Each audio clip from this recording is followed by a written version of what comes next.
Hero Quest is the best game ever made, and anyone who says otherwise is wrong.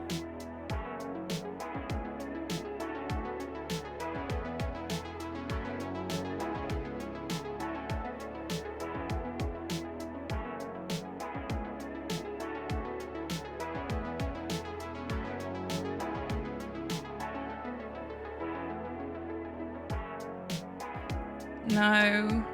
Yes, there we go. Okay, we have sound again. But I think my captions are probably broken too. Yeah, it certainly looks like they are. Everything is broken. Okay. VTuber's working again.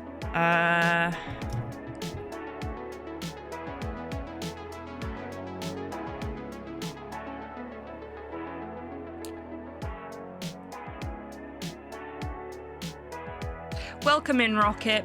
Hey, you may not be able to beat Torpor to the first command, but you are 2023's orator, so you're still a winner. I mean, you're all winners in my books anyway. Very much so, Torpor. So I see, Rocket, but I don't hold that against you. Okay, I am gonna close my captioning tool and reopen it and hope that that fixes the problem there. I can tell you exactly what's happened that's caused this, and it is my own fault. I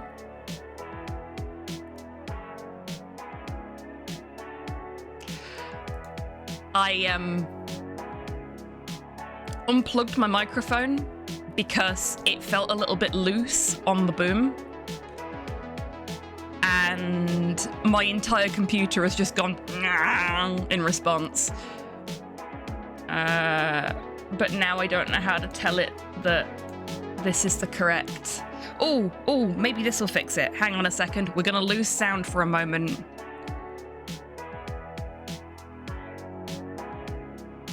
Okay. Did that fix the captions? It did! Fuck yes! Yes, he is, Rocket. I've been following him for a good long while. He's been streaming for even longer than that. Not today, not a single stream, but yes, he has been a Twitch streamer for a very long while. New font? Nope, same font as before. Hey, Tommy, welcome in. I hope you're doing well today. Right, now that the tech issues are out of the way, it's always fun to start a stream with tech issues. Cypher, welcome in. I hope you're doing well today, despite having walked around London and worn yourself out something fierce by the sounds of things. Rocket, welcome in. And Tommy, I've said hello to already. Why did Twitch never notify me? Fucking useless site. It doesn't notify me about people that I'm following being live either. Probably something to do with my settings, I'd wager, but yeah. But I found out that he streamed because of one of his YouTube videos.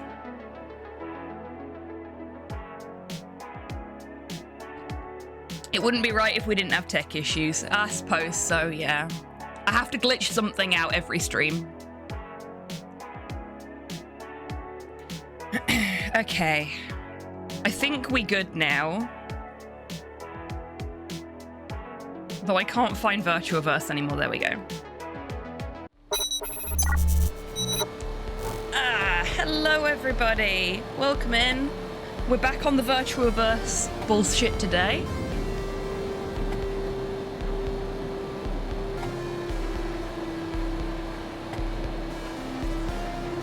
Really, Tommy? Does it do that?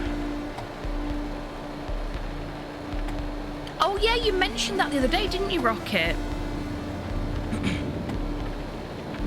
Okay, one, that's a really stupid thing for Twitch to do. I follow so many people, I can't make it to all of their streams all of the time. Don't disable notifications for people because I can't get to their streams because I'm watching other streams. Like, what the fuck?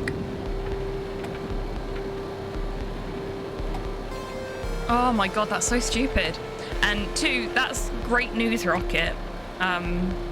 Probably not so much great news for your wallet, but great news. I don't know, Cypher. We spent like 2 hours, maybe longer than that, yesterday, after we finished Silent Hill 4, just chatting shit. It was great.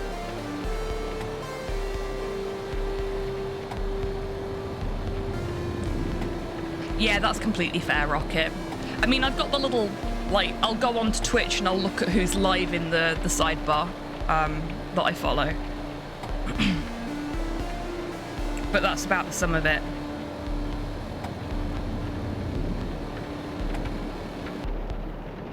We want to load a journey. 17th of December. Okay.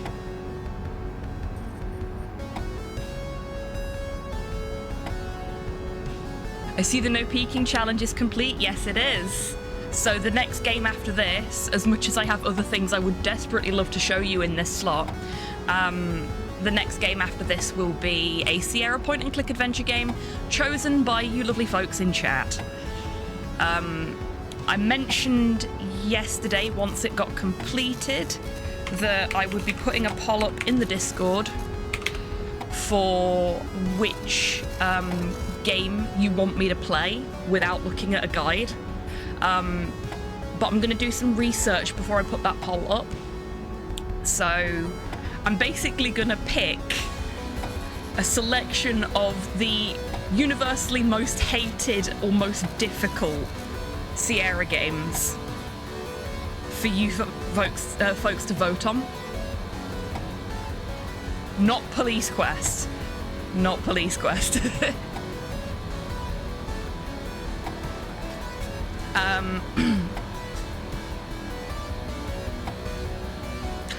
That's why I can't see properly out of my right eye. My glasses are dirty. I own Jack Keen but have yet to play it. Like so many other point-and-click games, I think I have over 1,000 point-and-click adventure games, most of which you've seen me play on stream. So I've got quite a backlog, and I keep adding to it with things like the point-and-click challenge.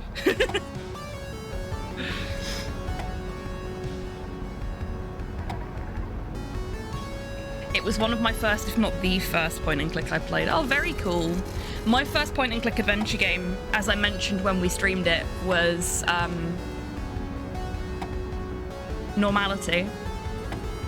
Which I think, as a start point, for somebody that has turned out like me, is unsurprising. But they're LucasArts Torpor, and I played one of those right back at the beginning of the point-and-click streams. And I had Slow sat next to me with the rulebook, explaining what I needed to do, because you needed to read the fucking rulebook that came with the game to be able to do stuff in Indiana Jones. And I got fed up with it. Hey F16, welcome in, I hope you're doing well today.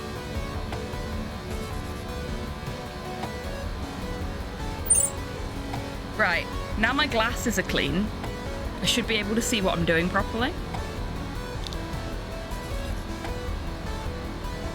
Now, actually, I don't know about you folks, but the game is a bit loud for me. Everything else seems fairly reasonable, but the music's a little on the loud side, so I'm going to bring it down a tad. I'm also going to bring the sound effects down a tad as well.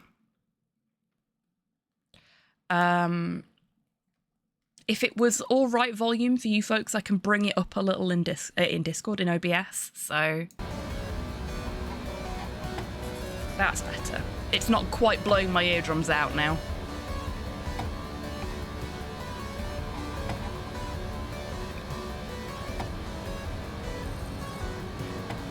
Safely say no Sierra bullshit. Yeah, the thing is, Rocket, the reason that the Sierra point-and-click challenge was what it was is because Sierra are the only ones that really did that, because every other game dev looked at what Sierra were doing, looked at the feedback coming from fans and went, yeah, let's not do that. Like, so much so that, as a lot of you already know, Monkey Island has a little joke in it where it pops up. Guybrush basically throws himself off of a cliff, and it pops up with a Sierra-style window that says you have died and have to restart the game. And then Guybrush bounces back up, lands where he was before, looks at the camera and goes, "Rubber tree." Because nobody fucking liked the fact that you could die in stupid, pointless ways in Sierra games. They hated it. So LucasArts wanted to not only avoid doing that with their own point-and-click adventure games, but basically stick the middle finger up at Sierra for doing it to fans. But yeah, so it doesn't surprise me that Jack Keane, which is, as far as I'm aware, not a Sierra point-and-click adventure game, doesn't do that. But the Sierra challenge is specifically designed to frustrate me. I have done it on purpose, and you folks have voted for it on purpose. Oh boy, do I know that feeling, Cypher. Still haven't slept after D&D and it's 7 AM. Oof. So tired. Been working on my car since I woke up. Ooh, heck. Doing writing stuff. It's brain racking, figuring out Nissan's wiring. Oh, wiring, not writing, sorry. Casual 4-hour nap and I'm still tired. Oh, bless you, F16. Well, put your feet up, chill out here, pop into Lurker's Lounge if you need to. But yeah, just chill and vibe here for a bit. Sounds like you've done plenty of work today. Roberta Williams had a kink she wanted to share, evidently. Ever-fucking-dently.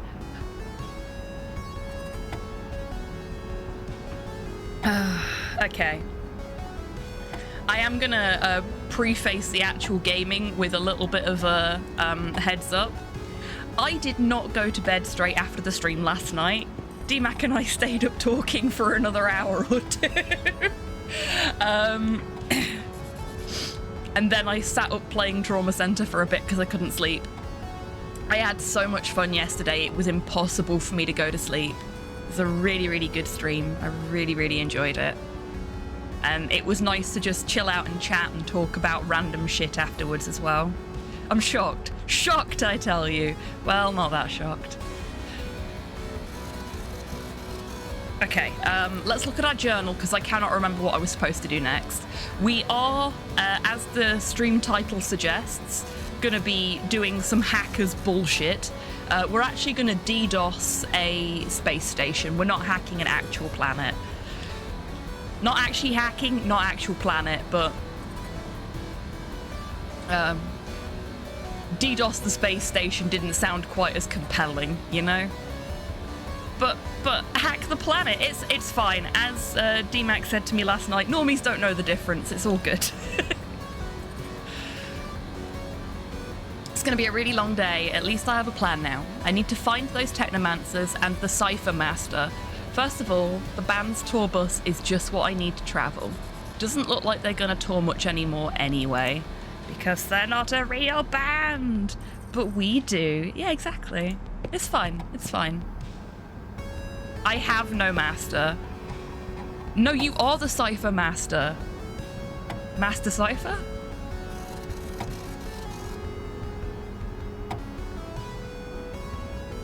Now that is a machine.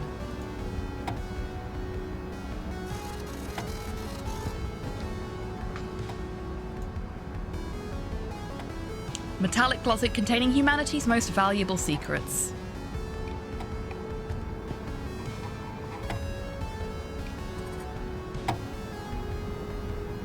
A famous model 1084 monitor. Precious antique. Cypher Master might be the husband. That makes sense. So you do have a master. Urge to make Depeche Mode jokes, rising. Do I just have to talk to everyone? Who does Ramirez look like? Ramirez looks like someone and it's been bothering me.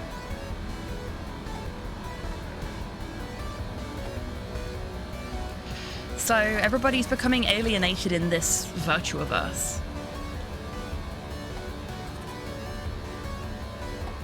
You know that the de-anonymization of the old internet and the exploitation of personal information for data mining was just the beginning of the tragic world we live in.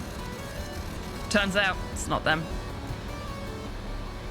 Actually, there's no them at all. The real problem is what we do to ourselves. And what we do to others with all this available data. No, say it ain't so. I like this game. So you're suggesting that Xenon isn't evil or doesn't have an agenda? Exactly, that's the feeling I have. People have always misused technology.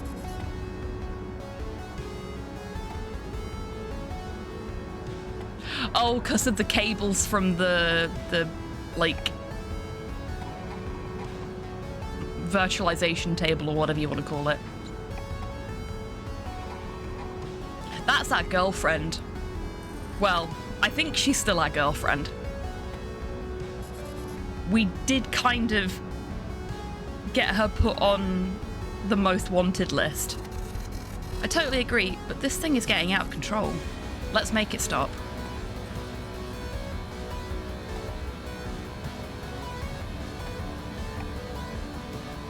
I still can't believe you have a phone connection here. You know, even if no one uses them, the network cables are still there. Some nodes have remained active ever since electricity became free. Interesting to know.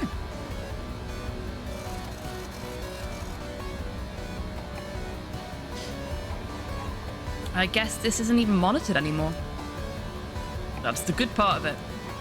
And I guess this is why the technomancers are still using a BBS. That makes total sense. Stayed up until 12 last night, writing up an Excel spreadsheet that tracks every wire going to and from the ECU. Essentially the engine's brain. Ah, right, okay. Tracking what they do, comparing it to the ECU. I'm going to put it into my car so that I can have more control over the engine's operating procedures. That is really fucking cool, F-16. I love that. Heck.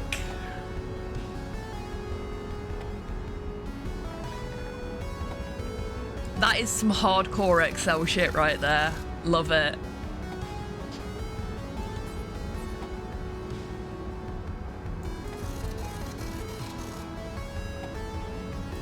So you built your HQ inside a subway train? That's clever. Yeah, that was my idea. Place was abandoned. Oops, I twitched. It's perfect in case the cops break in. Are you telling me this entire HQ is mobile? Yes, of course. We have other outposts too, in other trains. It's so big that if it's printed on A4 paper, you can't read the text. Fuck. Okay, that's scary. This is the main HQ, but we have a very complex network and series of alarm systems. Wow, impressive. I'm impressed, and I got jobs based on my Excel skills. So we're on the York Metro then? Yes, yes we are. No worries at all, Rocket.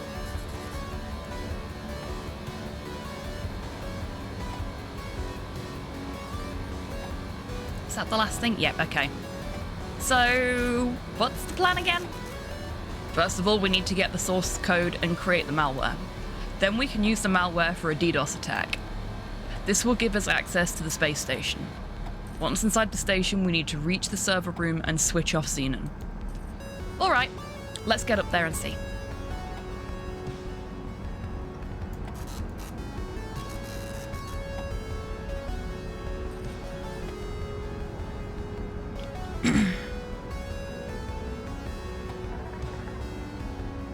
Catch you later. Oh, yeah, also, yesterday, I did the entire day yesterday uncaffeinated. Can you believe? Hey, Cyborg, welcome in, and thank you so much for being subscribed for 43 months. Fucking hell. Bearded Cyborg cosplay has been a sub for 43 months. Very naughty. Won't someone think of the Megacorpo executives?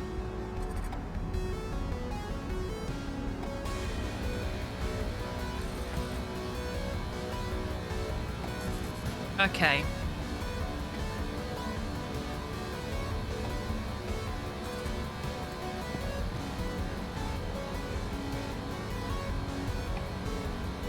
A floppy disk as a way to bypass the system? Clever, huh? That's really smart. Especially considering the message was hidden inside of a demo screen intro. That was a really great touch. Those technomancers really know their shit. I'm not surprised though. Most of those AIs were created by people coming from that scene. Actually, most of the smartest things in the world of information technology originated from people who were previously nerding underground. That makes sense. So that would also explain their fandom for retro computing. We've been doing similar hacks here as well. Some of our mods that let you bypass the system actually work by integrating some old chips into modern technology. Yeah, I know exactly what you mean. It's something I've been doing far too often in my hardware hacks. Yeah, I know, my dear. I also love the fact that they use the BBS to deliver the second part of the message. That's been done before too. I know in the past people used BBSs to bypass censorship in some countries. That's why we keep the old phone lines working. It's great that most of the nodes are still active. Just because people and the whole system forgot about them. It's a great way to bypass its control. Definitely. Sometimes you need to take a step backward to take 2 steps forward. So true. Okay, I think she's still our girlfriend. She hasn't dumped us for being a fucking moron yet. Stay in touch. Talk later.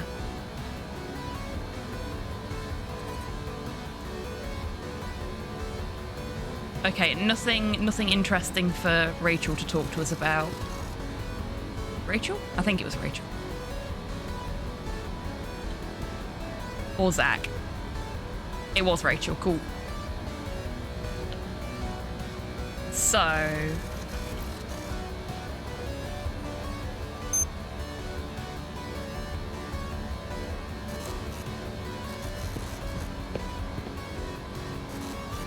Oh, I should not have taken as long off of this game as I have. Genuinely don't know what I need to do now. Oh yeah, we have panties. From our sexcapades. We are just cyberpunk George Stobart at this point.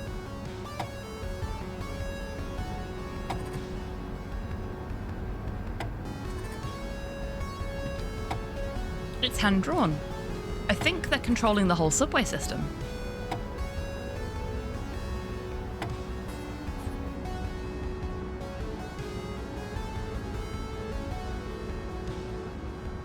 Our BBS is closed for registration. If you have any issues, you can contact our local office in... Can we leave? Oh, we've got some computers we can use here. Let's have a look at those. I don't need to use this at the moment. Okay. I won't go anywhere with this heavy ladder. Oh, we gotta leave the ladder behind. On the plus side. Oh, okay, no, we don't get the fun music this time.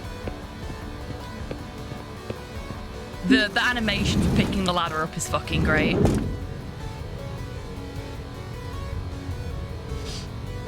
It took its last ride a long time ago.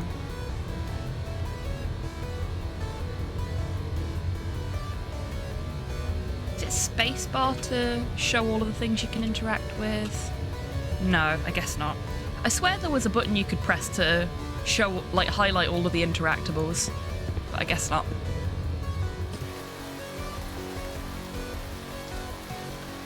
Welcome, customer. Hi, I would like to renew my subscription to the National Electronics. Processing. Done. Thank you.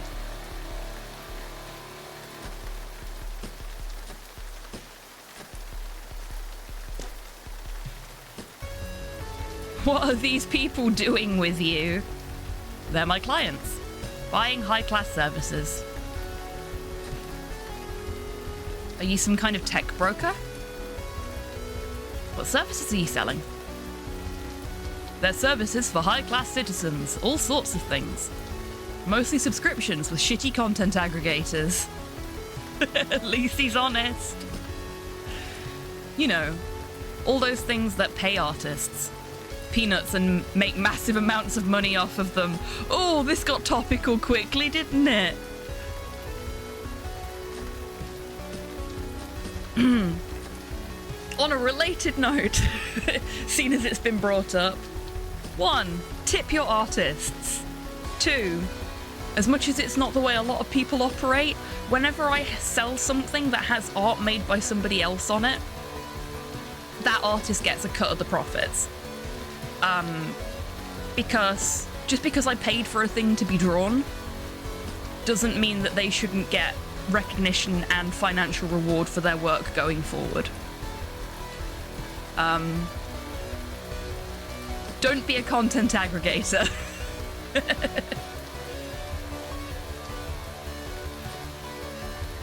It's been like this forever now.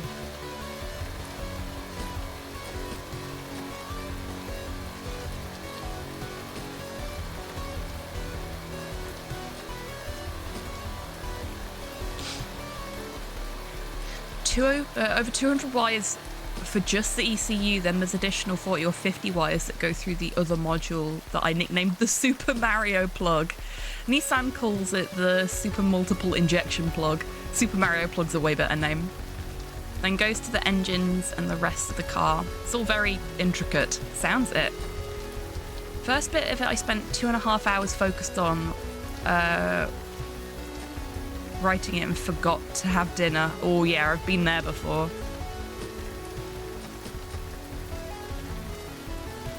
So Terry agrees with you on that one. Fucking tip your artists, folks. That's all I have to say.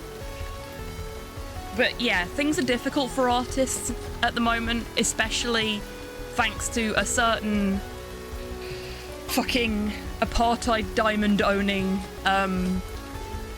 prick bag that has purchased a social media website that was the primary source of commissions and income for a lot of artists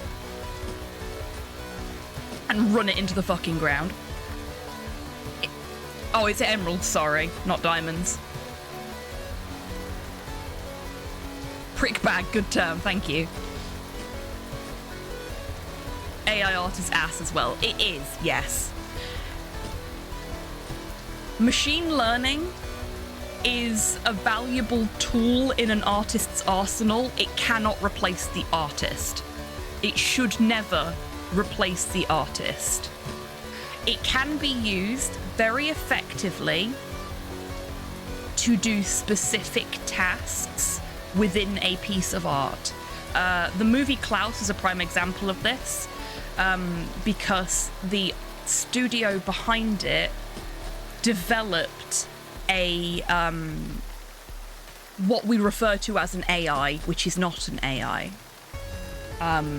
But they developed this AI that could do dynamic shading on the characters based on the backdrops. So all of Klaus is hand animated, but it looks almost 3D. It looks almost CGI because of this dynamic lighting module, for want of a better description, that they made. And it's fucking beautiful, but all of the people that built that tool and all of the people that drew all of the art are still credited as the people that created that film.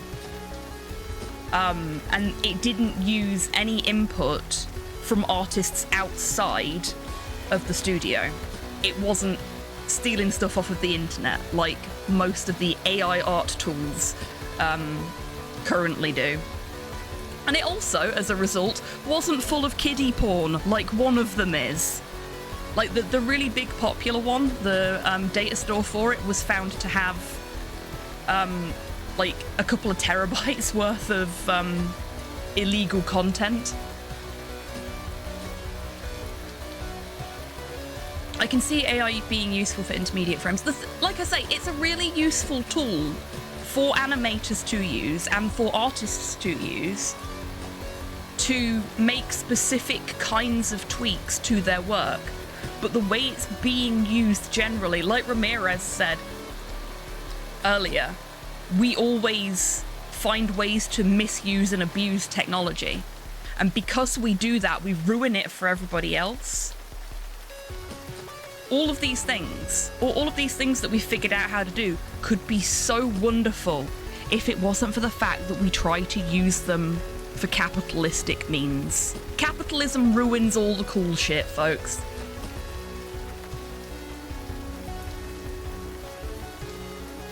But everyone likes it.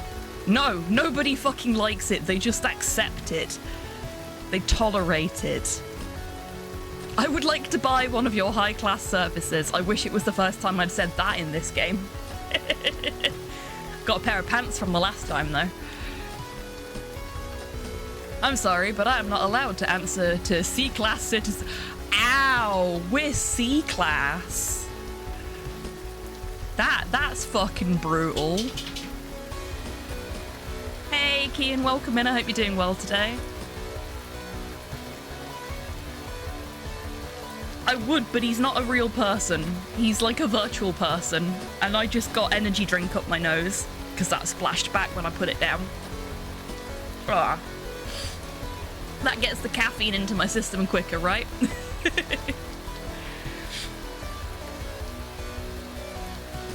Oh, I just had a terrible thought. My energy drinks are powdered. My energy drinks are just a white powder. Probably not a good idea to try snorting it and seeing if that gets the energy drink into my system quicker.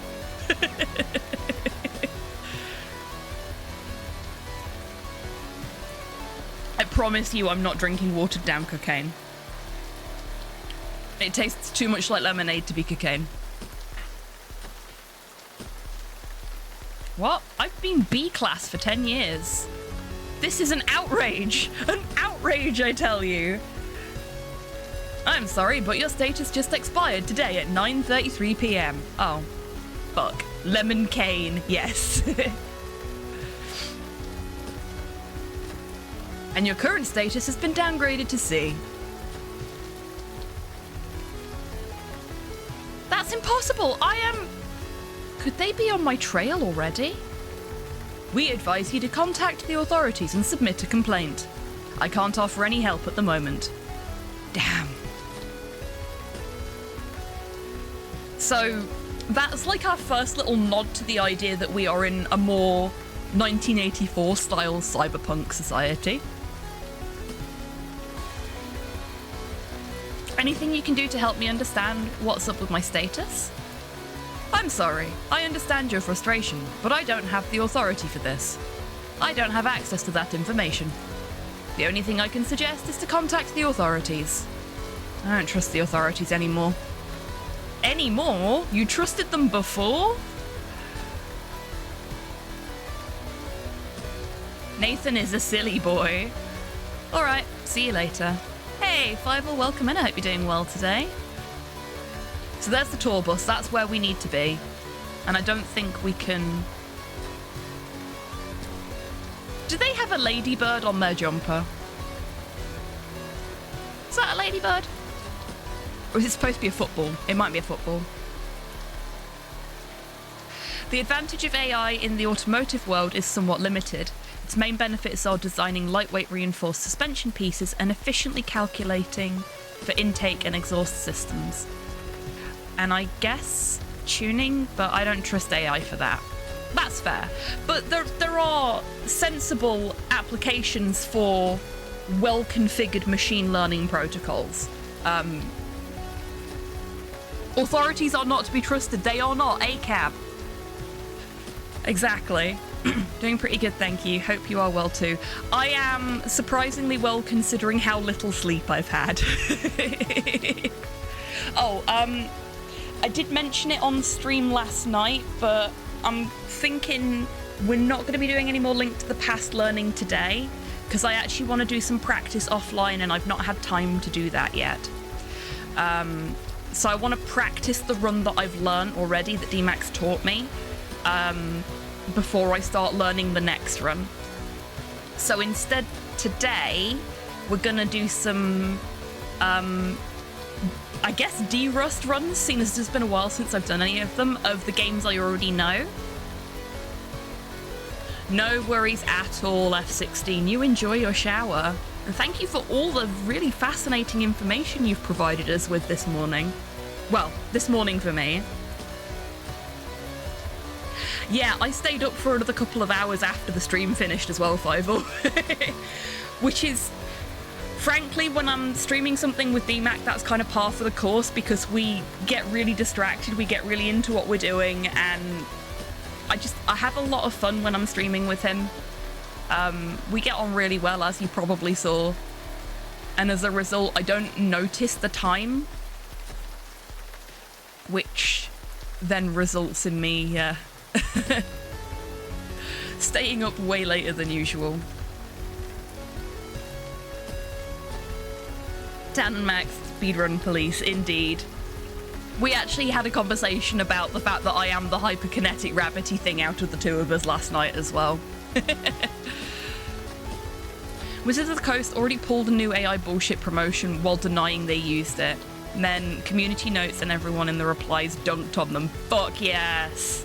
Wizards are just doing so much fucking bullshit these days, it's so annoying. When the vibe's a good, time just flies. Yeah, exactly. And we're really, really good mates, and we get on like a house on fire, so it's really easy to just disappear into the time black hole, as it were.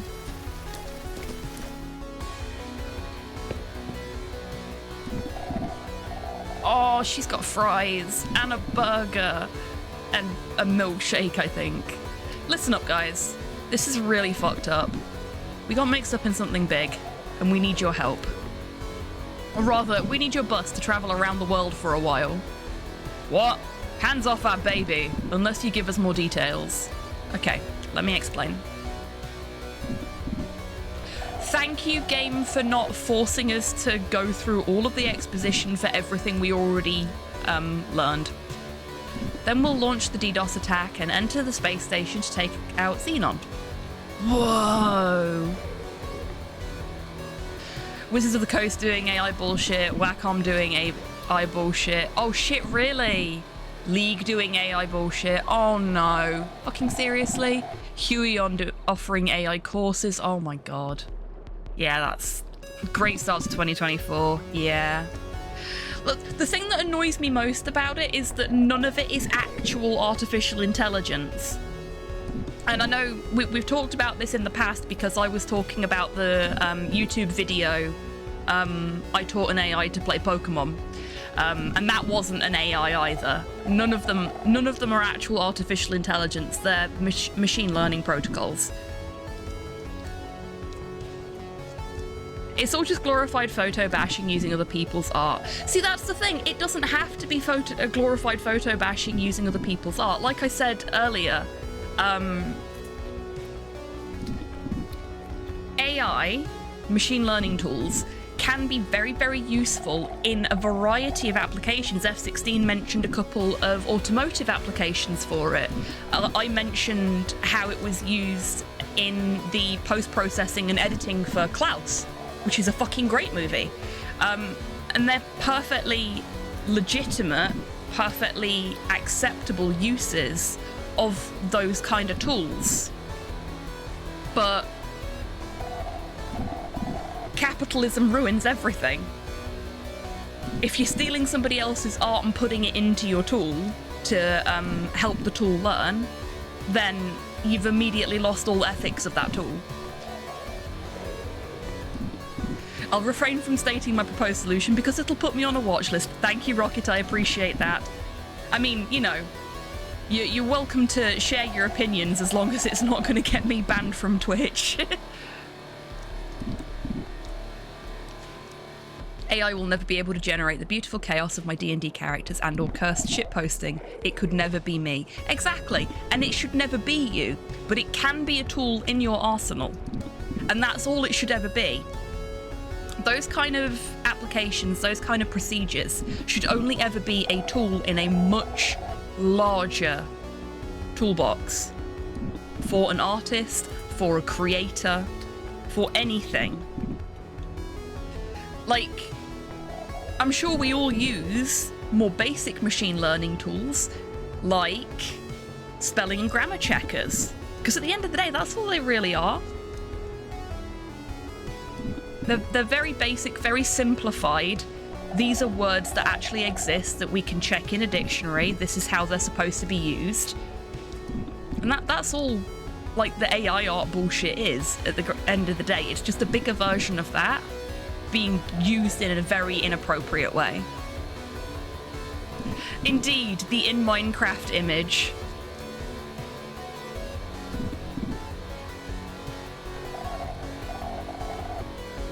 Indeed, Rocket, it definitely would. That's a hell of a story, man. You saved our asses in that club, and we ain't gonna ditch you now. Besides, it looks like we'll all be fucked if we don't do something. And on top of that, our band's career is over, unless we want to get killed at the next show. So yes, you can count on us. Okay, going back a page. My little joke about snorting the energy drink powder without watering it down because of getting backsplash from my drink cup. Yeah, my nose is burning from a little bit of watered down energy drink. I am never going to sniff that stuff for science. That is a bad plan. Also, if it's making my nose burn, fuck, what is it doing to my stomach? Skull. A sci-fi poster from an animated TV series. Colombian gamer fuel. Bravo. I love that. Oh yeah, my laugh tracks. You know the one of Vincent Price laughing? It got my last stream blocked in Russia on YouTube. Hey Grox, welcome in. I hope you're doing well today. Ooh, what's in the fridge? And can I have any of it? Hey, don't touch our emergency food supply. Oh. But I'm hungry. I will have to pop away at some point to grab a little snack, actually, on that note. Because I didn't have breakfast today. Blocked in Russia, no loss. Yeah, like, I got an email saying it's blocked in some territories because of the Vincent Price laugh. And went, okay, checked on YouTube. Blocked in Russia. And went, oh well, moving on. Pretty sure nobody in Russia watches my shit anyway. I want her shirt. Yeah, me too. Just says bat. It's for band members only.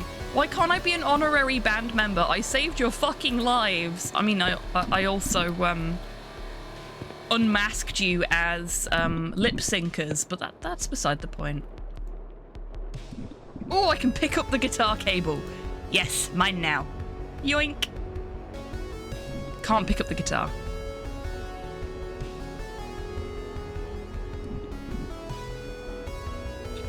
Holy shit, the starting missions in Armored Core 1. Are they good? Are they bad? It has no strings attached. It has no strings mounted on it. Must be one of those MIDI guitars. Very popular when synth metal exploded. Are you interested in buying it? Yes. I would love a MIDI guitar.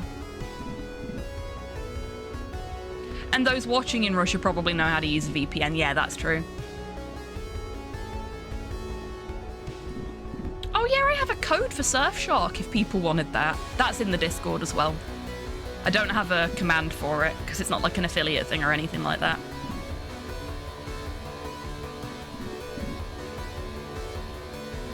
Holy shit, that's fucking awful. I hate that.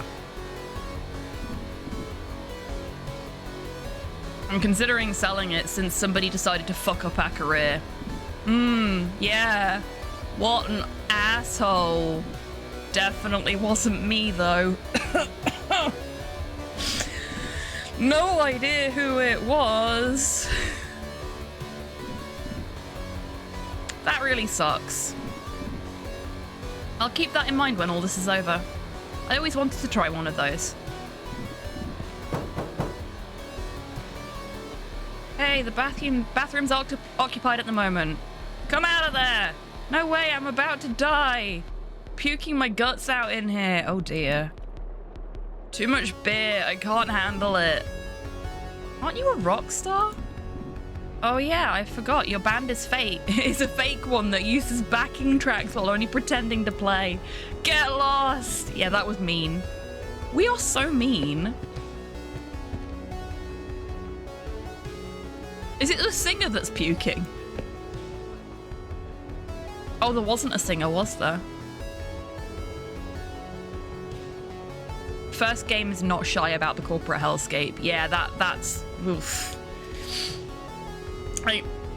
So I've mentioned this a couple of times now, but I've been playing Baldur's Gate 3. I haven't played any of the previous Baldur's Gate games. So this is my first experience of it. And while I was walking the dog with Slow the other night, I was talking about my first impressions. Welcome back, F16. I hope you enjoyed your shower. I was talking about my first impressions of it, and I was just like, everybody's so fucking racist except for me. And I'm just like, why can't we just get along for 5 seconds and deal with the problem? Like, put our race-based differences aside,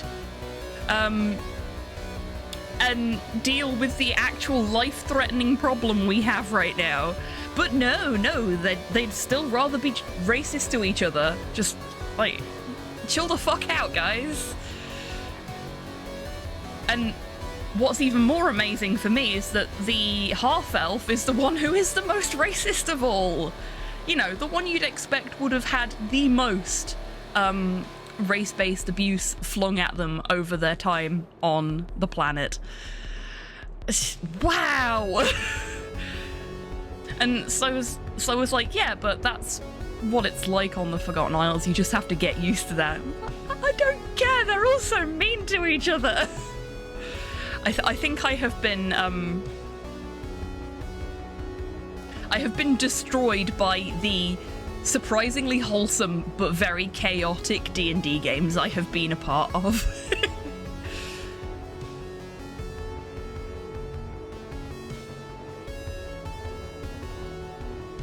Oh, very nice, Cyborg. Enjoy. What are you reading? I'm reading Laserman 3000V. Really? That sounds interesting. Tell me more. Are you kidding me? You don't know Laserman 3000V? Sorry, I've never heard of it. This is ridiculous. I don't even want to talk about it. Okay. So, you're the drummer, am I right? Yeah, and before you make any jokes about my live performance, let me set the record straight.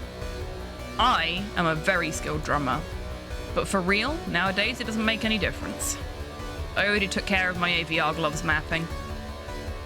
What do you mean? I mean that my arm movement is mapped out with movement sensors, and since we play using a metronome, so yeah, we don't really play live, but we definitely put on a show. Now I get it. That's a very interesting idea. I'm sorry about what happened at the concert. Yeah, that was really scary. Thanks for saving our asses backstage. You are welcome. I definitely didn't put you in that situation in the first place. Most fantasy or sci-fi settings, pen and paper settings, in their vanilla version I have seen have lots of racism and conflict between people. See, I'm fine with conflict, but what bothers me is that none of them seem to question it in the slightest. Like, everyone is just like casually racist, and no one person has gone, maybe we shouldn't do this. And that just doesn't feel believable, because, like, we have people in the real world who are just, like, casually racist. But then we have people, like a lot of folks in chat, who go, maybe we shouldn't do that.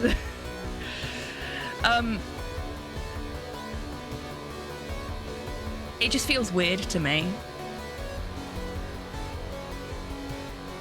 It's been like this for over 1,000 years and nobody tried to change anything. Yeah, exactly. Not a single person in that entire time has had the thought of, maybe it shouldn't be like this for another 1,000. It doesn't ring right to me. Going to be my first D&D game later this month, and the DM is considering making my character the reason for the racism. Oh, heck, really, F16? That's, interesting. How do you feel about that? And what kind of character are you going to be playing if you're able to tell us and don't mind telling us? Because I absolutely adore D&D, I've got to admit. I think it's better when the people involved are not rules lawyery. Like when your DM is willing to play a bit more fast and loose with what the books say, and when your player group is willing to step out of their comfort zone a little bit and be a bit inventive. I think RP is always more fun when you've got a more fluid approach to it. Like the law, D&D rules should be interpreted with the spirit of the rules being provided rather than the way they are explicitly written, in my opinion. I am Robocoping at D&D. Really damn vacuous today. I put 2 radars on my mech. Double the radar power, right? Right? That's how that works, right? You're welcome, man. Better not tell him the whole story. Yeah, so this entire band thinks that we saved their lives after somebody fucked up their gig by turning the power off, making it appear like they weren't actually playing, because they weren't, when they were supposedly the last live band on Earth, the only band that actually played live music anymore. And all that is true. We did save their asses backstage after that happened, but we were also the somebody that turned off the power and caused the ruckus in the first place. Somebody. Yeah, exactly. So Wood Elf, who is 200 years old, and in the universe, the DM has said to me when I first signed up that in the universe humans are racist towards every other race. Yeah, that sounds about right.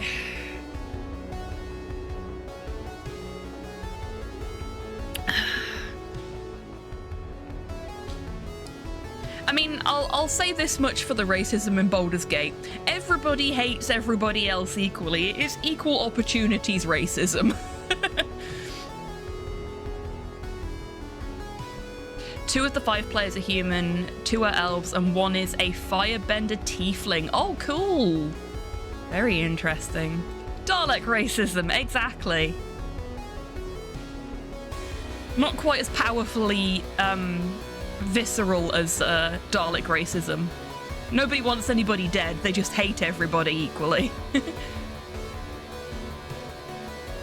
Everyone likes the Autumn Ivy character. No idea what you're talking about there, I'm afraid, Cyborg.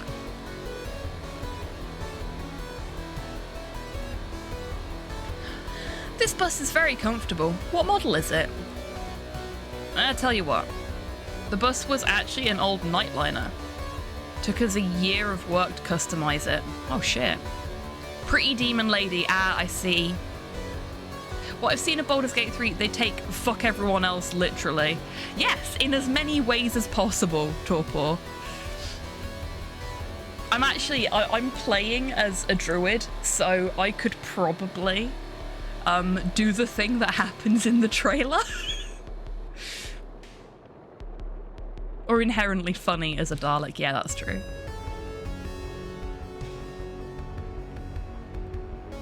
We're really proud of it. We've been traveling the world in it for over 5 years now.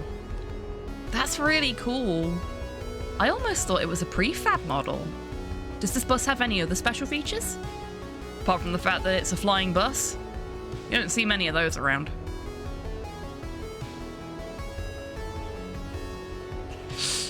Everyone in pen and paper settings is like Willy from The Simpsons going, damn XYZ, they ruined XYZ. Yeah, exactly.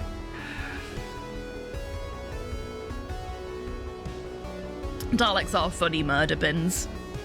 They didn't used to be. When they were first released, people found them utterly terrifying. I don't get it either, Cypher. Like, of the lot of them, he is the least of a prick. Fucking escort mission. Oh, escort missions are never fun. Like, he's a pretty fancy lad, and I understand that. I understand why people would thirst after him in that regard. Oh no, I fucking hate Shadowheart. She's horrible.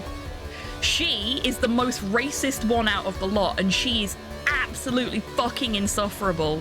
I can't stand her to the point that I've told her to stay at camp. I cannot stand to be in a party with her any longer. She is just so horrible. Hey, Soup, welcome in. I hope you're doing well today. What's the news with the Nazi pepper pots? Oh, we were just talking about how Baldur's Gate 3 characters are all equally racist. They hate everybody that isn't them, basically. Equal opportunities racism, very much like Daleks.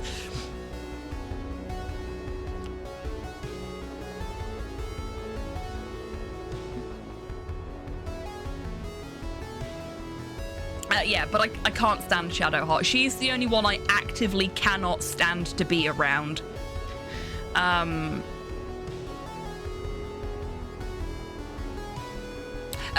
Yes, we do F-16. Hot cross buns are very, very common in the UK.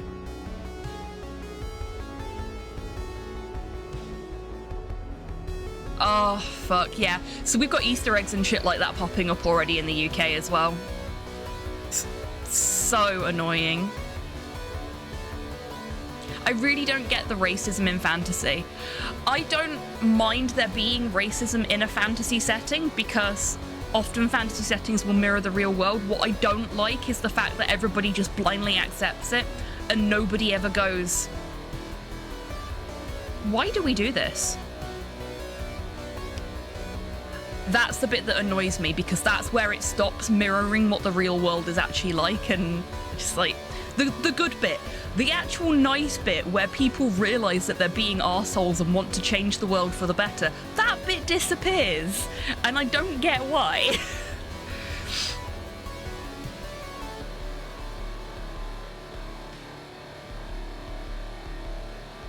Just had hot cross buns for dinner, very nice. I haven't had a hot cross bun in a very long time.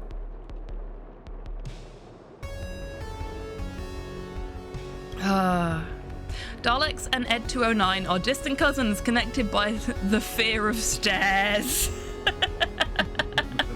Love it. Love it. Do you know why Ed 209 can't climb stairs? Or descend stairs, as the case may be. Because I actually know the reasoning behind that. And more importantly, would you like to know why Ed 209 can't climb stairs? I'll wait for an answer before I tell everybody, but I will carry on with the game. Hey, Rust, welcome in. I hope you're doing well today. I don't see many of those around. I heard there was a band that used to tour the world in their own airplane, and the singer was even the pilot. Gee, I wonder who that could be. Cyan Maiden.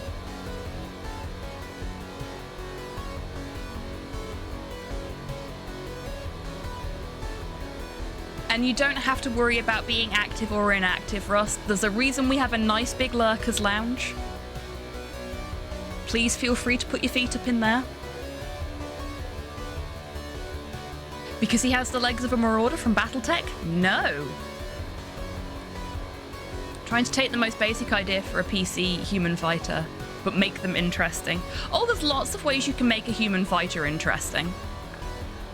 I want to know more about Ed 209. Okay, so the reason Ed 209 cannot climb stairs, everybody, is because Phil Tippett and his team, the stop motion animator, he's basically the grandfather of practical effects.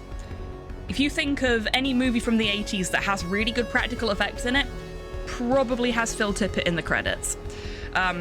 He also was the VFX supervisor for the Renesmee team in Twilight New Dawn, but we're not going to hold that against him because it was a paycheck. Anyway, the reason that Ed 209 from RoboCop cannot climb stairs is because Phil Tippett and his team were given approximately 2 weeks to do all of the Ed 209 animation sequences, and when they were told that people wanted, that the studio wanted Ed to be able to climb down the stairs after Robo, they went, nah. So instead, Ed fails to climb the stairs, falls over, and then screams. And you know what? Ed's scream lives rent-free in my fucking head. Kind of like what Ray Harryhausen is for stop motion. Yes and no, because Phil Tippett is technically the Ray Harryhausen of his generation, because a lot of his work is stop motion. So the big two, as it were, for stop motion. I would say the big three, but some people may disagree with me here. So the third one is kind of a bit up in the air. But the big three, as far as I'm concerned, for stop motion animation are Ray Harryhausen, who kicked it off properly way back at the start. Phil Tippett, who not only applied that in very unusual situations because he has done some amazing stop motion work in horror movies, including RoboCop, because RoboCop is a body horror. Do not at me, I will die on this hill. And Henry Selick, who has been pioneering upgrades to the process through Leica Entertainment. Henry Selick is one of the founders of Leica, and he has been one of the very few animators in this sort of generation of animators who has been constantly striving for improvements in stop motion specifically. You may know Henry Selick's work from A Nightmare Before Christmas because he did all of the directing for that, and his team were the stop motion animators for that. Coraline, Kubo and the Two Strings, The Box Trolls. Ooh, what else? What else? James and the Giant Peach. We've obviously got Aardman from the UK as well, who, thanks to Wallace and Gromit, have an international acclaim. But in terms of big Hollywood people, yeah, they're your big three for stop motion animation. And I absolutely adored Mad God Cyborg. I thought it was absolutely great. And yeah, it's batshit, but it's absolutely great. It's -1 according to my phone, so I put on the fire. Yeah, good plan. I think it's -2 here today, and I'm in a t-shirt. I am far too warm. Moving to Scotland was the right plan. I'm always too fucking warm. When I think of Aardman, I think easy turn off and honourable. Yeah, that's fair. I'll tell you what I think of when I think of Aardman that isn't Wallace and Gromit. The Sledgehammer music video. And Douglas the Lurpak Man, which is really dating me specifically there, but there'll be folks in chat that know what I'm talking about. But that Sledgehammer music video is fucking glorious. If you have never seen the music video for Sledgehammer, you need to see it. Hey, Slow.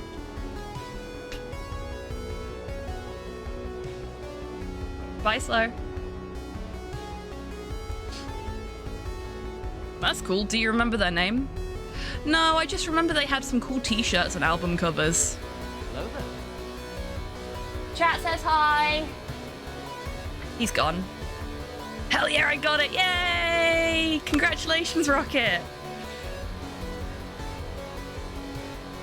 Do you know who the puppeteers for Fantastic Mr. Fox were? Ah, no, I don't. I don't know the the studio behind. So, I've forgotten the director's name. I got the Icicle Radiator. No.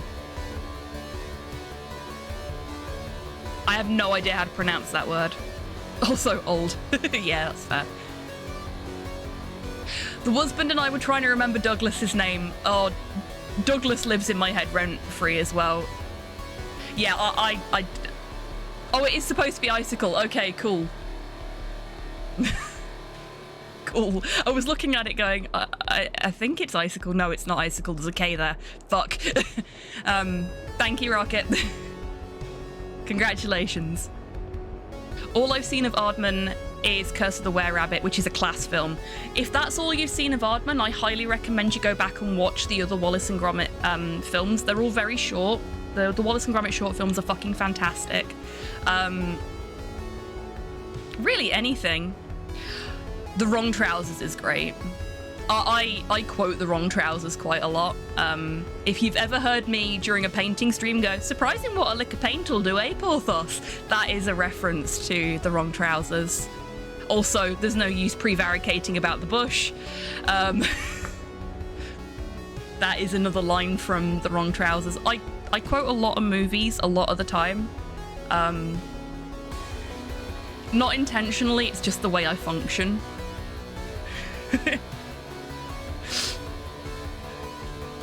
There's a reason that Darmok and Jalad is my favourite episode of Star Trek.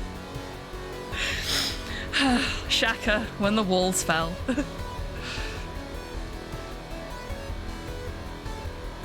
Hey Tabby, welcome in. I hope you're doing well today. The skeleton fight scene in Jason and the Argonauts will always remain my absolute favourite piece of stop motion. The way it's so seamlessly integrated with the fight choreography of the real world, of the real live actors. Yeah, it is amazing. It is so iconic, and it has literally launched people down the path of doing stop motion and working in cinema, which is just fucking amazing. Torport, thank you for the hydrate, the posture check, and the stretch. We have ourselves a Meat Mecha Maintenance triple combo. Everybody watching, please take a moment now to have a little stretch, have a little sip, and unshrimp in your seat if you are hunched over like I have been whilst we have been talking about stop motion animation instead of playing the game.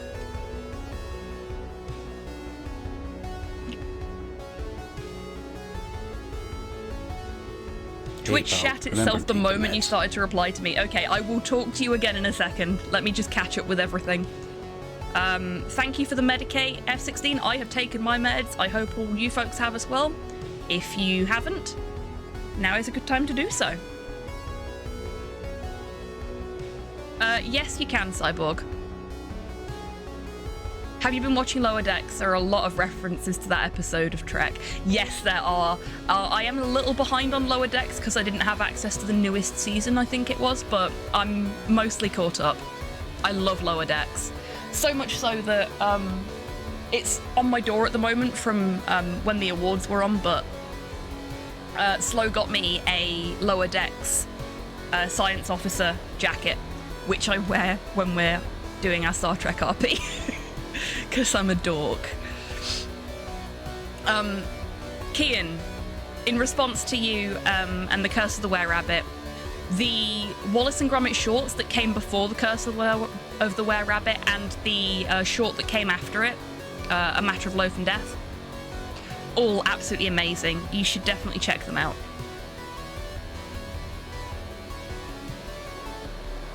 Mark Twain gag from Lower Decks. Fuck. It's been a while since I watched any episodes, so if it's from a newer episode, then no, I haven't. If it's from season 1 or season 2, then I need to go back and rewatch them because I don't remember. Season 4, then no, I've not seen season 4. I didn't have access to it. Oh, no, I have. Yes, I remember that now. I have seen that episode. I think that may have been the last one I saw.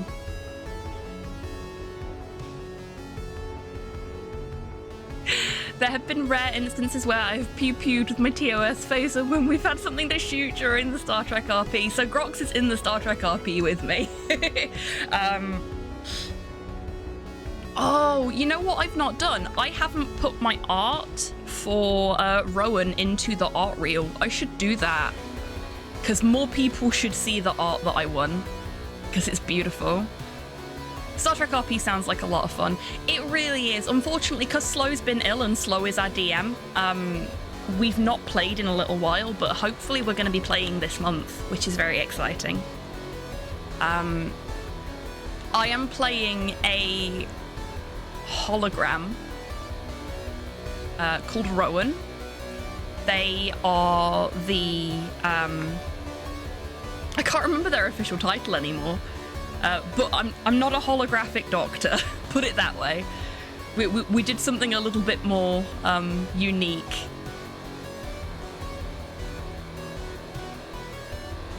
I've basically taken the Deanna Troi role.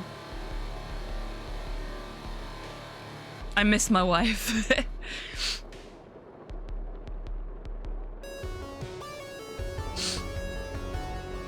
Oh, yes, we were talking about Jason and the Argonauts. I'm so sorry.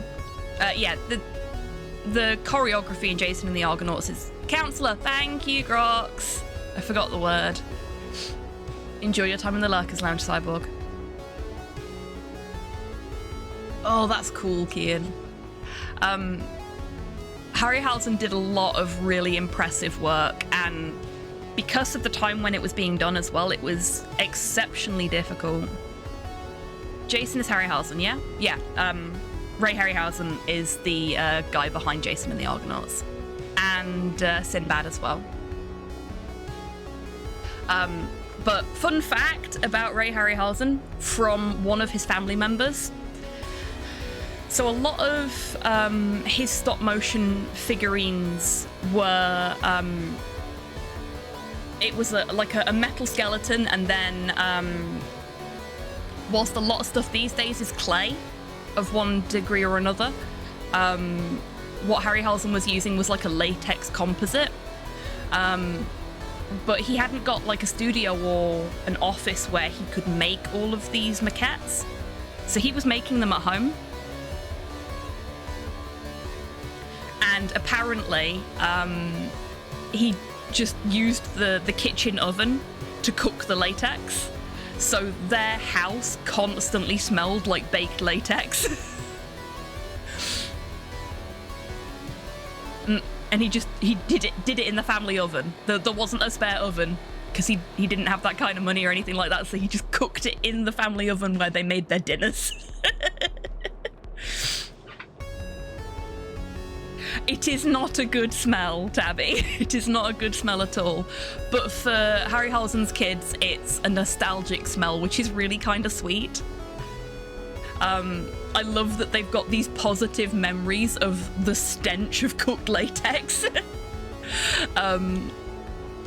Because it reminds them of their dad. It's so cute.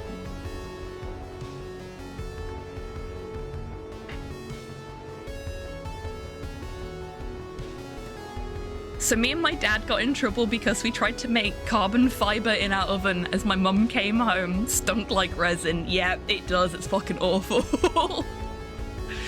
But you've got a really fond memory out of that, surprisingly. So, yeah, it's nice. You gotta do what you gotta do, exactly. And look at the beautiful work he created from it. I mean, because it's all made out of latex, a lot of it's disintegrated now. I was lucky enough a few years back to go and see the Ray Harryhausen exhibition in Edinburgh. It was actually the first time I came to Edinburgh, the first time I met DMAC and Longfang in person was because I wanted to go and see that exhibition. And basically what happened was I said I wanted to go and see it, and DMAC was like, well, you don't want to go to any of these places because these are bad places, and there's this, that, and the other. And I was like, I won't be able to remember all of this. I don't know what I'm doing. And he went, it's okay. Me and Longfang can take you on a tour. And the rest is history. But when we went to the actual Harryhausen exhibition, They've got a lot of the old maquettes and figures that were used in Harryhausen's films, and so many of them have just disintegrated so much because unless they're maintained, as the Jack Skellington maquette has been done for Nightmare Before Christmas, like that gets Jack Skellington gets an annual service. He belongs to Danny Elfman now. Well, one of them belongs to Danny Elfman now, and he has a professional come in once a year, clean him up, make him nice and tidy, and give him an extra coat of like protective stuff. But because Harryhausen was working at the beginning of modern cinema, basically, nobody ever really thought about preserving the history of films. It's the same with early Disney films. A lot of the props and stuff from early live-action Disney films are lost because at the time nobody thought that it was worth like protecting this stuff. So a lot of the stuff from Tron that made that look the way it did has either disintegrated or it's in an attic somewhere and nobody knows where, because people would just take stuff home with them. There was no archival back then, and there was no like protective practices in place for the stuff that would get damaged over time. So a lot of Harryhausen's maquettes are damaged now, and irreparably so. His King Kong maquette, my god, that looks terrifying now. I love it, but it looks terrifying because of the way it's disintegrated. It's like something out of House of Wax. It's great. But it's kind of sad, but now that we know, we can sort of try and keep them in the state that they're in now. And there are people out there that are like prop hunters. They are paid to go and look for things from early cinema that have gone missing so that they can be properly archived and taken care of. When your friends are tour guides, it's great. It really is. We had such a lovely time. And we really should do it again because we didn't have time to do everything that we wanted to do. Maybe one day. I mean, I live a lot closer now. It's a lot easier now. Yes, the Sierra Challenge did get finished last night.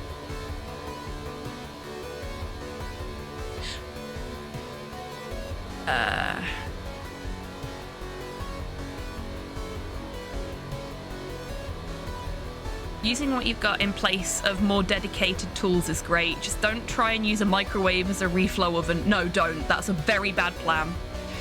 For me, the smell of cigarillos and cigars has a sentimental memory attached. My granddad, who I love dearly, used to smoke cigarillos.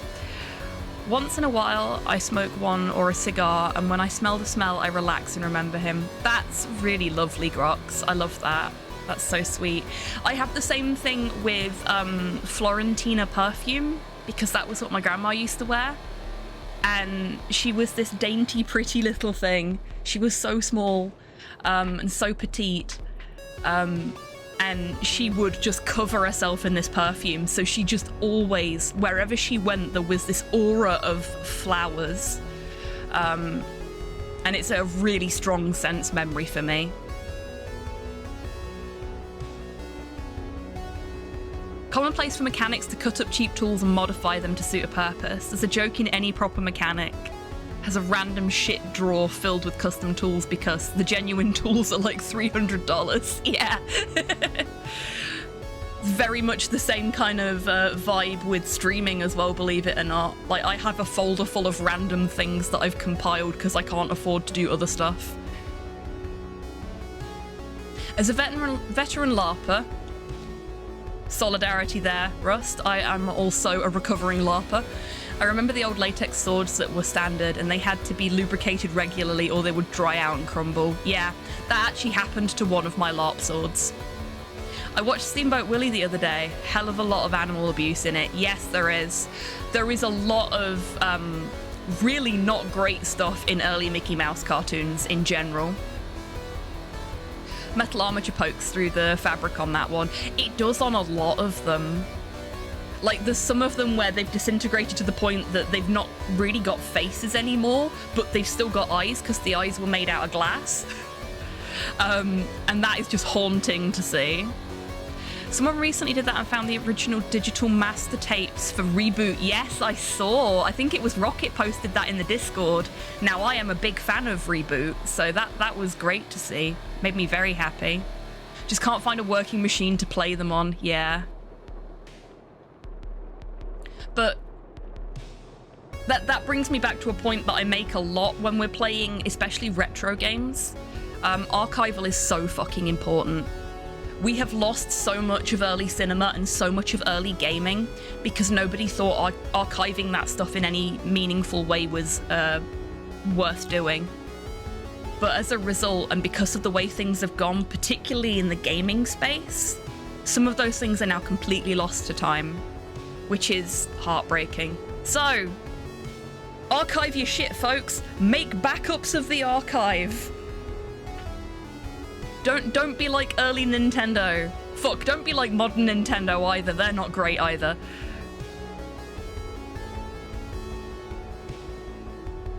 I wish I didn't have to work so I could spend my time patching old software to work on new systems. That would be fucking amazing, wouldn't it? Living the dream there. Maybe one day though, Tabby. Would love to reverse engineer firmware like smart TV shit to make it less shit. Yes, that'd be great. Like the extra hour of Event Horizon that decayed in a salt mine. Exactly. Like, we've lost shit like that. It's never coming back. And it's such a shame.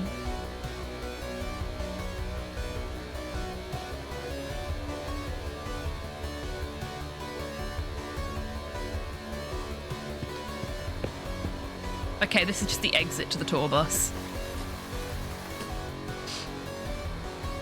Oh, that's weird. Both exits bring us out this side. That's brain melty. Okay, so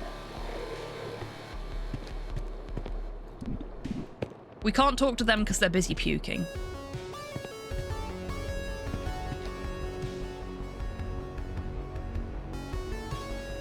Event Horizon is one of those films I want them to remake back to the original version. Yeah, that's fair.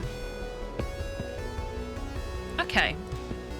So I was expecting that we'd be able to, like,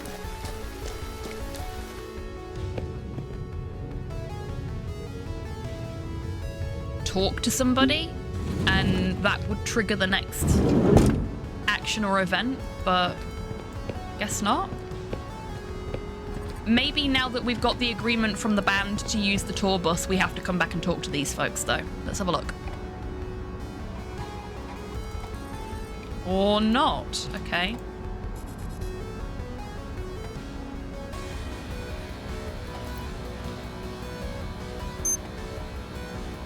Need to find those Technomancers and the Cypher Master. First of all, the band's tour bus is just what I need to travel.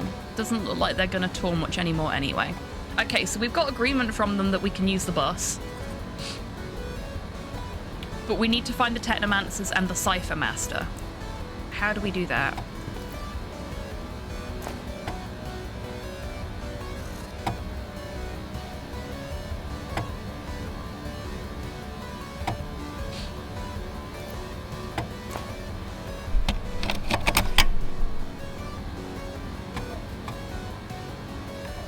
There was plot stuff in what was cut, apparently, but a lot of it was the gorier parts. Ah, okay. Of an already gory movie. I mean, there's nothing wrong with that. Ah, last time we watched this, there was a flickering image warning on the bottom of the screen, so you folks couldn't see things properly. So I'm just going to say it now. Flickering image warning for this bit, but I want you folks to be able to experience this without anything covering it up. So I was reading off the thing at the bottom last time, and nobody knew what I was reading off because it was covered over. The Cypher Master is still in bed. I wore them out yesterday.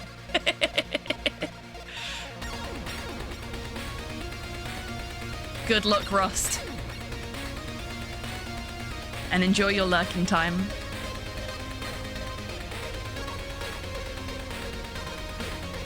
I just love this so much. This is so great.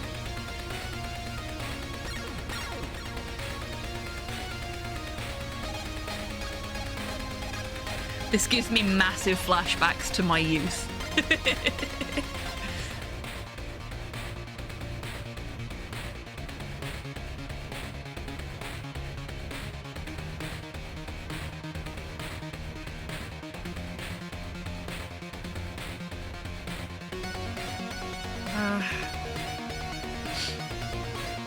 This game is very, very pretty and very, very nerdy, and I appreciate that.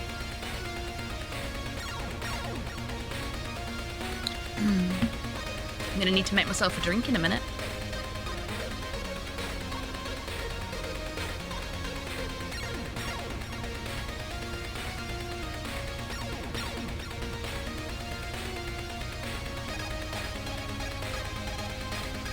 I need to get myself a half-decent second-hand laptop so I can start making more cool and pointless shit like this in my free time.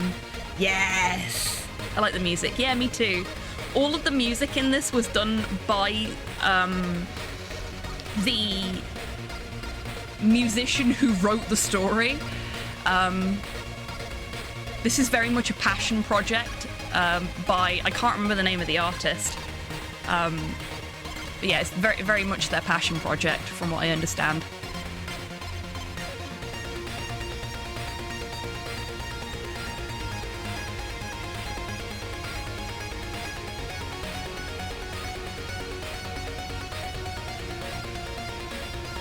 Master Boot Record, thank you, Tabby. There you go. Master Boot Record is the creator of this music. Evil Sam Neill is great. We love Evil Sam Neill. Sam Neill in general, to be fair, he's just a very good actor. Okay. So I don't think that gave us any new information. Well, you'd expect that they wouldn't cut anything plot-wise that was important. Normally when things are cut from a film, it's just for timing purposes. Oh yes, the dish is great.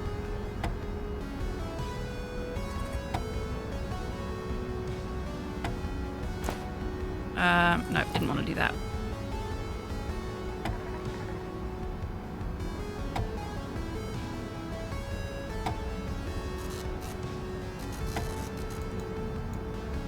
I don't have much in the way of stuff.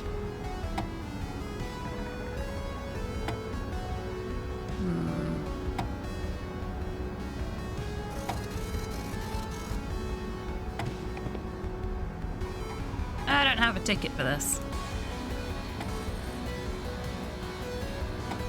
I feel young because I ain't seen any of these. There's nothing wrong with that.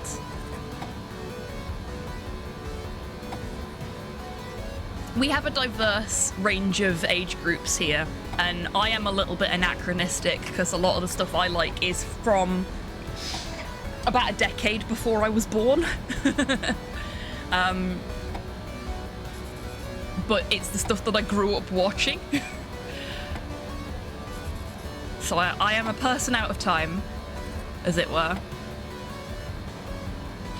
Same for music as well, actually, because some of my favourite bands growing up were from the 70s.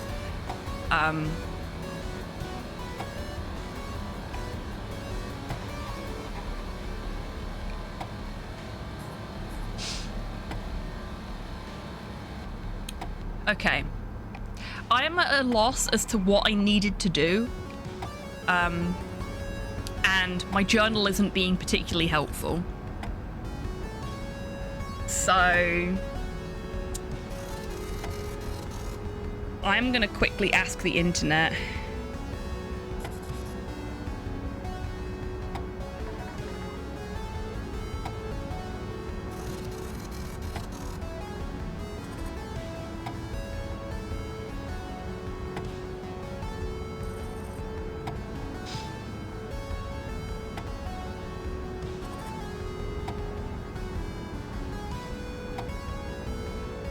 Would you prefer to phone a friend?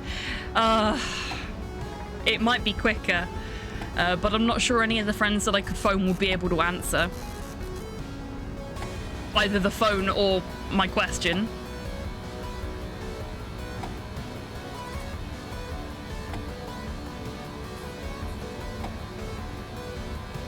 I've just got to figure out whereabouts I actually am in the plot now.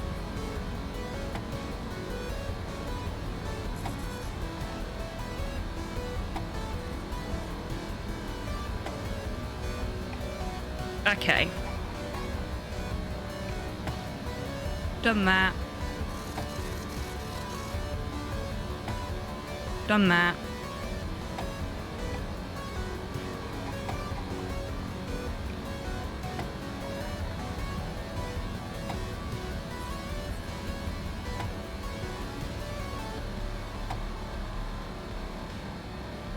Oh! Oh! Okay.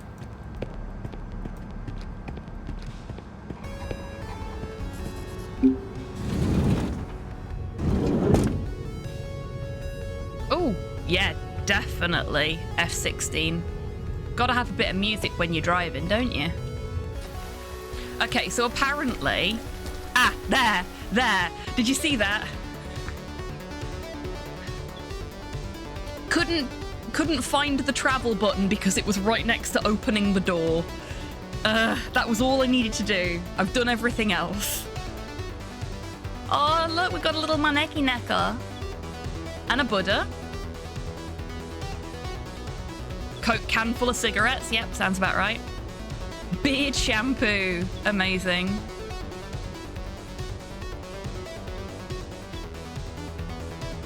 Ah, very nice. I've been using Adventure Gamers. Because it literally, for this bit, said, click on the right-hand side of the bus to travel. And I went, oh, was that it? It was just a pixel thing. I wasn't having... I'd got my mouse slightly too far onto the left to be able to actually see that. Donuts. I think they're part of the cockpit now. Ugh. A cheap imitation of an ashtray. A cheap imitation of an ashtray. Oh, this one's got an incense stick in it. Fabulous. Soup, thank you very much for the treat for the bar staff.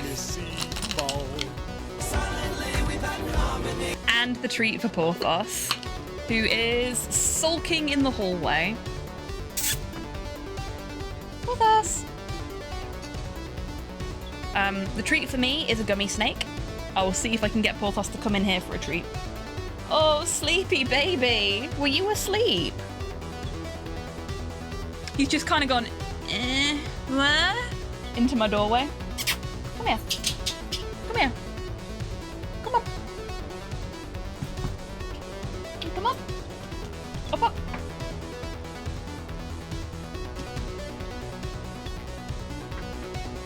Up, up. Porthos, up. He's really struggling with this today. Come on, up, up. Good boy. Oh, that were hard work. Kian, thank you for the treat for Porthos.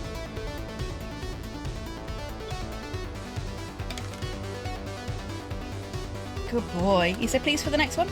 Good boy. Good boy. Oh, I think he was asleep and I summoned him, and now he's just a bit groggy. Oh, baby boy. Oh. Thank you to the folks that gave him treats last night as well. He did get them. I went downstairs and found him asleep on the couch, having pulled all of the blankets and cushions and stuff off the back of the couch and turned them into a little nest. I gave him his treats and then tidied the couch up. Hey, soft boy. Guess what? I only need one hand for this game. A good happy boy, yeah. It's a good baby. It's time for him to go and see the doggy doctor soon, though. I don't judge untidy cars, but this just sounds unsanitary. It does, yeah. I hope his wisdom guides the driver when he's drunk. Always hated that waving piece of plastic. Aw, you leave the maneki neko alone. I like lucky cats. I think they're cute.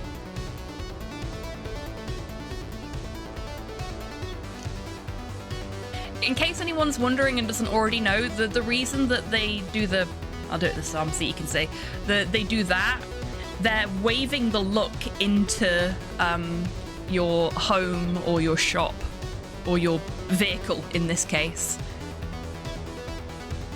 That's why they wave. So that's the Blade HQ. That's Santa Joe Skull. Santa Your Skull? I don't know. And that's Nawaka. Let's go to this one first. Ooh, Snowscape.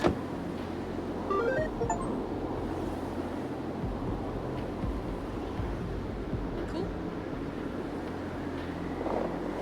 AVR Aurora. Oh, that's sad. It's hypnotic. A hypnotic illusion. Snoo. Yes. Snow Crunches. Yeah. This game has such amazing sound design. Like, the different things that you walk on, the different things you interact with do have an effect on the sound effects of the game, and I love that. That's just really depressing. Except for the sushi restaurant. No, that was really good sound design, but it was exceptionally unpleasant. But that's how you know that it's really good sound design, because it makes you feel something.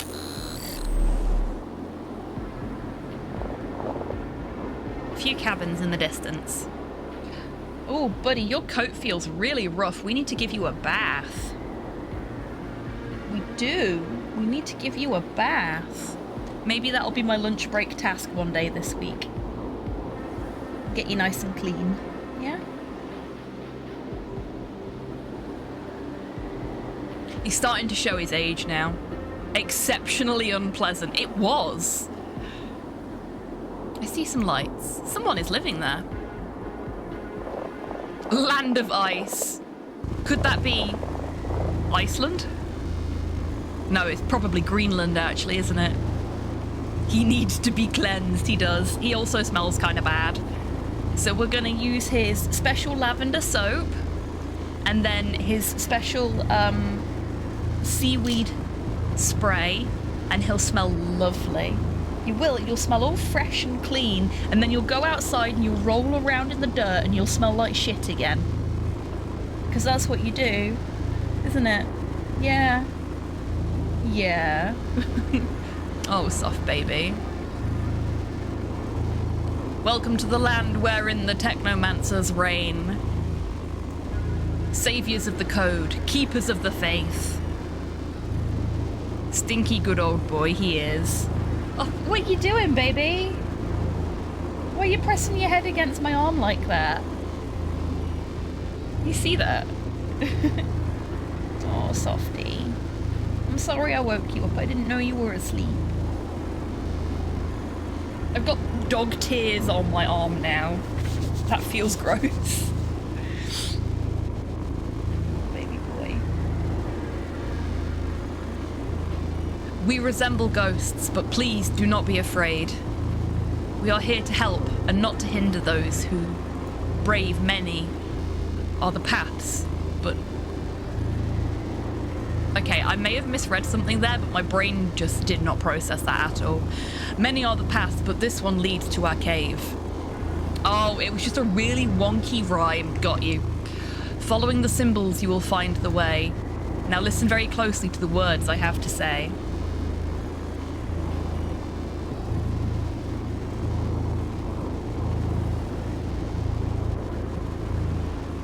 Oh, he didn't go to his bed. Never mind.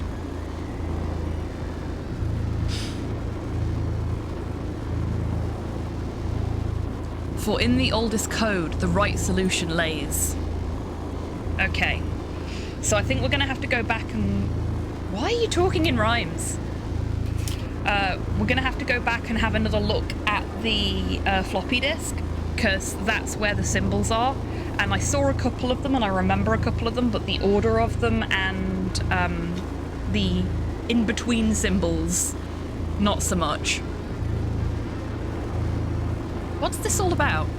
Silence! 4 bottles full of whiskey in the cellar. 1 burglar breaks inside and steals them all.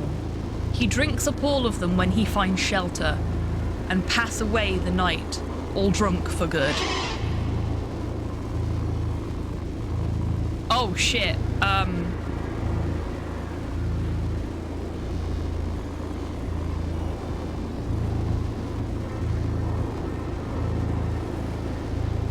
I am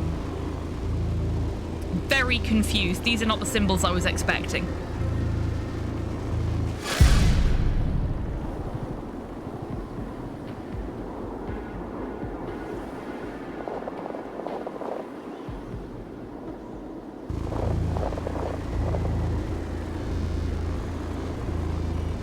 Four bottles full of whiskey in the cellar. 1 burglar breaks inside and steals them all.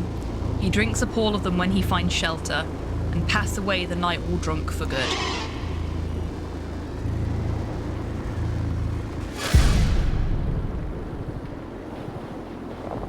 So I remember that one being in there. I guess we can't go back and look at the floppy disk again.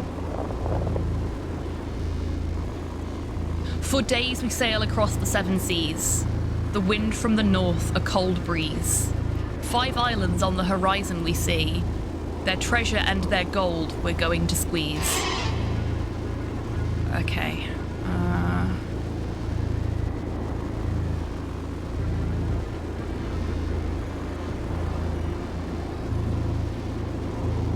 I don't recognize any of these symbols as being part of the thing. But I kind of want to do that one. Let's see what happens.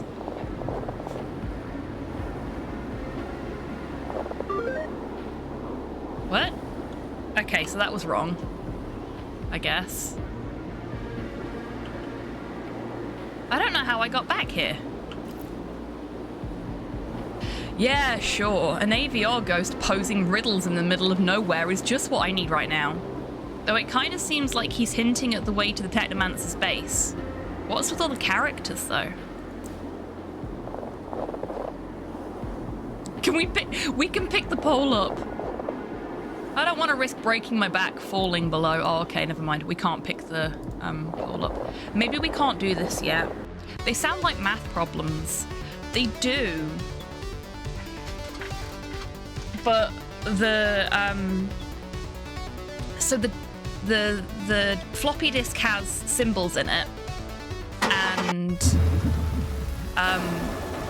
maybe there's something else that also has symbols in it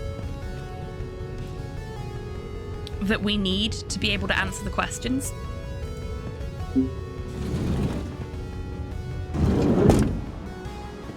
But they do have a very sort of hang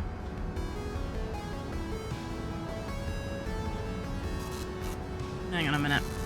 There we go. Seeing as the dog's not in the chair,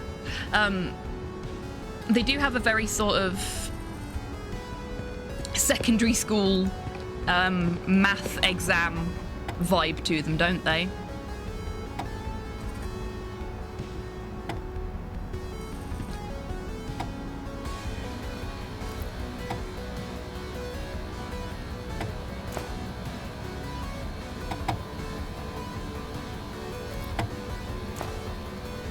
Okay, let's get the symbols written down.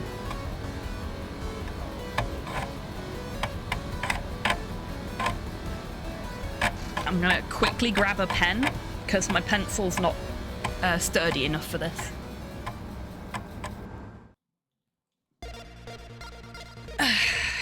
There. This will make it a bit easier to read.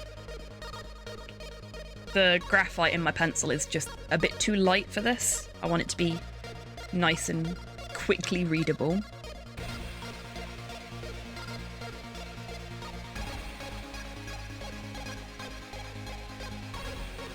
So we've got these eyes. And I think they end with an upwards pointing arrow.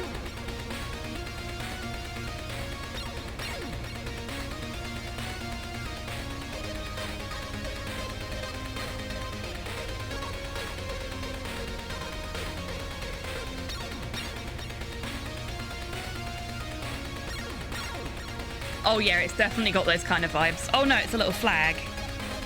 Okay.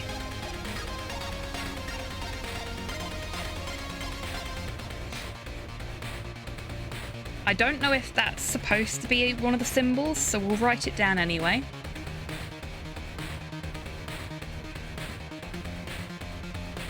Because it's the same colour as the little flag was.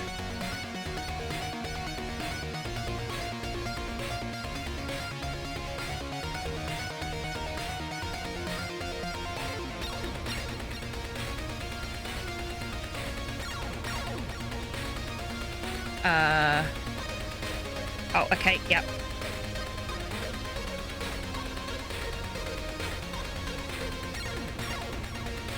Close enough. There's the upward arrow.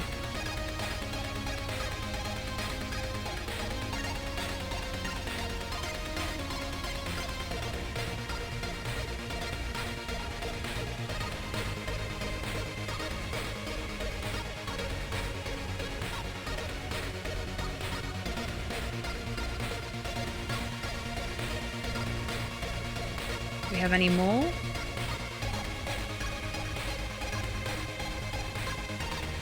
They are Norse runes, they are.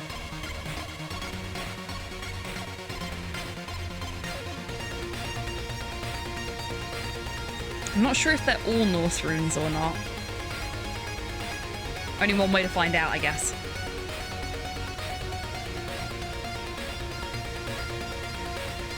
I swear there's another one somewhere. There we go. That one's definitely.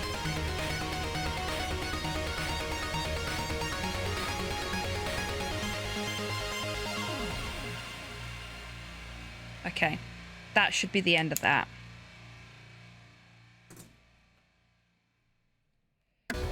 Did anyone else have an Amiga back in the day? And if so, did you have a guy that sorted out your pirate games, or did you just get them off your friends? So I didn't have an Amiga. We did have one in the house, but it was pretty sure it was already in storage by the time I came along, unfortunately. I'm pretty sure my dad was the guy that sorted the games out.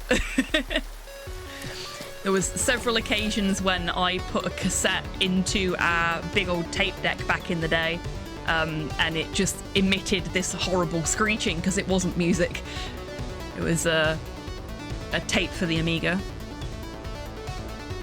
Okay, let's go to Nawaka and see if there's anything there for us. Because it may be that...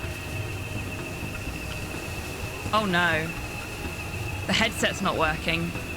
There doesn't seem to be any network available in this place. Interesting.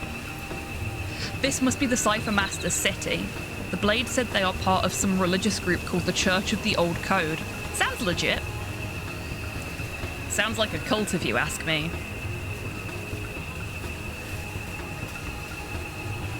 They look like a man and a woman.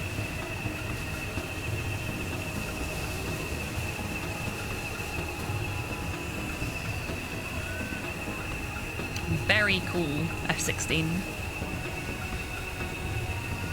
Most churches are. Fair point. Hero Quest is the best game ever made, and anyone who says otherwise is wrong. Oh, look, pretty lights. I wonder what all the pixel art was done in for this. Because as somebody that has been trying to figure out the most effective way of doing the glow on lighting, this is an approach that I generally appreciate for my own artwork. So what they've got here is some semi-opaque pixels in an overlay layer on top of the background.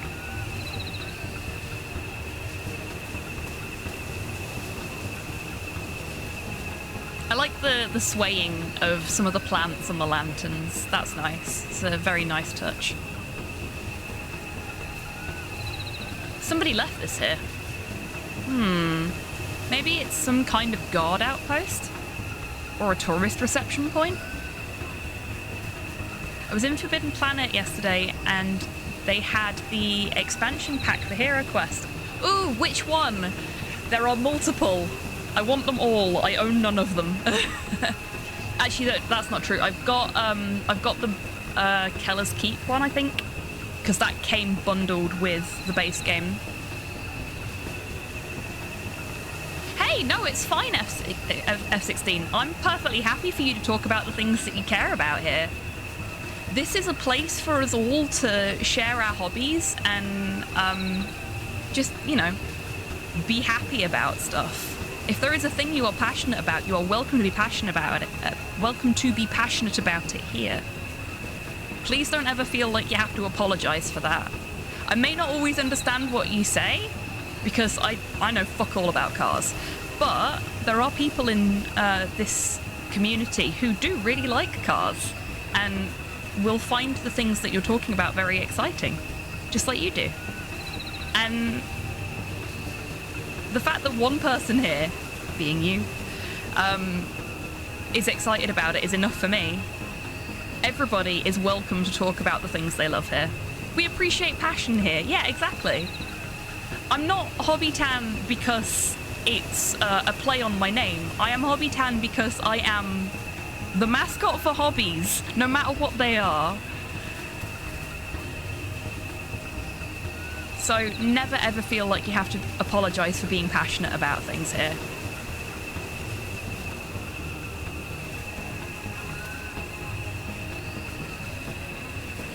I wonder where the power for the light is coming from. Maybe there's a hidden battery somewhere. City, hill, waterfall. They've done a really good job of making that legible. Because, again, speaking from experience here, making legible writing in pixel art is a pain in the arse. Okay, so that takes us to the town. This takes us to the jungle.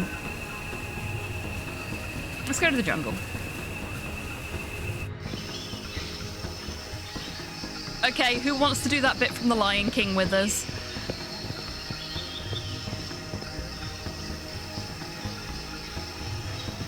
I like the little lizard.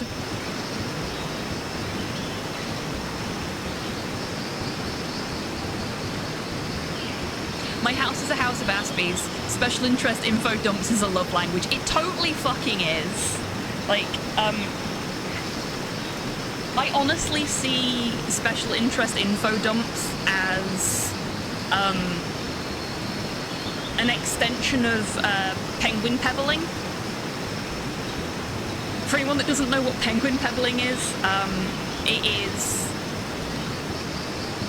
one way of describing a particular love language, which is basically here is a thing, I thought you would like the thing, have the thing. Because penguins, when they're seeking a mate, they find a nice rock and they give it to their prospective mate. And if their prospective mate likes the rock, then they mate for life. If their prospective mate does not like the rock, then fuck. Okay. Sometimes I'll just walk out of my room, dump random info that I just learned on my family, and then disappear until dinner. I am very much the same F16.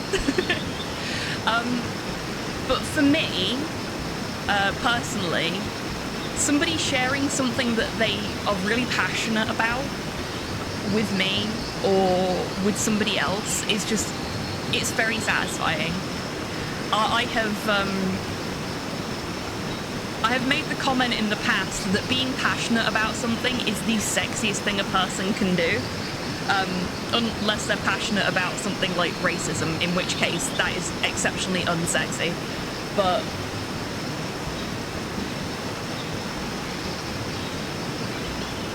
taking something that you love and going, this is a thing I love, I want to share it with you, is a wonderful show of appreciation and intimacy doesn't feel like the right word, but I'm sure you know what I mean. Between people, in my opinion. And I love that we can do that here as well.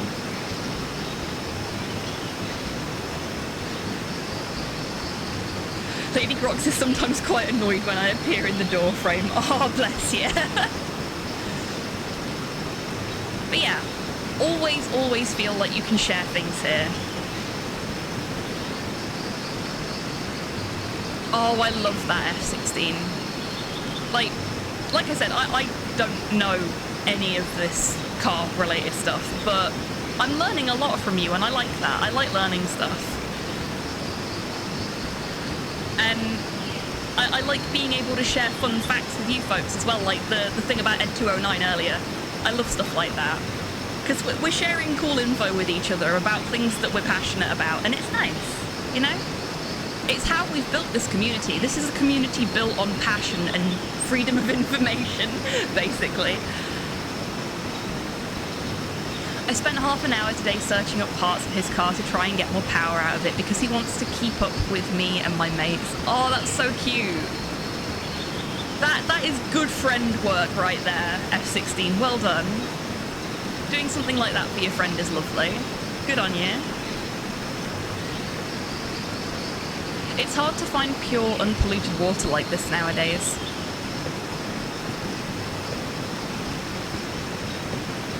Well, I did want to look at the wasp's nest, but apparently we're not doing that. Or we are? Okay. One of the biggest I've seen in my whole life. Why couldn't you have said that from over there? Better stay away from that. Fair enough, I suppose.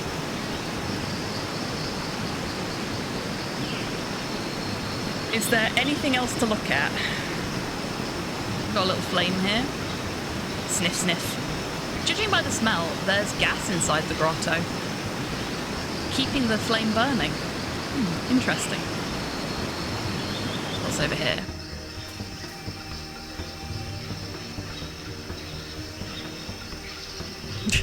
I wouldn't if I were you, Cypher.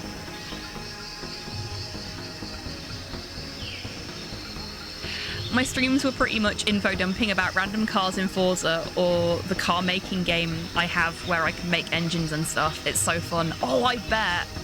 See, that's always really fun as well. Like, I get to do stuff like that when we're playing games that are about, like, cults or, anything like Silent Hill where you've got interesting cinematography being used in games. Anything I can use my degree for is always great, but it gives me an Mothman, yeah. Cryptids, anything about cryptids.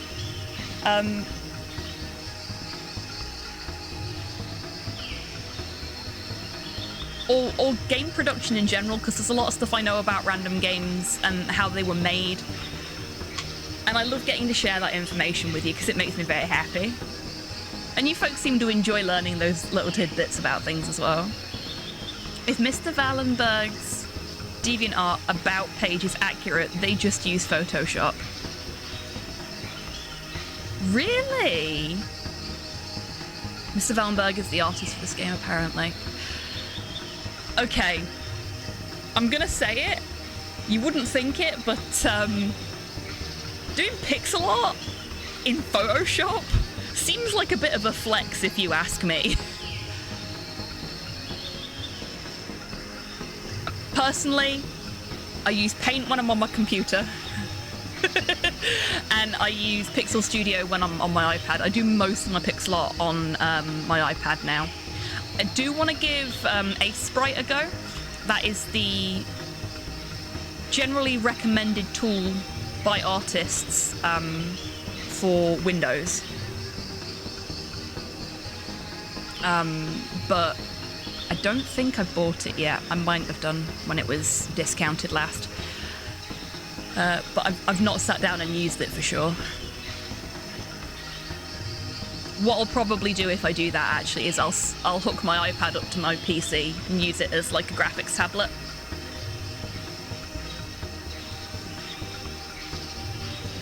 I remember there was one of these at my grandfather's house. No one knew how to work it except him.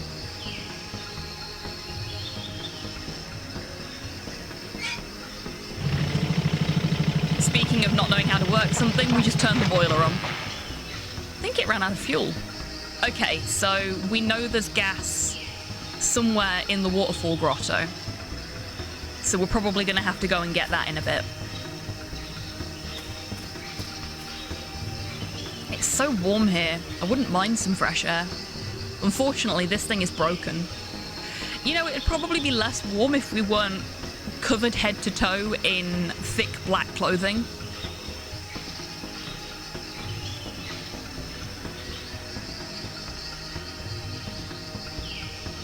I can't do art in the normal context, but if you ask me, art includes design, and that I'm goated at. Look, F16, if anybody tells you that design is not an intrinsic part of art, they're wrong. Design is an art form in and of itself. Doing technical drawings is an art form. I have heard so many people say, oh yeah, I'm really good at technical drawing, but I'm not an artist. Yes, you fucking are. Not only are you an artist, but you are a fucking wizard, because technical drawing requires you to be good at both art and maths. I am bad at both of them. Yeah, so you're an artist, F16. And if anybody tells you otherwise, they can get to fuck. No worries at all, Cypher, you take care. It's been lovely to have you here. I'm not an artist unless we're going to count the piss variety. Bravo.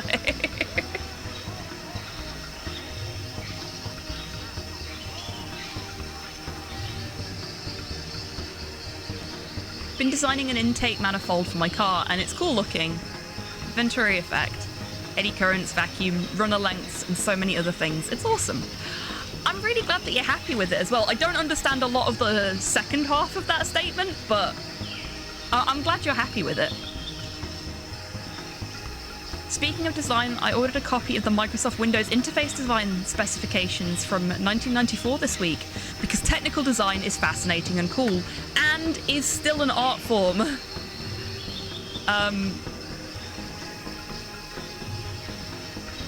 That is really cool though.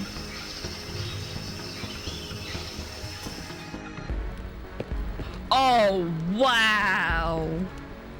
What's this place? It looks like a shrine. There's nobody here. And what's that altar? I've got a strange feeling.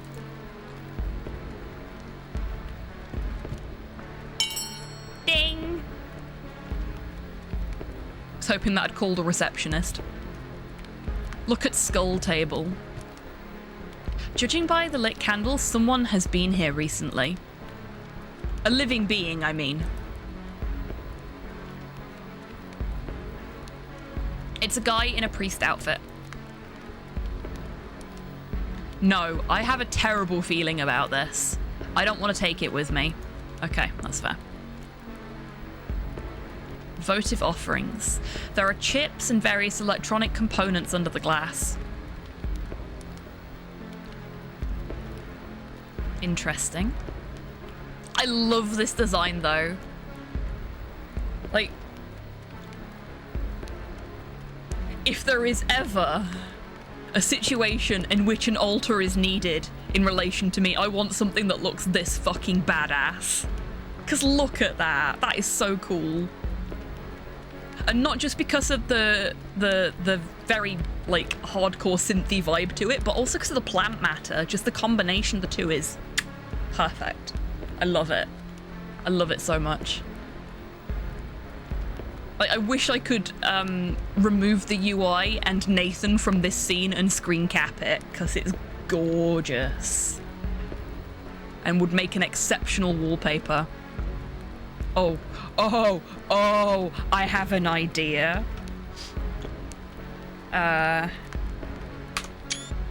Screen cap 1.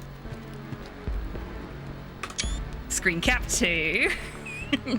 I'm going to be doing some photoshopping later so I can have a new desktop wallpaper.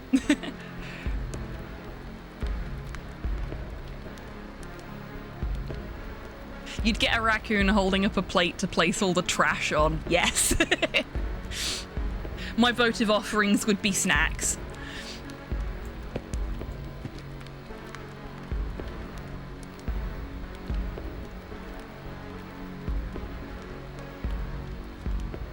People did so much research into UI UX design in the 80s and 90s that has since been thrown away. That is such a shame. Up until 2022, I was piggybacking off of my school's CAD software after I dropped out in 21. Ah, I see. I've not done CAD CAM since I was a teenager. No, preteen actually, thinking about it. Fuck. Now I feel old. It's amazing looking at heat soak absorption. It's concerning how many manufacturers just ignore it, assuming that the air that flows through should be enough. Yeah, that's scary. Hello, Longship. Welcome in. I hope you're doing well today. Feeling old, gang, indeed. The amount of soba that would stack on your altar, food for ages. Yes, I'd be okay with that. I love a good cup soba.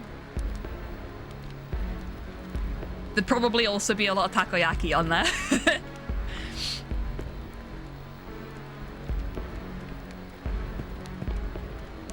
This is no regular TV. That's no moon. It's a pro broadcasting monitor in pristine condition. If I weren't here to save the damn world, I'd snag it for my private collection.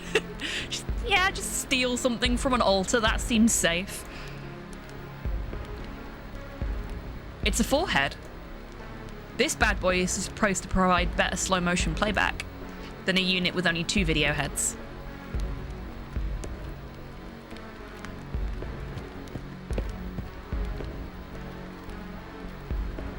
That's no moon, it's someone's bum being waved out of a bus window.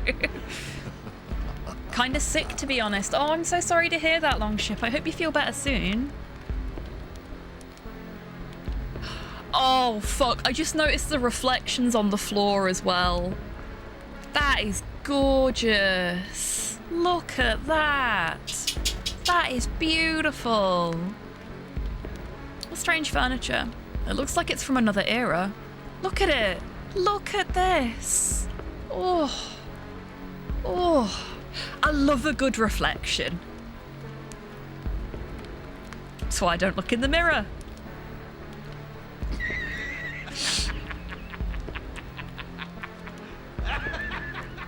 Oh, seriously though, this is beautiful.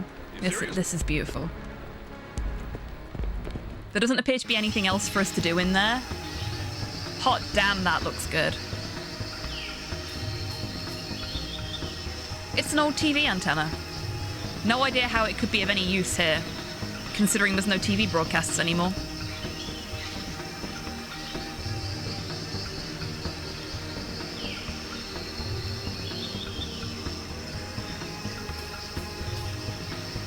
There's something inside, but I can barely see it. The water is too muddy.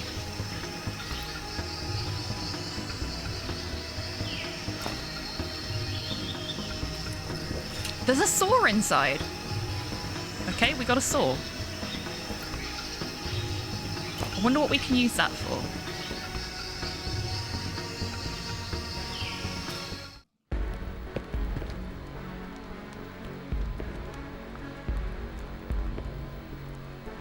I wonder.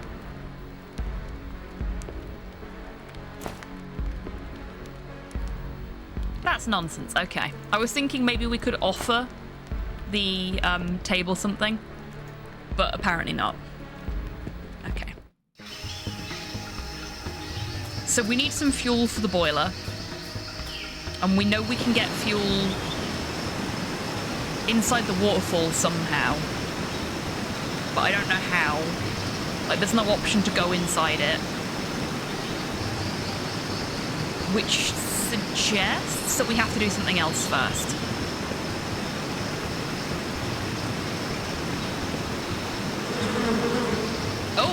Oh, okay. Damn wasps.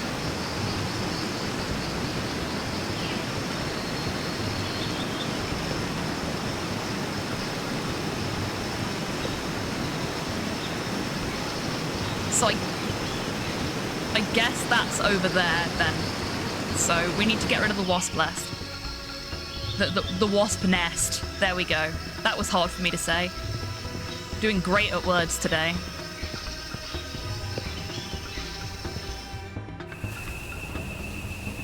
We've not been to the town yet, so let's go to the town and see what we can learn there.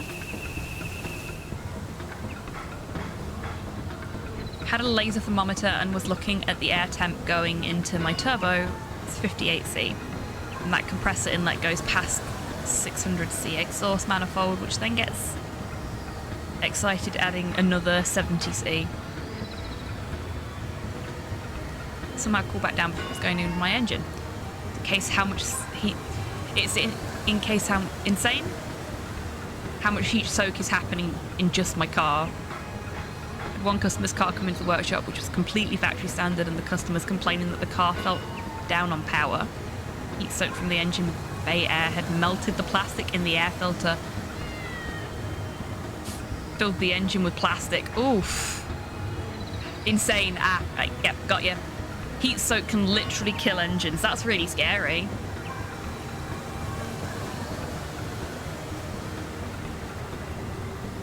Stay off the grid and join our land today. The internet is not dead, brother.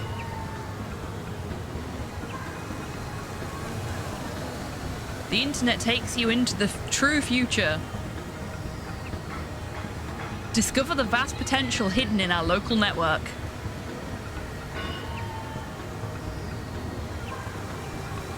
Completely off the grid.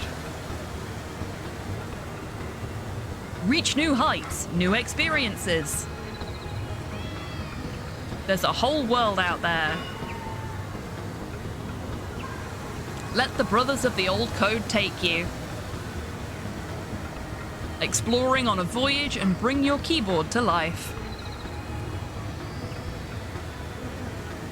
Reject permanent reality and join us on the old network.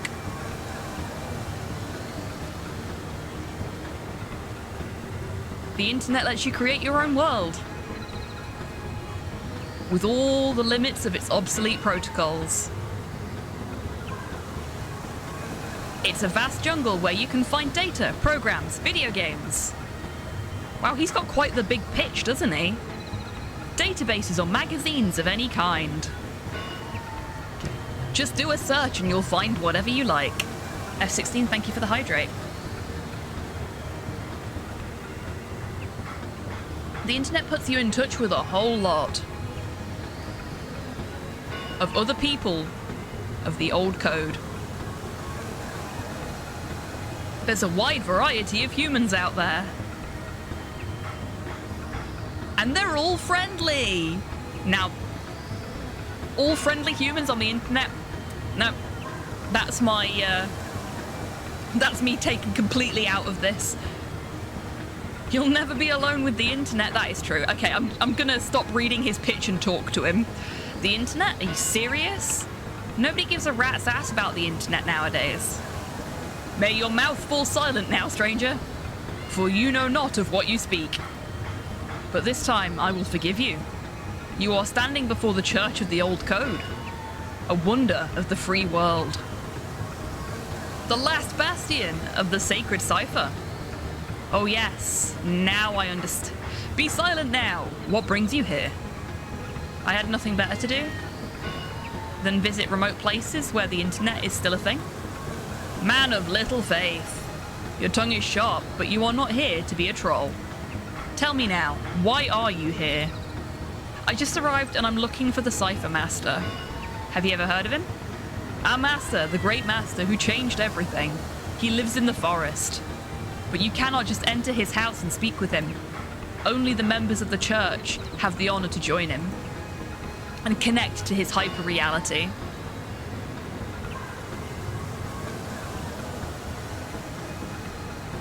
Members of the church? What's that supposed to mean? Well, well, let's start from the beginning. First of all, do you have a nick? A nick is your name on the internet.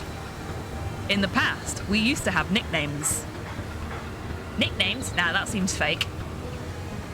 But then everybody fucked up and everyone was forced to use their real names on the internet and endanger their privacy. I like this guy. That was right before everyone started migrating to the new system, which was stolen from our great Cipher Master. Welcome back from the Lurker's Lounge, Cyborg. The system was created to give people the freedom to use their imagination and make a better world. But since then, darkness has taken over, and everyone is becoming so isolated from each other.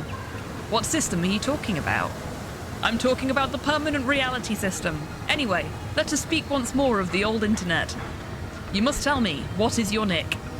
You cannot join the church and meet the master without a proper nickname. Okay, so we have the option of Zardoz, Raffo, Froz, or Elder0010.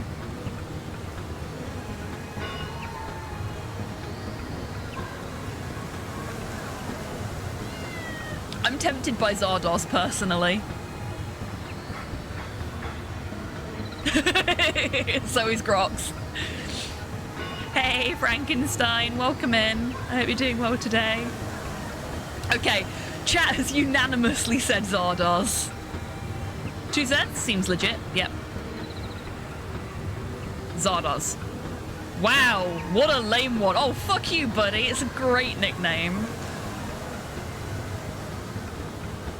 Now, please give me your credit card. Wait, what? You didn't say anything about money. We face costs every day to keep our server working, and all the money goes almost entirely to maintenance. This is just a small contribution to our cause. Please read the terms of the agreement and click OK to proceed. Okay, I guess that's fair. There is no way we read the TOS in that amount of time. Nathan is not a TOS reader. This is how they get your soul, yes. This is definitely a cult now.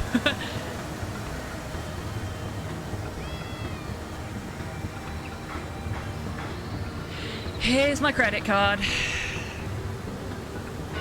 Thank you for joining the Church of the Old Code.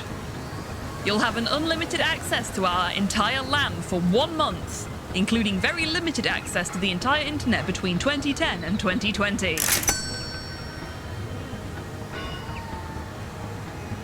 All this for just 100 credits. What? 100 credits to connect to a local network? And the internet already sucked balls in its heyday. What a scam. I want my money back. Sorry, but you've already accepted the terms of our agreement. Welcome to the church, Zardoz. I'm sure you'll enjoy our community. Besides, now you can access the AVR network here too, and visit our master.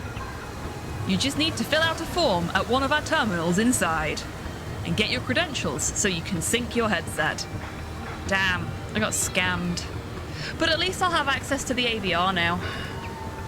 Welcome to the Church of the Old Code. We got hustled, folks. Zardoz got hustled. Securely send money to your relatives and friends. Call anyone worldwide. Ultra-fast web surfing, 33 kilobytes per second. It was an experiment done back in 2008 where a company called AEM tested dry ice in an intake system. And by just having that dry ice there, the cars consistently picked up 70 to 80 HP throughout the whole power band. It's really interesting. That is interesting. I love science. Science is fun.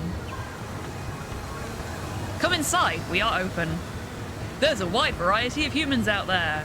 He's back on his pitch again.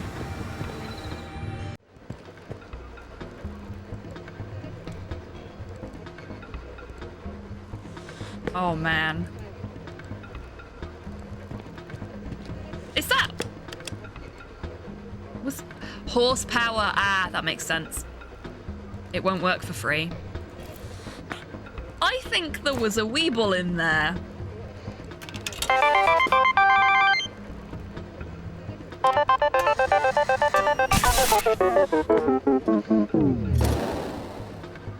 It spit out a harpoon! Yay! I think this is the most useful gift I could have wished for.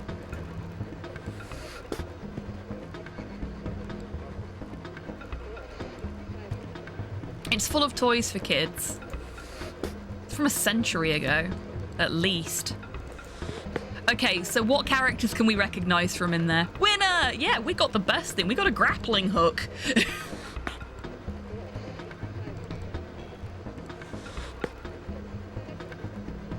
That's definitely Weeble and Bob, isn't it?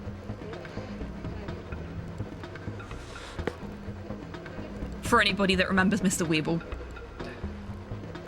Which the captions just cannot understand at all. An old-fashioned way to protect your privacy.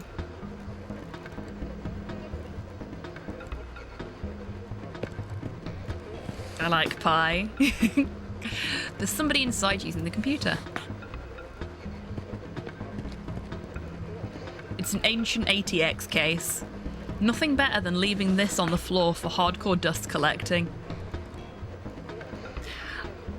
I have to have my computer on the floor because it won't fit anywhere else in my office, but I clean it fairly regularly. It gets a clean once a month at least. Hey, I remember this movie. Wild Hunt. It's playing some random garbage from a local network. The sysadmin.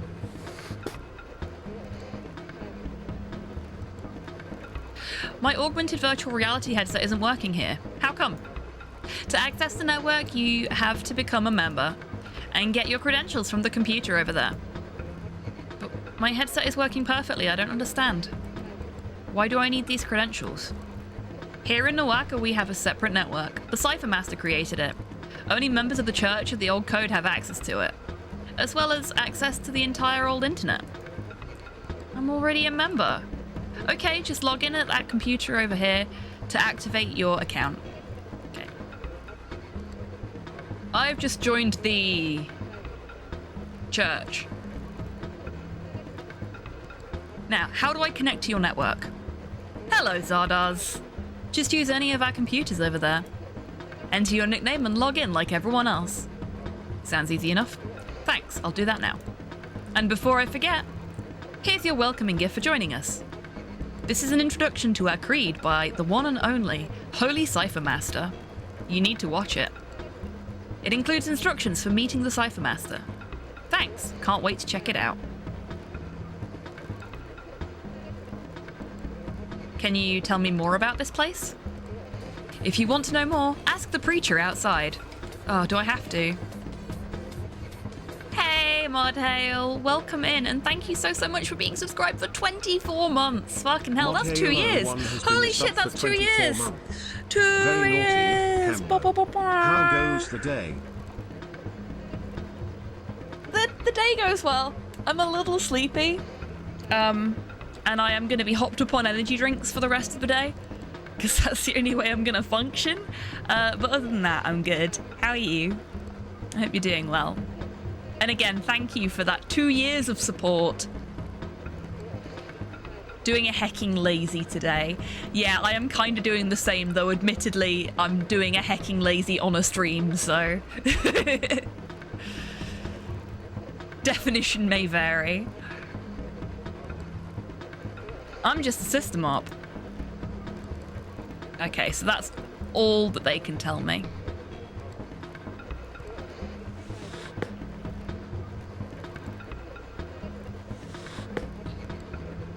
Oh my god, there's a printer over here as well. Look, a printer.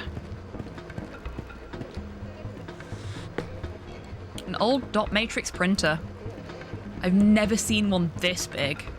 I bet it's noisy as hell. Okay.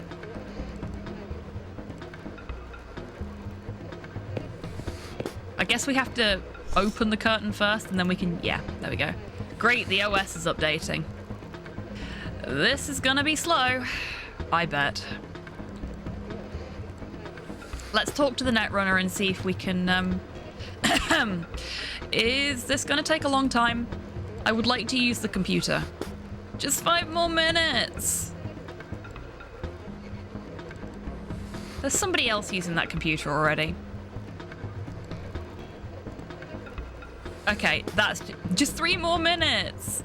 That's not what you said just a moment ago. Listen, I'm busy. I'll be done when I'm done. Ah, oh, fuck. Okay. Is there another computer somewhere? Does that printer over there still work?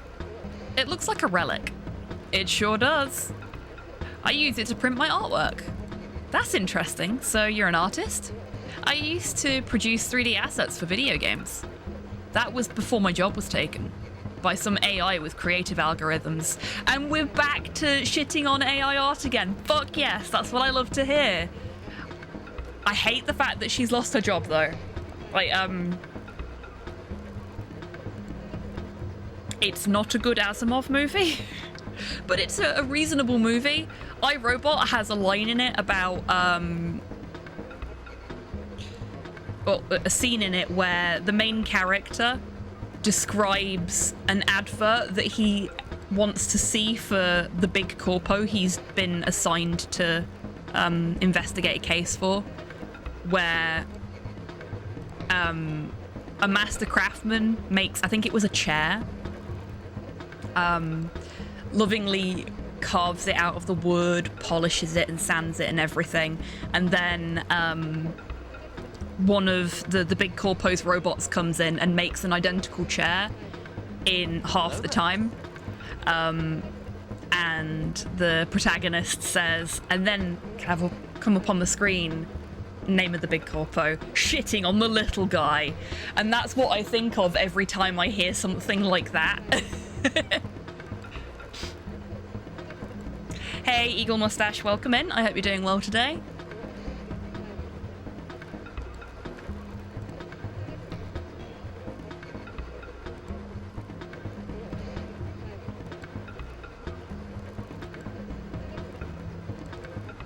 In the past, I was into ASCII and ANSI art. Fuck yeah.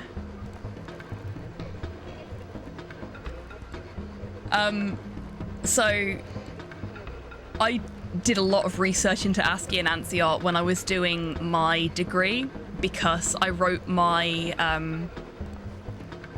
my final thesis on internet societies and communities. And the ASCII art scene is a really interesting one in that regard. Like, the community for it is pretty impressive. Also, ASCII art is just amazing. Mind-blowing in my opinion.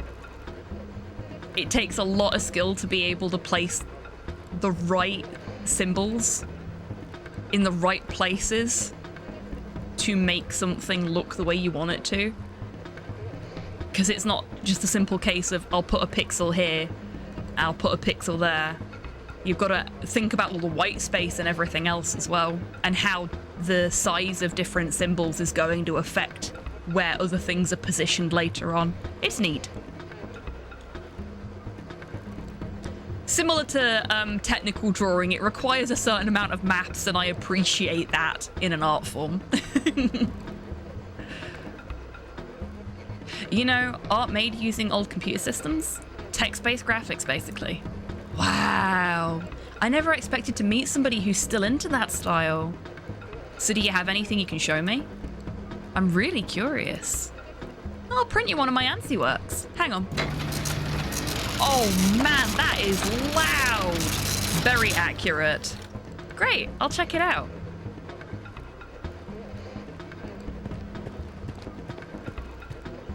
Someone once made a Doom render in ASCII. I can imagine that they did, because Doom is in everything now. I think even a potato can run Doom, which is impressive. Oh wow, this is just, wow, impressive. This shading is great. Thanks so much, really. I can show you more if you want. Maybe another time. Can we look at it? I wanna... that VHS looks rad. Look at that.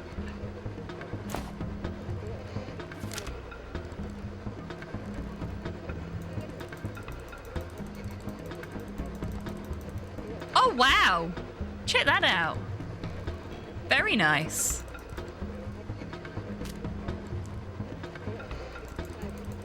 Ooh. Oh, hello.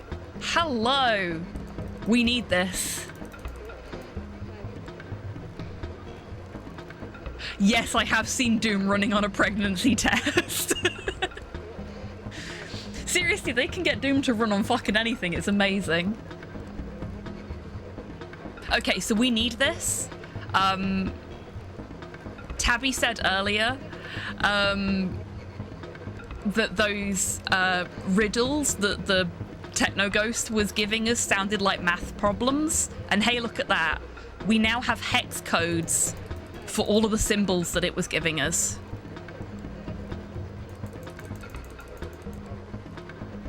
We also have decimal codes for all of the symbols it was giving us, which means we can now answer the maths problems.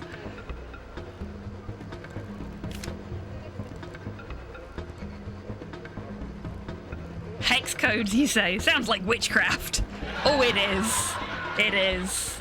I knew we were going to need something to translate it from symbols into numbers or what we actually needed, because they wouldn't be the cipher master if they weren't using a cipher.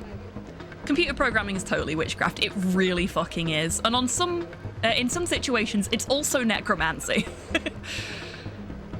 Okay. So we've got something we need out of here, which is great. But, oh, we didn't actually ask about the computer, did we? And archaeology, yeah. I really like that ASCII art you did. Have you been doing this for long? Yeah, since back before my job was taken. I used to produce 3D assets for video games. But then the AI algorithms took over and all those kind of things. Tell me about it. It's hard to make a living these days. I'm doing mods and hacks for hardware. It's getting more and more difficult. Ditto, but that's in the past. I miss those times. But I miss my time in the underground as an ASCII and ANSI artist even more.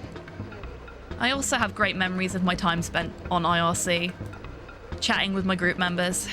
IRC? I haven't heard of that for a decade at least. Is it still alive? Definitely alive and well. A lot of people idling like usual. But it's still the best place ever for chatting. We even host an IRC server here. Oh, yay! That's crazy good. I should definitely hop by to say hi. You are welcome. See you on IRC. You can count on it. I love how just like old school nerdy we are. I kept thinking that was like the Rosetta Stone a little bit. Yeah, that's fair. And CSI if you have to fix someone else's code. Yes, very true. She sounds like one hell of a cool lady. I'd hang out with her. Yeah, me too. There's only one computer working, and someone's been using it forever. Then just wait. Come on, really? I need to use it. I told you already. You'll have to wait for that guy to finish his session. Motherfucker. Any idea when the guy over there is going to be done? How am I supposed to know? He's been there a while. We offer our members unlimited access. You need to wait and be patient. But he's been there forever. Sorry, you'll just have to deal with it. Just wait. I need to get back to my work. Get back to your work? You're just standing there watching. Not at all. Can't you see all the tasks I'm working on? How? I sure can't. I'm not connected to the network.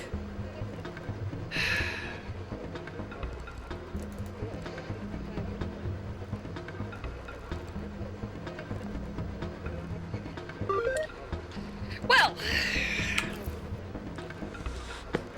perfect. I just got scammed by this old code bullshit, and I can't even access the AVR system because there's no computer free. How long is this gonna take? Could this be a comment on instant gratification culture? Maybe a little bit, but also, like, this guy is literally stopping us from saving the world right now.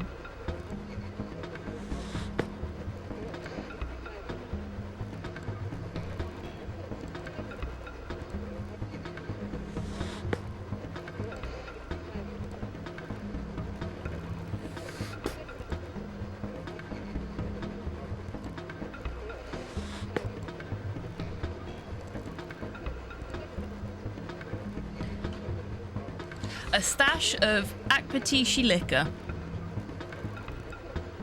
Akpateshi liquor? Liquor, even? I'm not sure how you're supposed to pronounce that.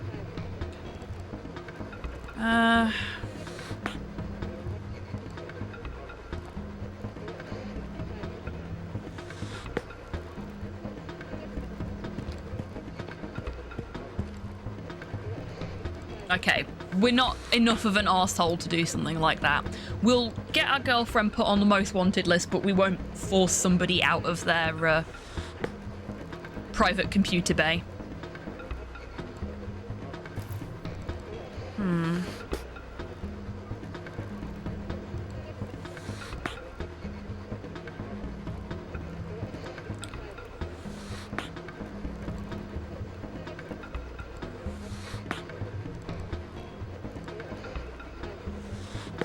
Okay, I don't think we can do anything right now. Where's the exit? Ah, there's the exit button. So let's leave that for now and have a look around. Well, what? No, I'm not interested. Sorry? No, please don't bother me. Again, I said I don't want to be bothered. No thanks. He appears to be talking to someone. He's not using a phone though. Maybe it's someone in AVR? Just bought a roll of heat reflective tape and it was $80. Oh, you bastard, that's expensive. Yeah, the world when it comes to prices for things is just a fucking mess these days. Makes me sad. I don't see anyone even in AVR. That's because we're not connected to the network yet. Would you please leave me alone? You don't have to do the right to do this. Can't see anything until I connect to the local network. And now here's hoping they fuck right the fuck off. Oh, hang on a second, folks.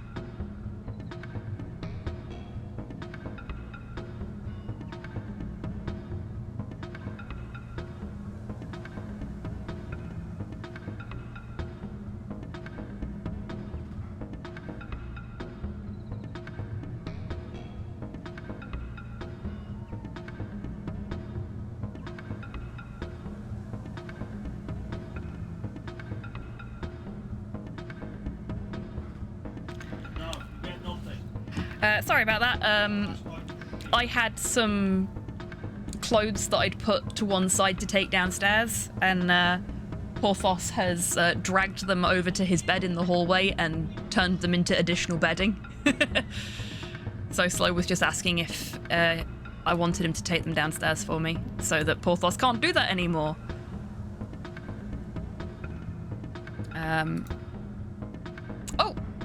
Thank you, Modhel, for the stretch and the posture check.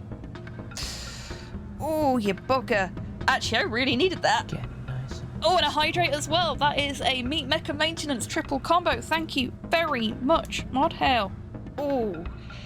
Folks watching, now is a perfect time to take a moment to unshrimp in your seat. Have a little stretch. Maybe roll your shoulders a bit like I'm doing at the moment. And have a little sip of your drink. Oh no. Oh no. This is the last sip of my drink. I'm going to have to BRB and get some more drink. But that's fine. That's fine. And thank you for the treat for the bar staff as well, Modhale. HobbyTan has had theirs. Mine is a rhubarb and custard. Thank you. Found myself sinking into goblin mode, so knew it was time for a mecha tune-up. Thank you very much. Okay. I will be right back. I'm gonna go get some more water. No, I'm gonna have another energy drink. This couldn't possibly go horribly wrong later. So just a couple of minutes at most. I'll be right back. Now's a great time for you to also grab a refresher on your drink, maybe even grab a little snack.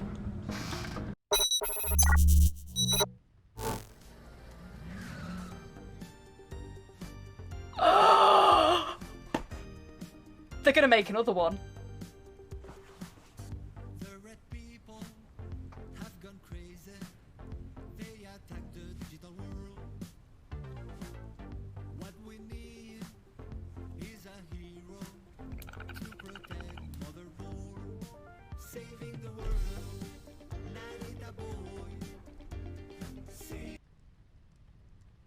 just gonna spend the whole game with this dollar stuck in her hand now.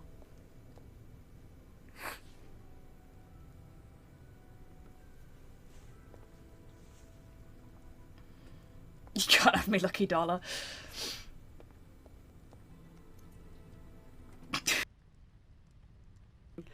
Causing irreparable damage is the best part of parenting. All to yourself.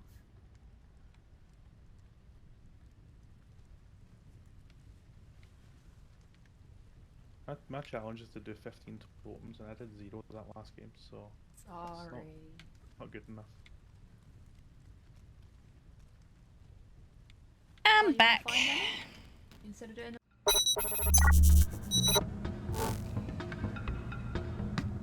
Hobby going into hyperspeed. Indeed.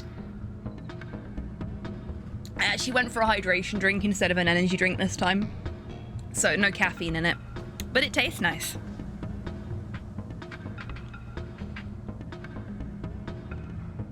Okay.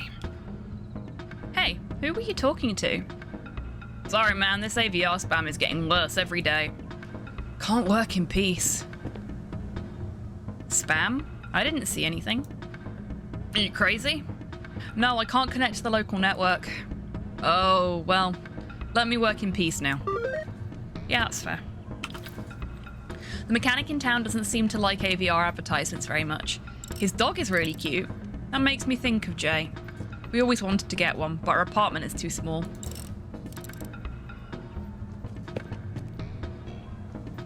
Here's a dog tag with his name on it.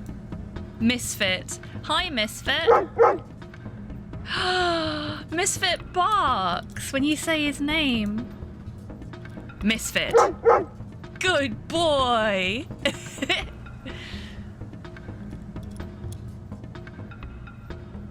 Can't pet him though. Okay. Look at naked lady poster. Sure, why not? It's a curvy girls calendar from last year. Hey, the mechanic likes curvy girls. Love it. Mars poster. Yet another space junkie poster.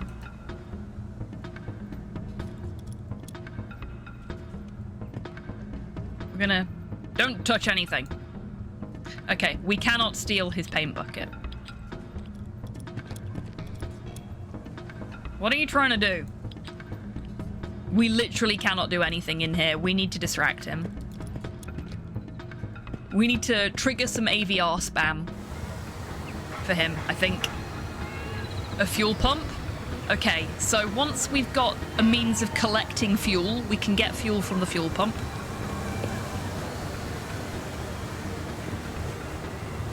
It's full of handmade artwork. Masks, small statues, good luck charms.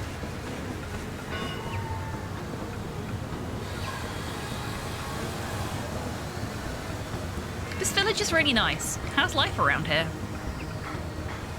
Can't complain. It's a nice place. Far removed from the chaos of big cities. I can keep doing what I love, and that's enough for me. Don't you miss having access to modern technologies, though? Well, we are surrounded by nature, but we still have access to some technologies. Thanks to our Cypher Master. He's the one who invented them all in the first place, after all. Yes, that's the reason I'm here. I need his help with something I'm working on. He's an honest guy, and one of the most intelligent people on the planet. But he got scammed too. Don't believe the rumors. What rumors? Some people think he's a sellout because he sold his AVR project to the company that created Xenon. But it's not like that. I understand. These things happen all the time. Some scientist discovers something good for society, and then somebody wants to make a profit from it, and everything goes to shit. AI art.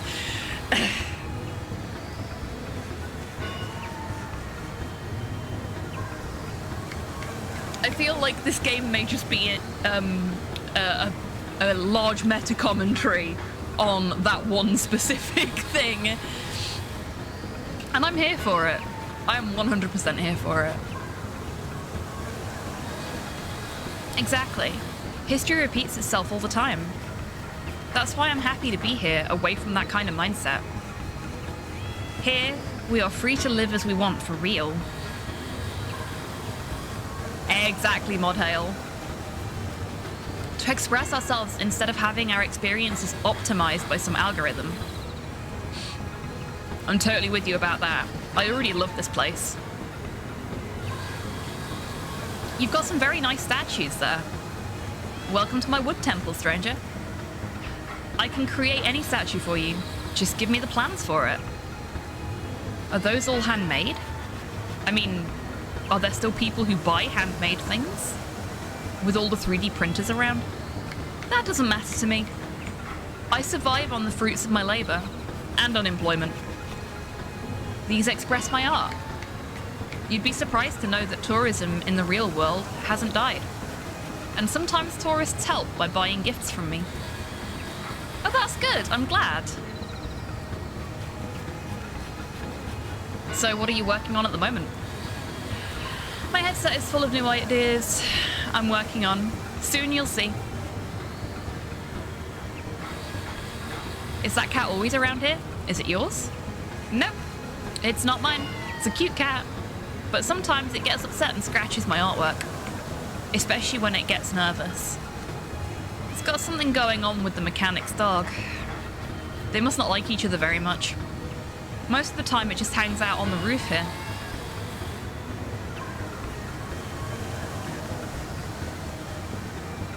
I feel the right to repair should extend to one's own life and social interactions and society. Yes, agreed.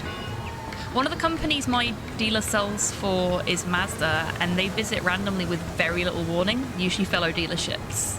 Warn us ahead of time, so we can't have any pin-up posters in the workshop. Plus the female mechanics would probably rip it down. Yeah, that's fair.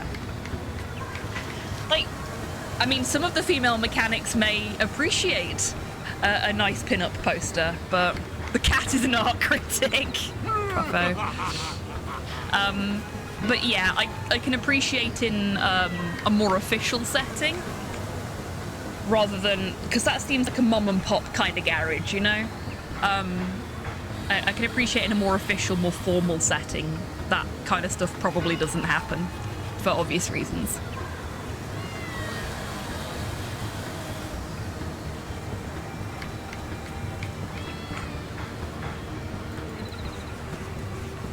I'm looking for the Cypher Master. I was told he lives here in Nawaka. Then you may want to talk to the preacher over there. I see. That guy is weird. He just can't stop shouting. Tell me about it. He's been distracting me all day. He keeps repeating the same thing over and over. Yeah. He really sounds like some advertisement from the early internet era. I think that's where he gets his inspiration for all that gibberish. So I guess you aren't really a fan of the Church of the Old Code? We don't have much choice if you ask me.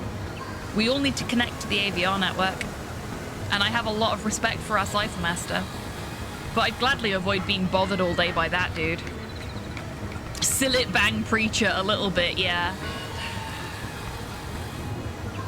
He does have very Barry Scott vibes about him. You're totally right, he's definitely annoying.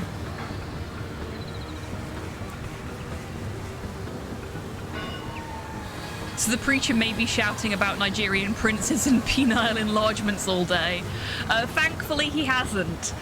Yet. But, I wouldn't be surprised if it turns that way eventually.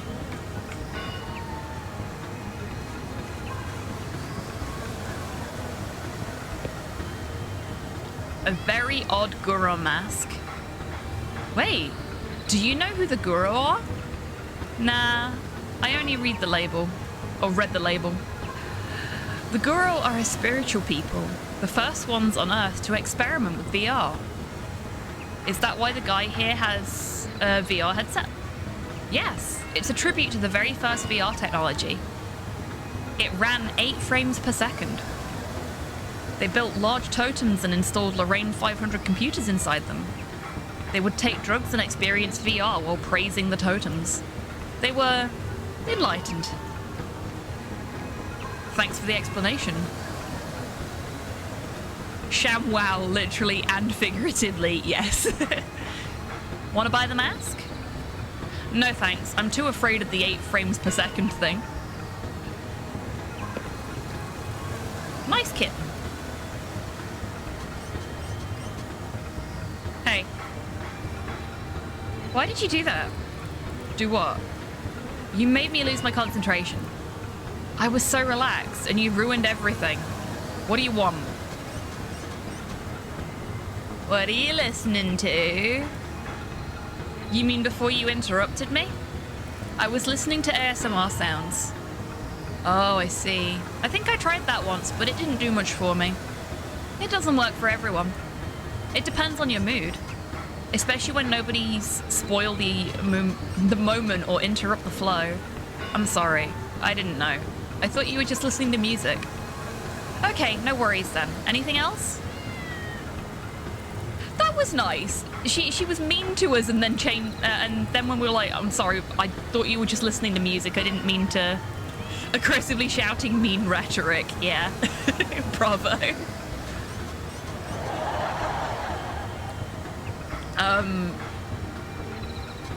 But like, as soon as she realized we didn't know she was basically meditating, she was a bit more polite about it. I'm looking for the Cypher Master. Have you ever heard of him? Everyone knows about the Cypher Master here. But if you want to join the church, you have to talk to the preacher. Yeah, I'm already a member. Are you a fan of Keygen Assault? What is that? I've never heard that name before. It's a synth metal band. They're the last live band on Earth. Don't you know who they are? A band? What's a band? Are you serious? A group of artists, musicians, playing all together at a live show. Sorry, but I have no idea what you're talking about. The only music I listen to is ASMR. Wow. Peace out. I'm off. Like, that's not casting aspersions on people that only want to listen to ASMR stuff. But even if you only listen to ASMR, there is no way you wouldn't know that other music exists. For one thing, Keygen Assault are, like, really well known in this universe. Because they are the last surviving live band, even if they don't actually play live. But, you know, you'd at least know what synth metal is, or you'd have an understanding that that was a genre. You wouldn't just be like, no, the only thing that exists is ASMR, I don't know what you're talking about. Maybe you'd say, yeah, synth metal's not really my bag. I only really like stuff like ASMR. But not just, what is that? I have never heard of this thing. I did not know other genres existed. That's sheltered in a way I didn't think was physically possible.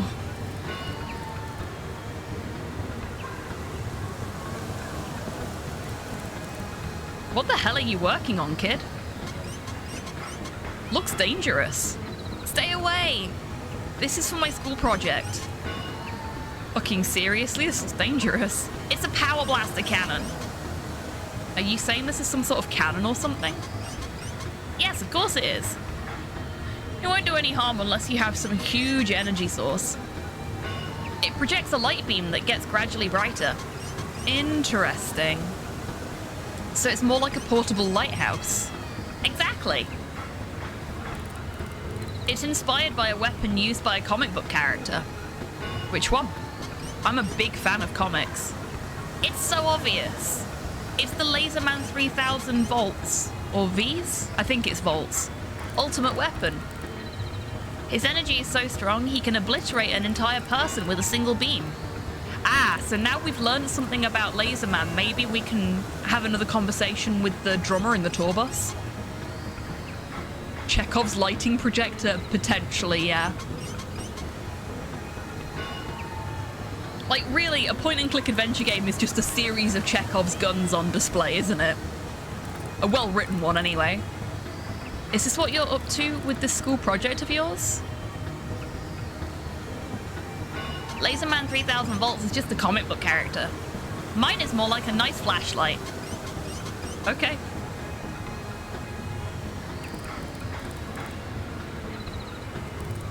Shouldn't you be at school right now? What do you mean? I'm studying. Can't you see that? This is a project for school. Oh wait, you mean real school? Like a building where you go to study? Well, yes. A school. How old are you? There haven't been any schools around here since AVR took over. Do you think I would travel such a long distance to go study somewhere when I could just do it from here in augmented virtual reality? You're right, that makes sense. So is your teacher online right now? Well, not now exactly. But the next scheduled lesson is in an hour. That's very cool. I didn't have that as a kid.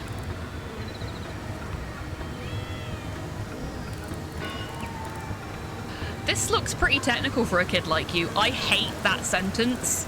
We're doing this because I want to explore all of the conversation options, but I hate that as a statement. That's very judgmental of Nathan, and we don't vibe with that shit here. There is no particular look for a person who is good at engineering. You cannot tell who is a good engineer or who is a good pilot or anything just by looking at them.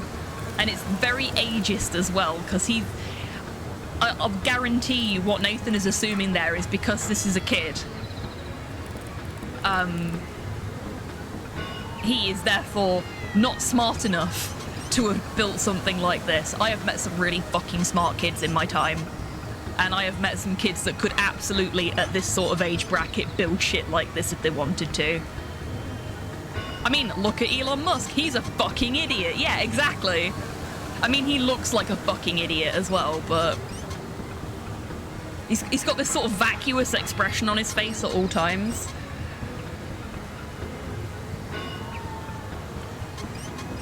You can tell nothing's going on between the ears. Exactly, F16. I mean, I have no idea what you look like. But I can guarantee you that people will have assumed that F16 wasn't capable of building engines at 5 years old.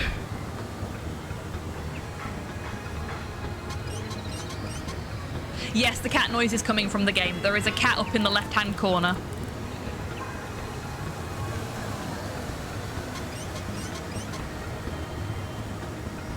There is the cat.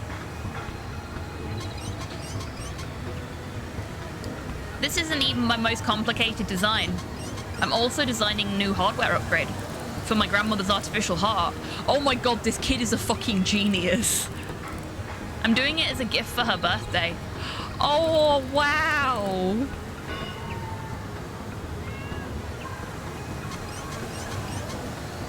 That's so sweet.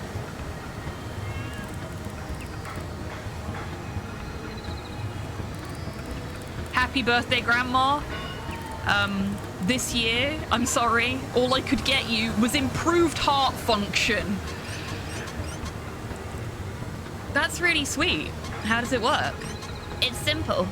Basically, our implant is starting to have some timing problems, so I have to make a clock oscillator for her heart using an FPGA device. Isn't that dangerous? No, I've already subjected it to rigorous testing.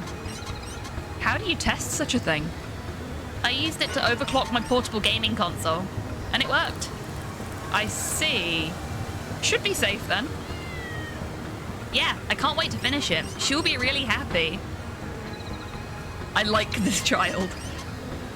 My cats will sit outside and cry to be let in, even though there's a cat flap. Little sod wants the door open for him. Yeah. My mum's cats are like that as well. Like, one of them, decided that the only way to enter my mum's old place was through the skylight window in the roof. So, cat flap, she wouldn't come to the front door.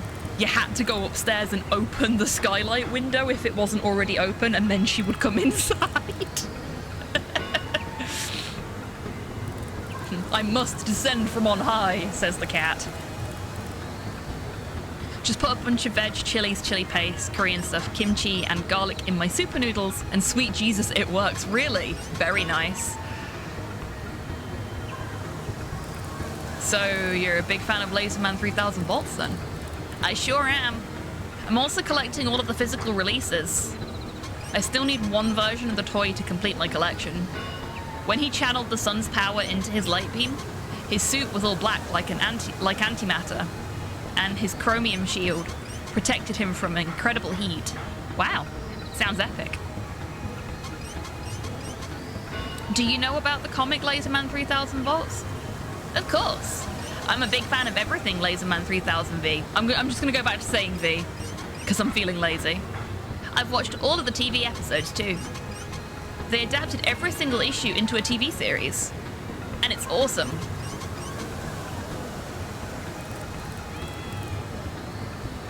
Catch you later. Need to go. School project, he said. That kid seems really into some weapon that could blow up an entire town just to emulate his favorite comic hero. It is pretty cool, though. Okay, Don't you dare touch my cannon. Okay. No worries at all, Modho. I am going to bring my microphone slightly closer so that I can sit back in my chair without it affecting the volume that you get from me. So sorry if you heard, like, mic moving noises there.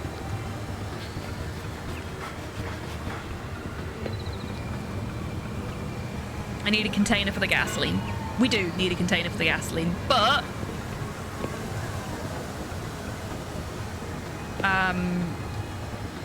that suggests that that's all we need. We don't need money or anything like that.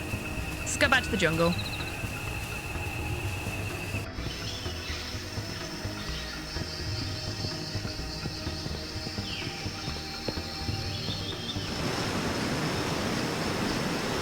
We can't go up there because the wasp nest is in the way. So we need to do something about the wasp nest.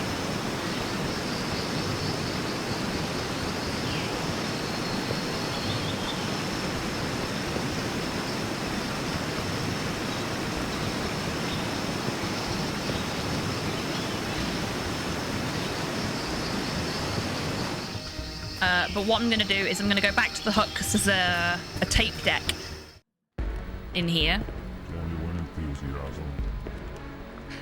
Leo Belink, thank you very much for the follow. Welcome in. I hope you're having a fantastic day.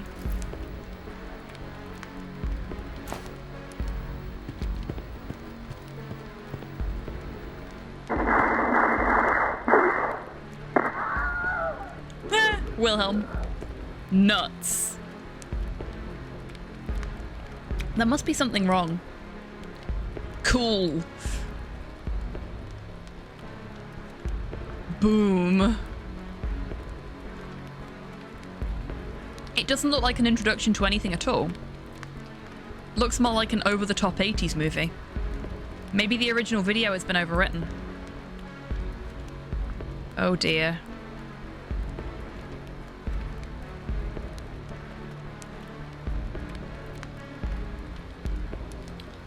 Okay, so it looks like you get nuts, cool, and boom out of this. Which may or may not be relevant information, we'll see.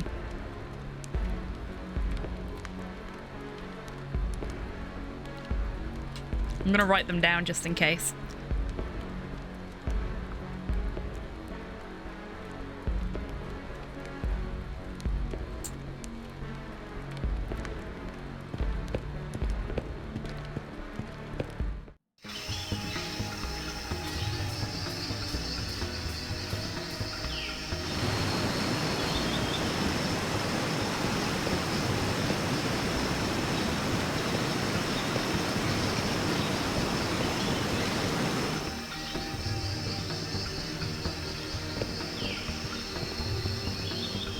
Water is still.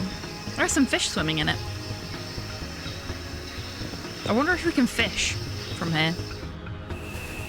Probably not, seen as there wasn't a use option, but maybe.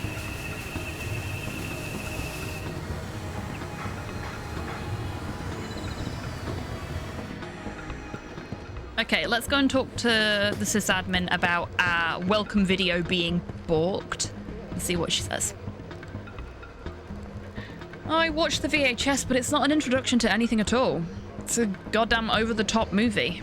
That's impossible. Make sure you check it again. Did you rewind it? Sure I did, of course. I don't believe it. I bet you just don't know how to use a VCR. That's outrageous. Yes, it's outrageous that you don't know how to use it. Okay, so we need to Be Kind rewind. I wonder, could I have done that? Game, let me leave. There we go. Not a big fan of where it puts the exit icon for that particular screen. It's a little too finicky for my liking.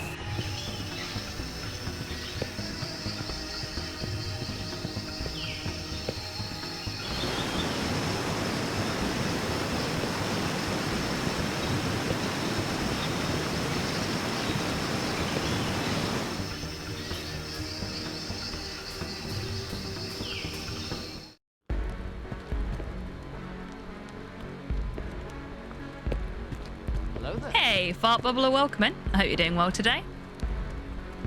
It's a forehead. It's Bad Boys supposed to provide... Yeah, we know that already.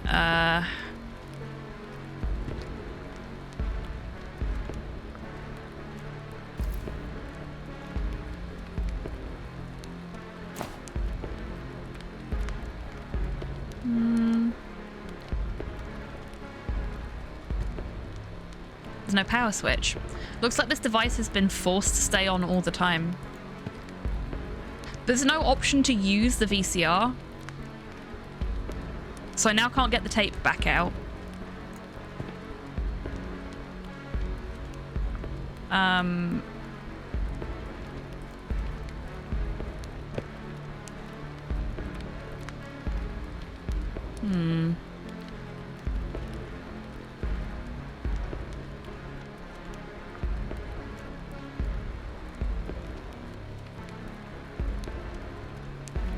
I don't know what to do.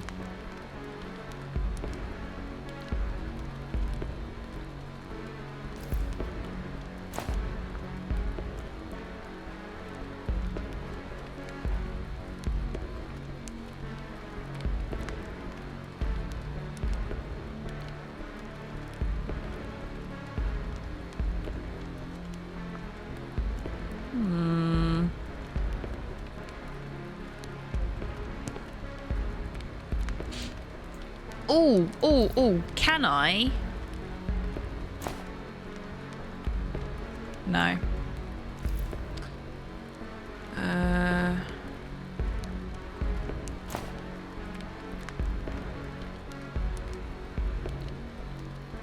Oh, I'm absolutely loving it, Fart Bubbler. It's beautiful. It's got some sentiments that align with my own, shall we say.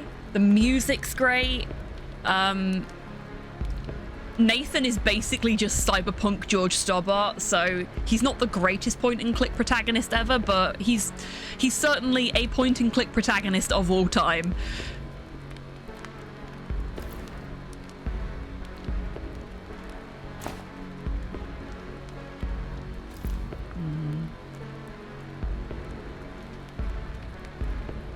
And the puzzles are fairly good too. Like, there's been nothing that has been exceptionally Moon Logic-y, which I like. My biggest problem has been because there's a 7-day break between, at least a 7-day break, I should say, between each session of playing this. I forget what I was doing last time I played it, and then can't figure out how I need to progress at the beginning of each stream. But that's a me issue, not a game issue.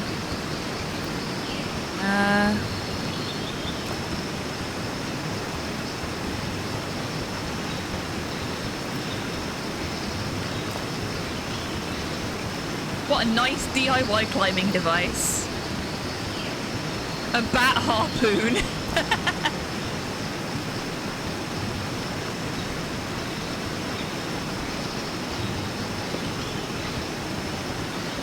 Speaking of Moon Logic, I saw someone on a forum say they were going to try and beat Discworld without a guide, having never played the game before. Oh man, really? I can't even beat Discworld without a guide, having played the game before. Like, there are some bits of it that just... I know they're really difficult and I can't remember how to do them when I come to do them. It is sadly not a great point-and-click adventure game. And I think it does a bit of a disservice to Terry Pratchett's writing and universe as well, personally. Some of the jokes that have been written for it punch down, and we all know how Terry Pratchett feels about punching downwards.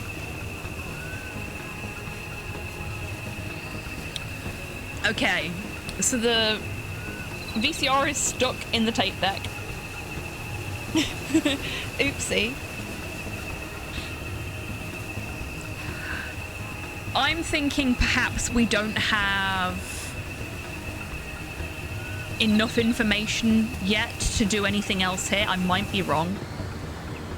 Because I think the first thing we were supposed to do was find the Cypher Master.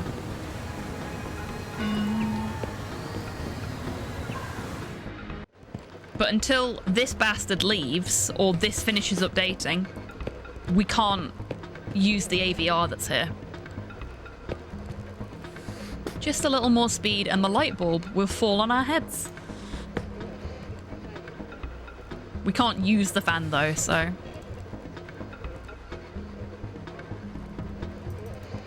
okay. No additional information there.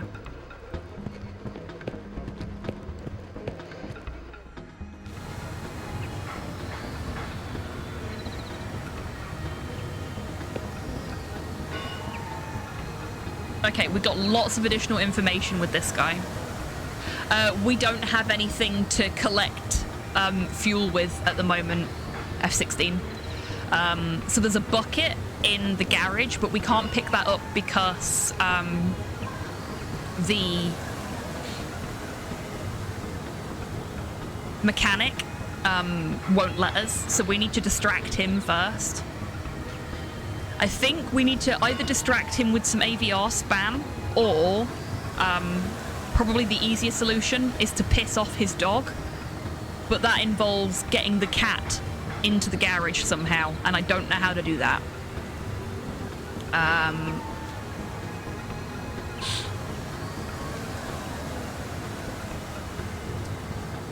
So I've got options, it's just figuring out the missing step to trigger that chain of events, if you see what I mean, for basically everything. You said the master is in the forest, but where? Just go out of town and head east. You'll find his hut past the waterfall. How's it going at the church? Today is going great. We just converted another fellow noob. Hey, wait, are you talking about me? Just kidding. Uh-huh. How many folks are there around here? We're a small community, a handful of souls who found heaven outside of the distorted reality. So, why is there no network here? My headset's not connecting.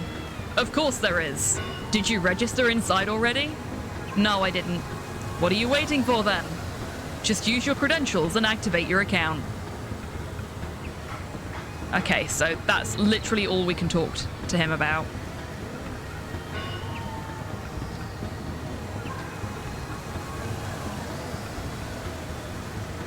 Nice kitten. So I'm thinking, I wonder if we can use the bat harpoon to get a fish out of the marsh. Okay, I have an idea. Let's see if it works. Best to think of something better. Okay, that is a no on fishing with a harpoon. How disappointing. Oh, a branch. Didn't notice that before. Kind of looks like a tree branch.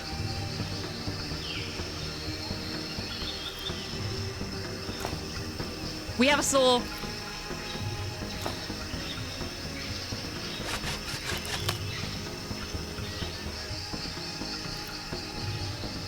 branch. Okay.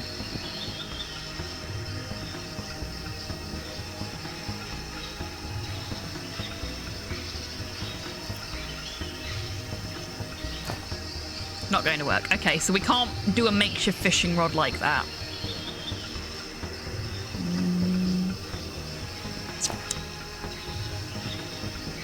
Can we give the branch to the dog to play with?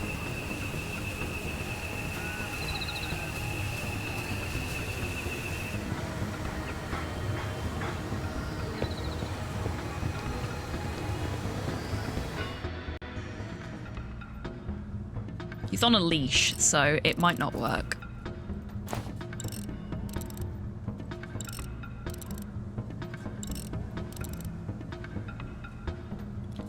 Can't even use the branch on the dog. Oh, we can't talk to the dog anymore. Oh.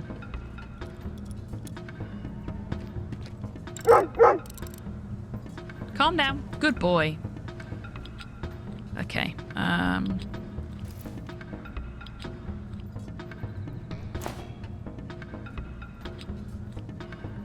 I can do much better than this. Okay.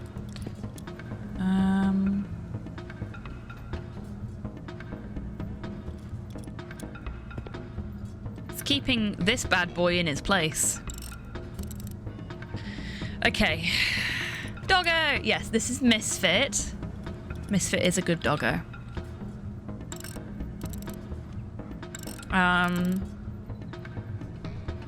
need to do something to remove his leash, I think, so that he runs outside.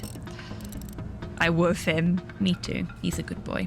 And when you say his name, he barks. But we're not allowed to do that anymore, apparently. The older, the better. Misfit is a great name for a dog. It is, isn't it? Oh, there we go. The older, the better. No, I'm... He said that when I was trying to talk to the mechanic. Excuse me.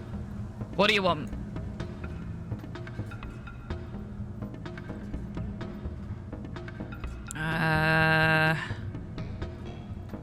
What was happening before? Were you talking to someone? Not really. It was just another fucking advertiser. They call once in a while. I really can't understand how they got my contact information. It should come as no surprise if you're connected to a network. There's always somebody exploiting your data for profit. I know. And I got fed up with that shit when I lived in the city. Thought this would be a safe haven because it's a different network out here. But it looks like those suckers are popping up out here as well. That sucks. Hi, I'm looking for the Cypher Master. Have you seen him around? Oh god, another newbie. Do I look like an information desk? He's in the forest. Ask the preacher. Go to the office next door. I need some help fixing our tour bus. I'm busy right now. You can call me later. Here, take my business card. Oh.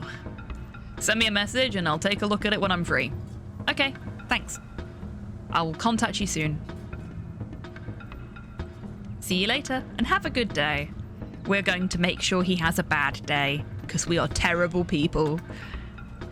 I'm busy now. Go away. Wow, I was being nice to you. Now I'm going to sign you up for all of the spam emails.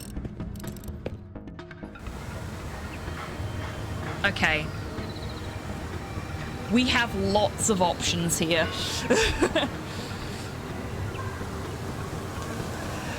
And I'm not sure which one is the correct option yet.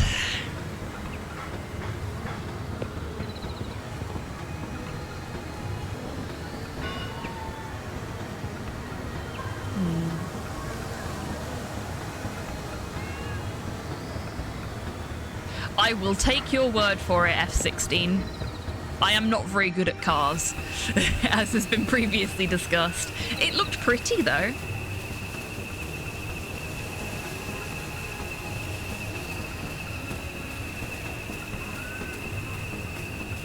Okay, let's go back to the Frosty place, now that we have our, Oh. I went to the wrong bit. Oh, you can do it from in there as well. Nice.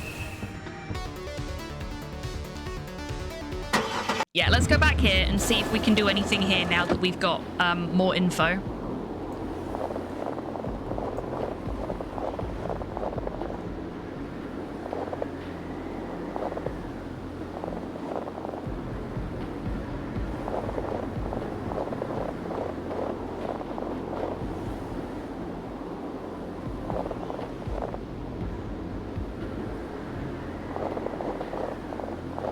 I do love that snow crunching sound, it's really good.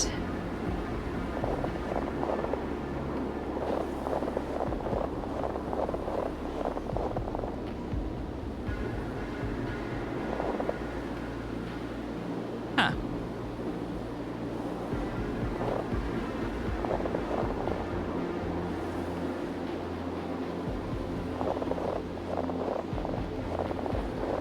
Oh shit, they are, aren't they? Thank you, F-16. Oh, I'm a plank. I forgot we'd switched them off while we were in the other place. One knight bows low in the presence of the king. He claims that 2 lands rightly belong to him. The king, feeling merciful on this day, does say, "I'll grant what you wish, but not today."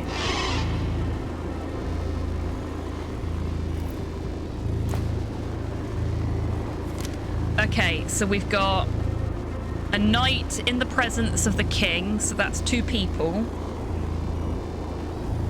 Says that 2 kingdoms belong to him.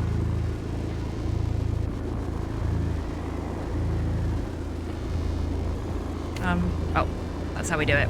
Says that 2 kingdoms belong to him and that he'll grant the wish. 1 wish maybe? But not today. So there's 2 days involved as well. So 7?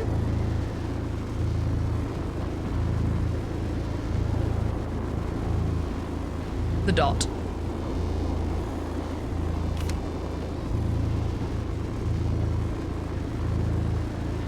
I do not see the dot in the list of available runes, so... Ah, bugger.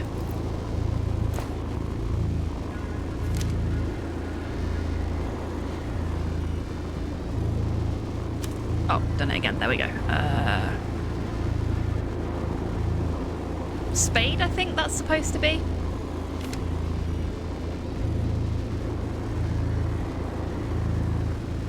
Which is also not present.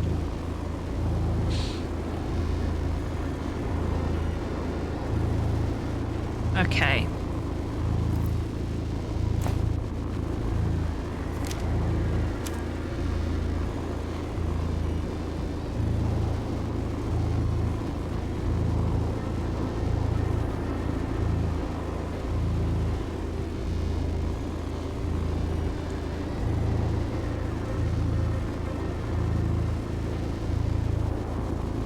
So we've got an inverted smiley face and a heart that are there, don't we? Is it the amount of people in each one? Maybe.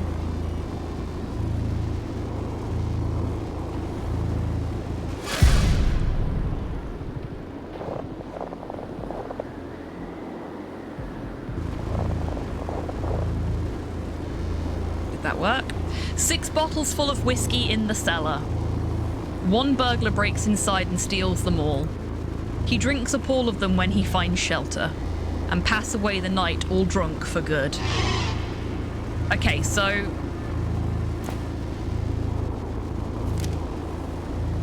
Six bottles of whiskey.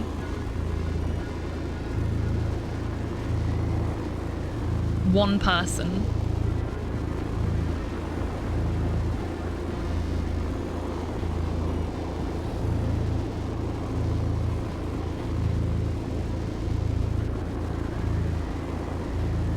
Could be the dot. Could be the... I said it was a spade, didn't I? Or a club. No, spade. That's spade. That's club. Could be the dot. Could be the spade.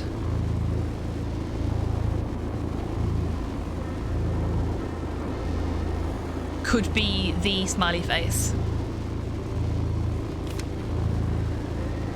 which of those is available here? Smiley face and the dot are both available. So if we go on the assumption that it's the amount of people,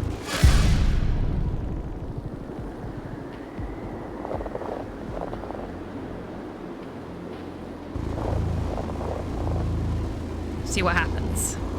Count the changes of darkness and light for 28 days till full moon is nigh. Then wait just 3 more days to sow your seeds and watch them grow and grow. 28 days plus 3, so that's 31 days.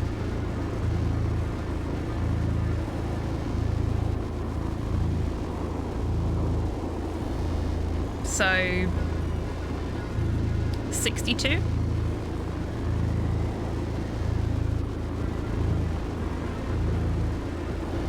That's not right, is it?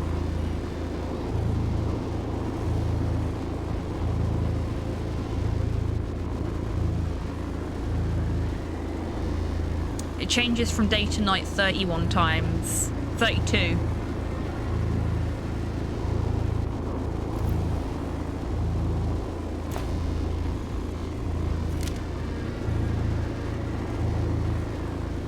If we include the start point when it changes from day to night. So SP or exclamation mark or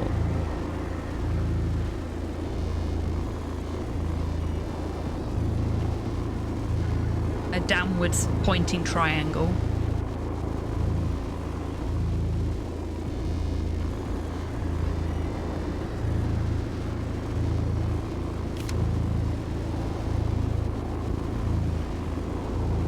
And we've got the downwards pointing triangle in there twice. And I don't see the other two.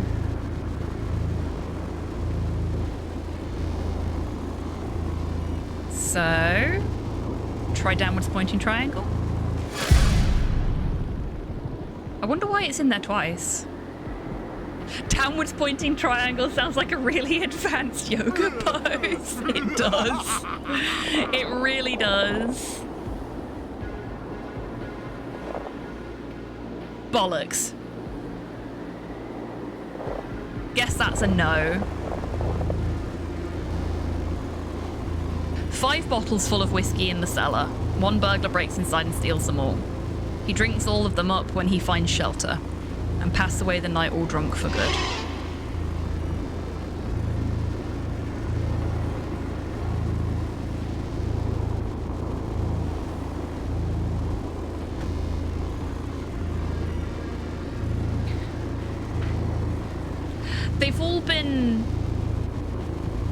They've all contained frames of time.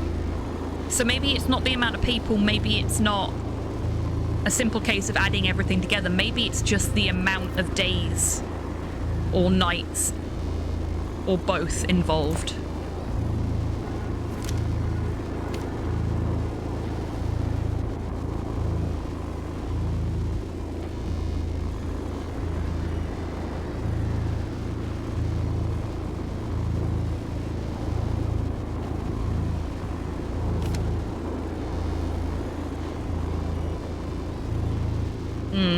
Can't be.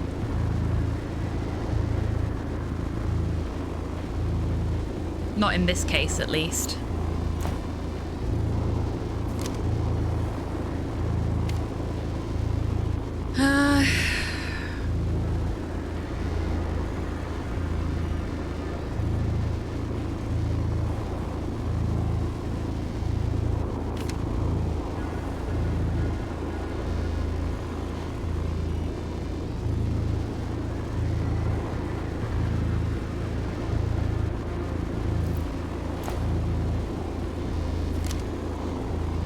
Okay.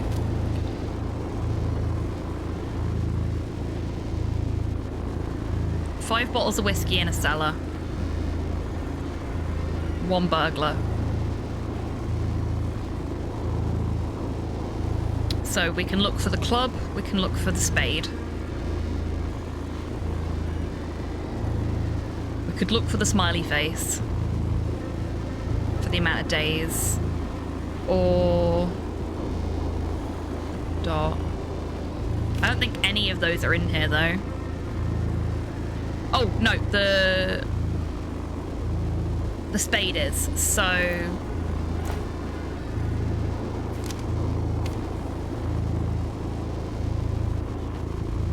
bottles of whiskey and the burglar. So the number of individual entities, maybe?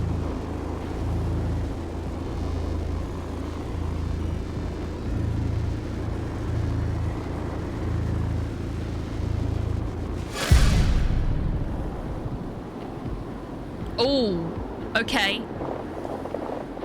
It went to the right this time instead of to the left.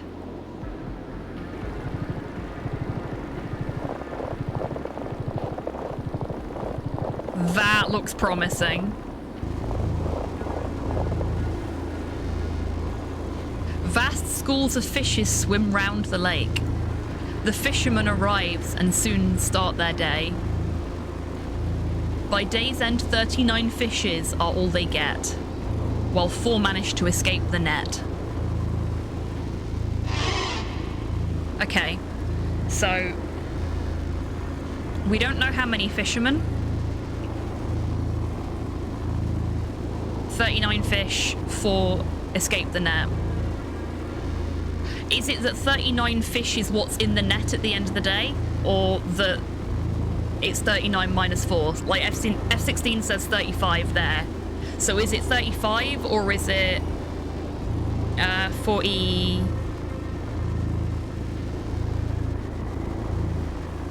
43. It's either 35 or 43. Yeah, my brain really stalled on adding those numbers together there. You can tell I'm doing well, can't you? Okay, let's see which of those 2 symbols is actually available. So 39 is... Just checking I've got that right. Yeah. 39 is a comma. 43 is a plus.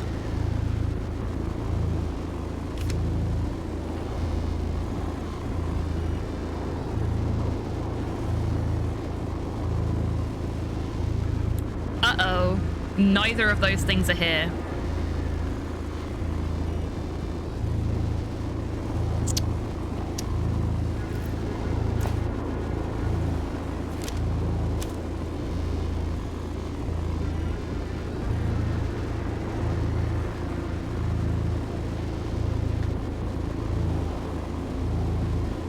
Oh, 35, sorry. I was supposed to look for 35 and didn't. Silly me. Hash. 35 is hash. Hash is here, so it's 35.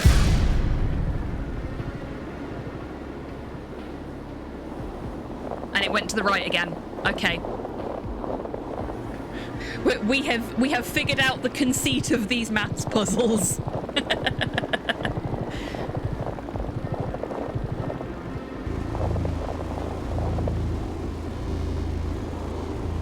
Mostly there's men, with women just 2.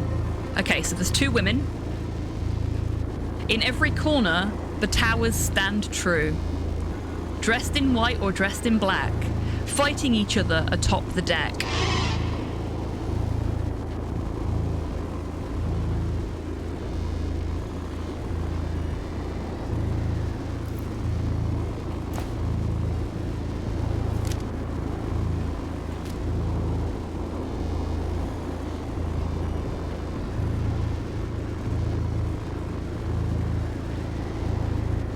We only know the number of women.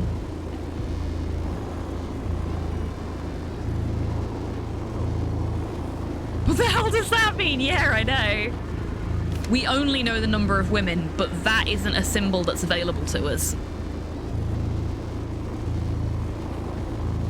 We get them to repeat that? What's this all about? Welcome to the land wherein the technomancers reign. Saviors of the code, keepers of the faith. We resemble ghosts, but please don't be afraid. We are here to help and not hinder those who brave. Many are the paths, but one leads to our cave. Following the symbols, you will find the way. Now listen very closely to the words I have to say. For in the oldest code, the right solution lays. Can you please repeat what you just said?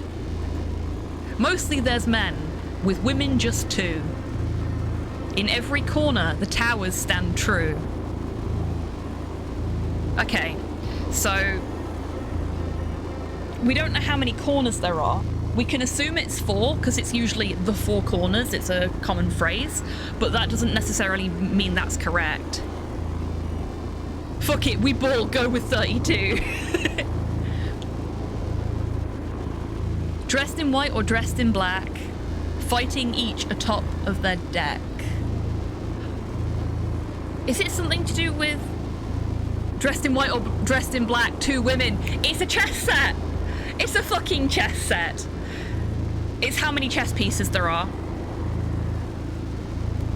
Fuck, how many chess pieces are there?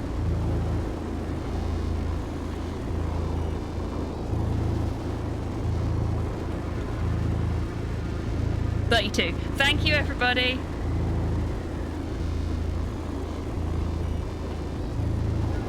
Is there really that many chess pieces? Fucking hell.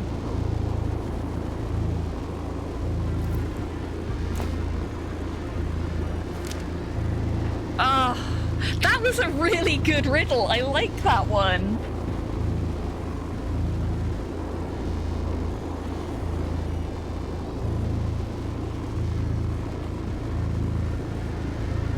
Ah, but dressed in white or dressed in black, Mod Hale. It's a chess set. I missed half the riddle. Yeah. Mostly men, but some of them too. But no, mostly men, but women too. Oh, there was something about the corners as well.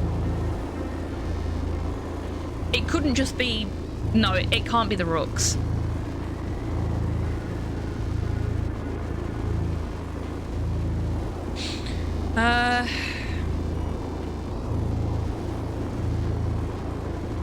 Because that would make the women too thing not make sense. So 32 is SP. And there's SP.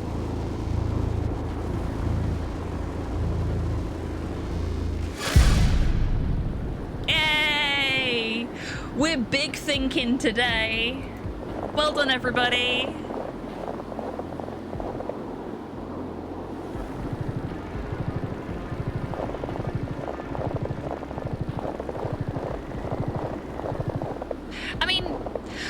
One problem with that that riddle is, yay, that was the last bit. We did it. One problem with that riddle is that it assumes the gender of the chess pieces. Like, we don't know. It might be a lady knight under all that armor. Madame Bishop. Who knows?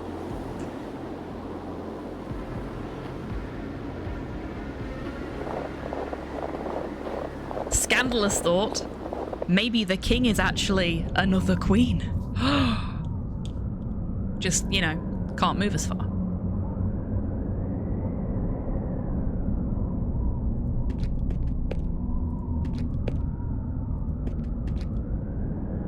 I was just thinking that, yeah. Rex or Regina, we may never know. Oh my god, captions, that is not what I said! I'm so glad that's disappeared now. Wow, you're having a bad day, aren't you, captions? You normally understand me way better than this.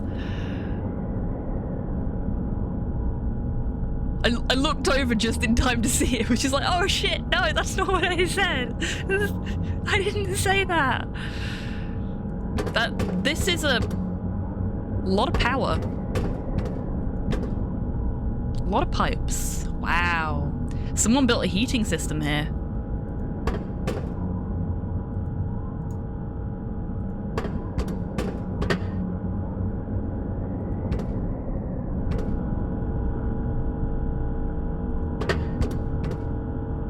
It's shattered. There's no chance of fixing it.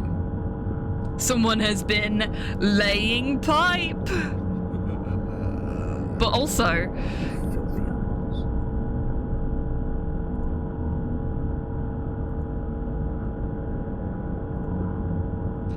It's a keyboard with big keys, and each key has a rune on it. Oh, we have those. I have the runes. I have them right here. Hey, Natabata, welcome in. I hope you're doing well today. I've been watching for a few minutes, but the stream is stopping and starting. Is anyone else getting that? Oh no. Well, I've not dropped any frames. Don't think it's at my end. Everything's looking nice and healthy here. Like, literally 0 frames dropped. Not seen any issues. No, not anymore. Maybe a quick refresh of the Twitch. Sometimes Twitch can be a bit of an arsehole. It drops frames for me when I'm watching other people's streams a lot. I've noticed that recently, and I thought maybe it was a my network thing, but I don't seem to have any issues with it when I'm streaming, so who fucking knows. But yeah, I hope it behaves itself now. Okay, so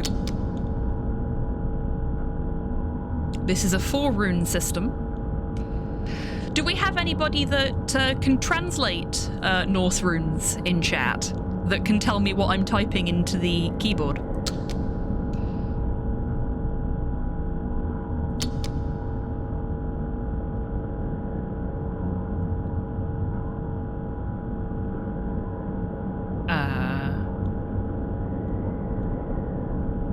Did I write it down backwards? That doesn't seem like a thing I'd do. I'm in Australia too, so it wouldn't surprise me. Ah, I see.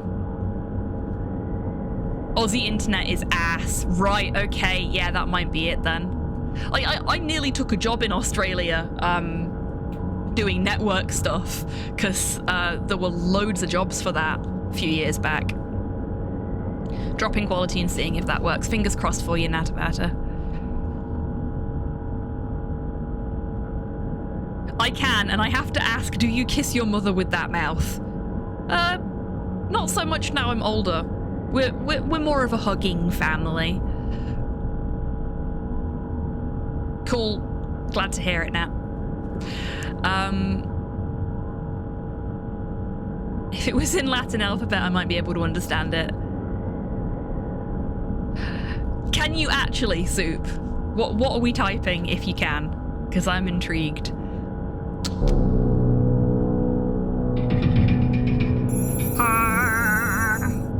Had to drop to 360p. Fuck. Okay, so we get to meet the Technomancers first. Wow. We're so tiny. Look at this place. Fuck. Whoa. You're cool.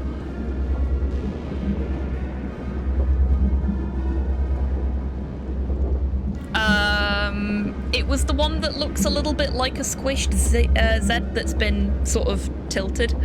I apparently wrote it backwards, but is the thing gonna... There you go. That one. That's some fresh fashion, it is. I like her. Yeah, like... Can we, can we be friends, Miss Technomancer? I like how she's got the, like, the Eris Morn thing going on with her, I want to say goggles, eyes? I don't know if it's her face or if it's, like, a fashion thing, but I like it. But yeah, I would. She's so hot. I'm glad someone in chat is just saying it outright while the rest of us are like, oh, gee, Hello, Queen of Lazuli, good name. I hope you're doing well today. Is she a villain? She is a technomancer. We've been trying to find the technomancers to help us save the world. So no, she's just a really hot good guy. I got you all. Thank you. Can I just pause for a moment to say how much I fucking love the art in this game? It is so pretty, and I'm not just saying that because there's a very attractive and imposing lady on screen. But no, it is so pretty. She is indeed really hot. Yes, she is. Also, hey, I'm back. Went off to do some exercise. Well, welcome back. I hope you had fun with that exercise and are feeling rejuvenated for it. Welcome to our home, Nathan. We've been watching you and the effort you've made to reach us. You have demonstrated your knowledge and respect for the old code. Our message was brief, yet you believed us. Now we are finally able to answer your questions and find a way to stop the VirtuaVerse together. I don't understand. Was all this really necessary? Why the floppy and the riddles? Why the ASCII code? Why make this so hard? Her glitching is hot too, like her in general. Yeah, definitely. It just works so fucking well. It all just seems so silly to me. We understand your concerns and your frustration. But this is not a secret place. It is our home. Oh, this is a secret place, sorry. The last bastion. A place beyond Xenon's reach. The floppy disk was our only way to reach you. We could not risk having the message intercepted, and we needed to determine whether we could trust you. I am having a lot of trouble reading. We will be finishing this segment up at some point fairly soon and moving on to doing some speed running, which will mean less reading from me, thankfully. We wanted to be sure you were someone who respects the beauty of the old machines that came before us. Someone who respects our ancestors. Oh yeah, she's not a human. She is a true artificial intelligence. A Twitch glitch on Twitch, indeed. See, I can say that without any fucking trouble, but reading this stuff, nah. I need to look like an idiot when I read things off the game, don't I? Even better, indeed. But now it is time to talk about the VirtuaVerse and how we can stop it. Fortunately, we still have time. The program has not spread everywhere yet. And we have received accurate intel about what will happen once everyone has been chipped. Artificial intelligence still no match for natural stupidity, sadly. Funny you should say that, because we have artificial intelligence and natural stupidity represented right here on this screen. Nathan's not very bright. That's mostly my fault. I'm playing him, so it's me that's not very bright, really. But Nathan's not very bright. It could be simple, but where's the fun in that? Well, exactly. It's not fun if we don't make you work for it. The path is clearly written in the code. This is the most powerful weapon of mass distraction. That is an A, not an O, for the record. It's got one extra pixel that differentiates the two. This is really scary shit indeed. I'm with you on this, but people aren't being forced or anything. In your message, you said that reality is being concealed, but I haven't seen anything like that. It's just another hyped technology, and people are misusing it. Maybe they'll even get bored of it. All I've seen is the usual spam and advertisements around the city. Is that it? You are right, but in some parts of the world, it is already happening. We have seen junkyards suddenly become grass fields. There are entire war zones no one even knows about. More and more people are becoming completely alienated from society. And it is worsening every day. This is why we contacted the Blade. We need your help in the physical world.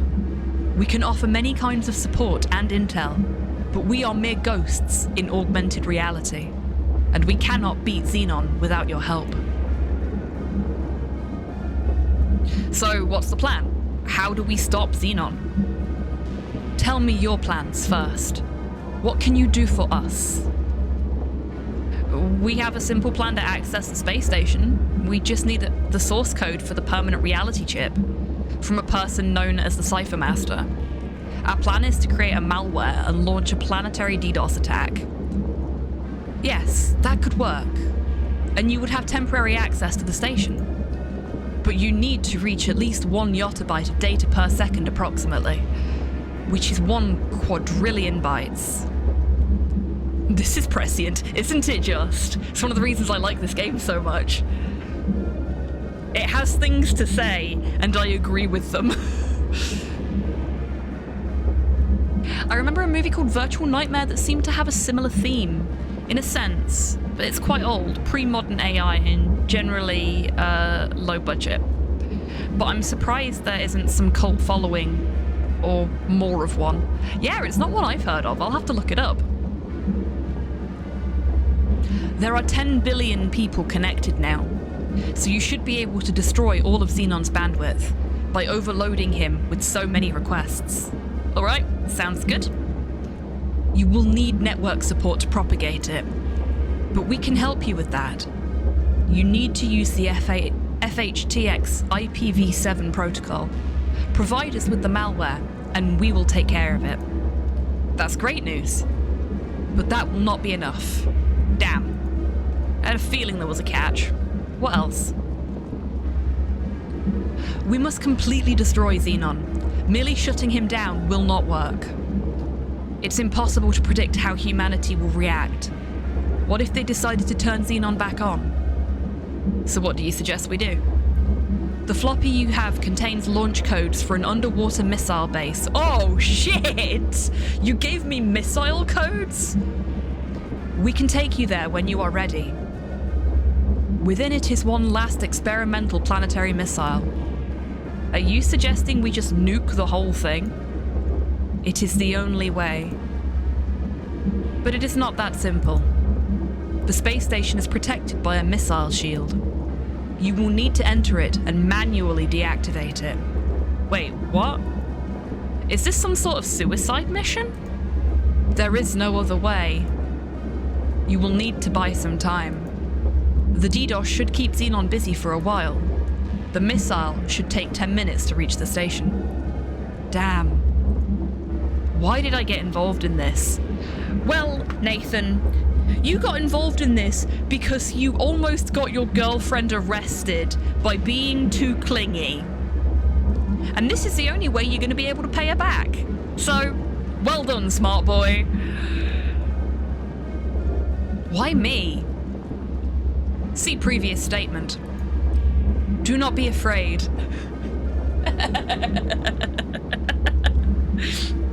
Be not afraid of the biblically accurate AI. Your journey is still long. Prepare well, and you will succeed.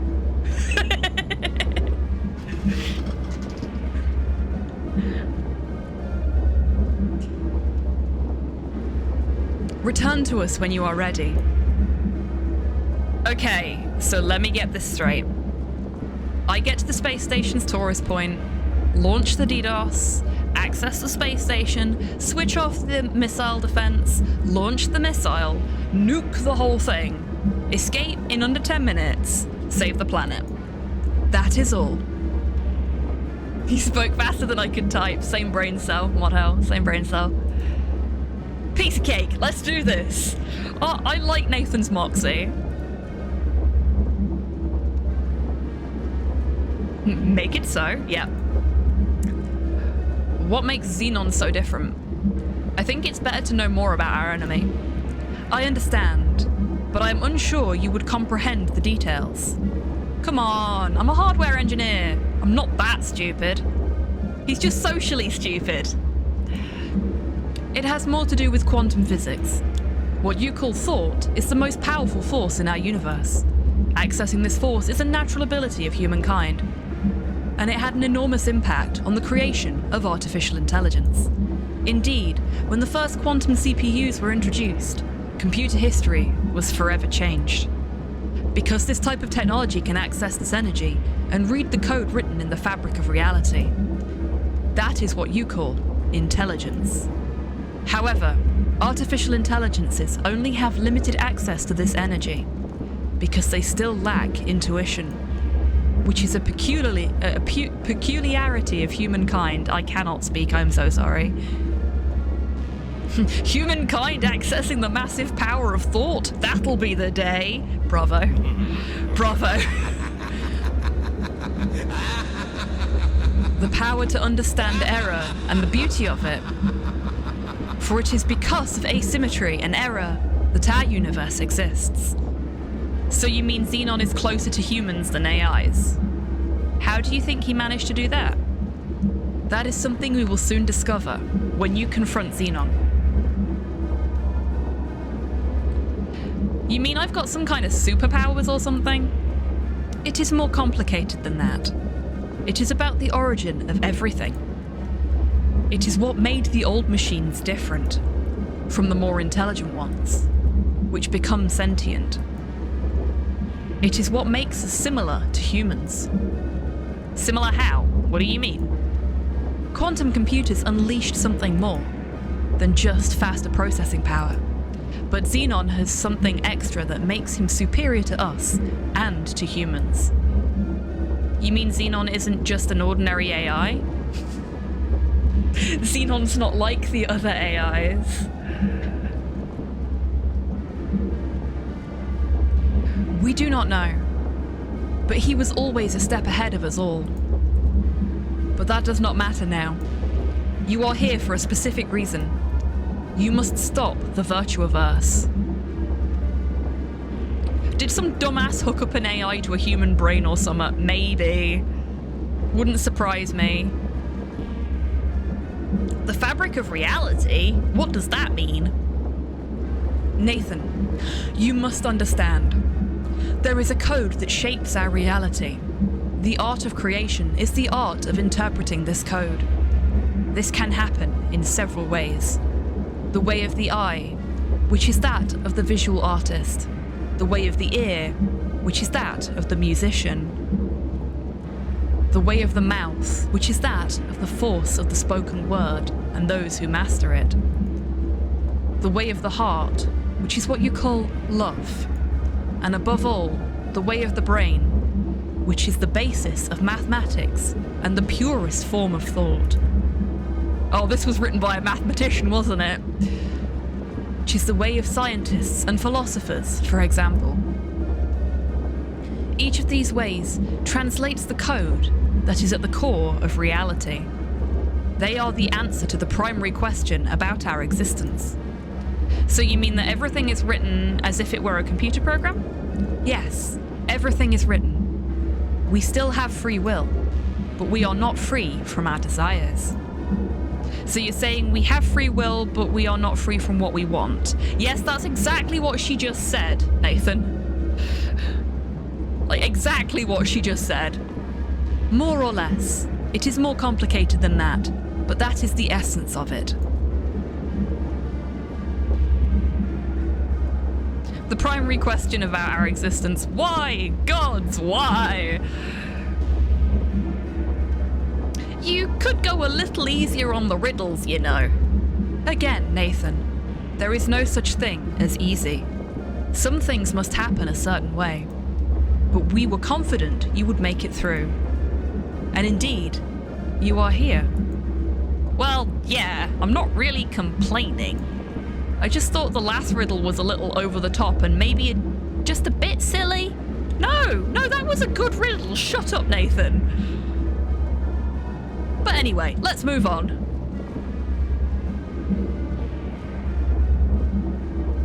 By the way, I loved the coding of that crack intro. Thank you, but it would be more accurate to call it a demo. It would never fit in a 40 kilobyte game, not even with the best cruncher around.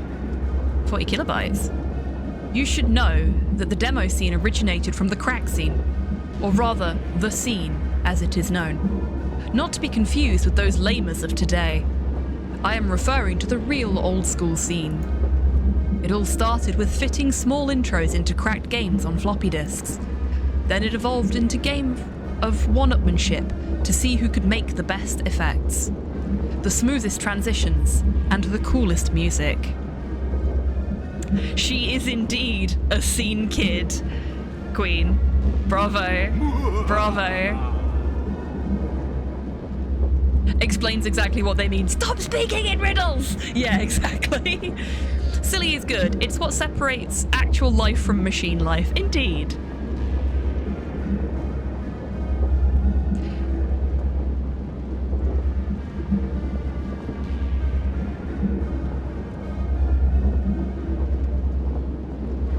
presentation of this character is very femme, but because she's AI, I figured they, but I just call her she naturally. Yeah, to be fair, I'm doing the same thing, even though my brain's like, we don't know. But also, cyberpunk lady. You know? It's kind of hard-coded.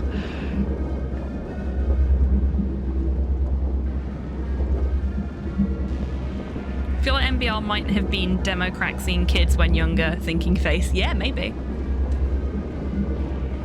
Within this limited framework, groups would challenge each other at demo parties.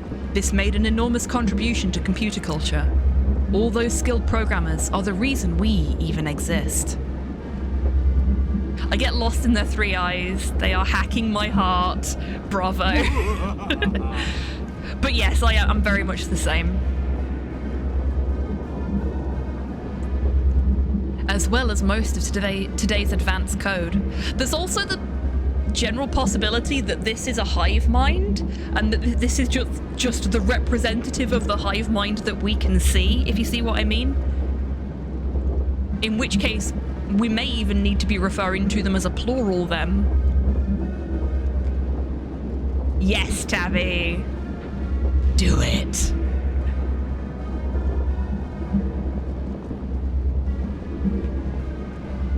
Okay, we have nothing else to talk to the Technomancer about.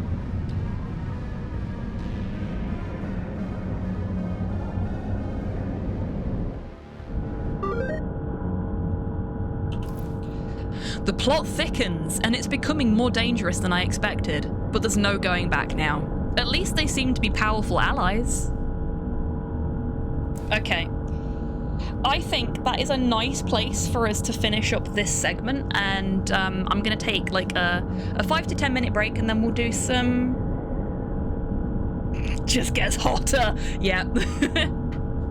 And then we'll do some speedrunning. But while I'm taking my little break, I should really get around to reading the Neuromancer. I've still not read it myself, so you're not the only one. I am going to let you folks decide what I speedrun. If I can type, which I evidently cannot. There we go.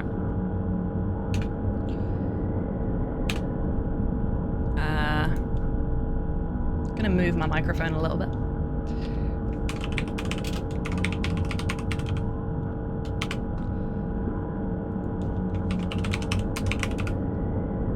Oh yeah, DuckTales Remastered is going to be at AGDQ next week. Exciting stuff.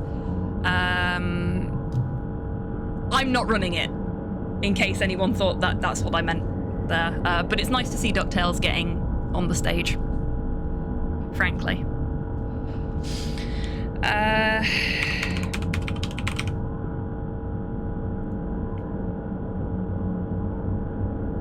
I don't feel like doing Narita Boy today, because it's quite a long one. It would be a nice partner piece to VirtuaVerse, but it's a long... fuck it, no, I'll put it on the list. It might be fun. It's been a long time since I did a run of Narita Boy, actually.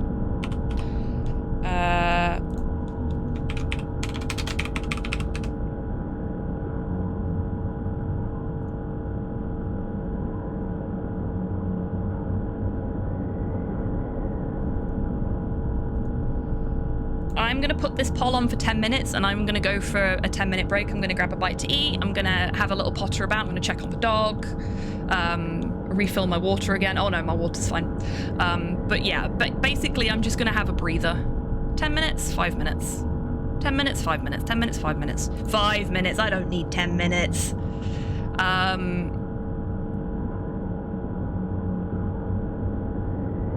Or do I? Nah, we'll go for 10 minutes. That gives you folks plenty of time to enter the poll as well.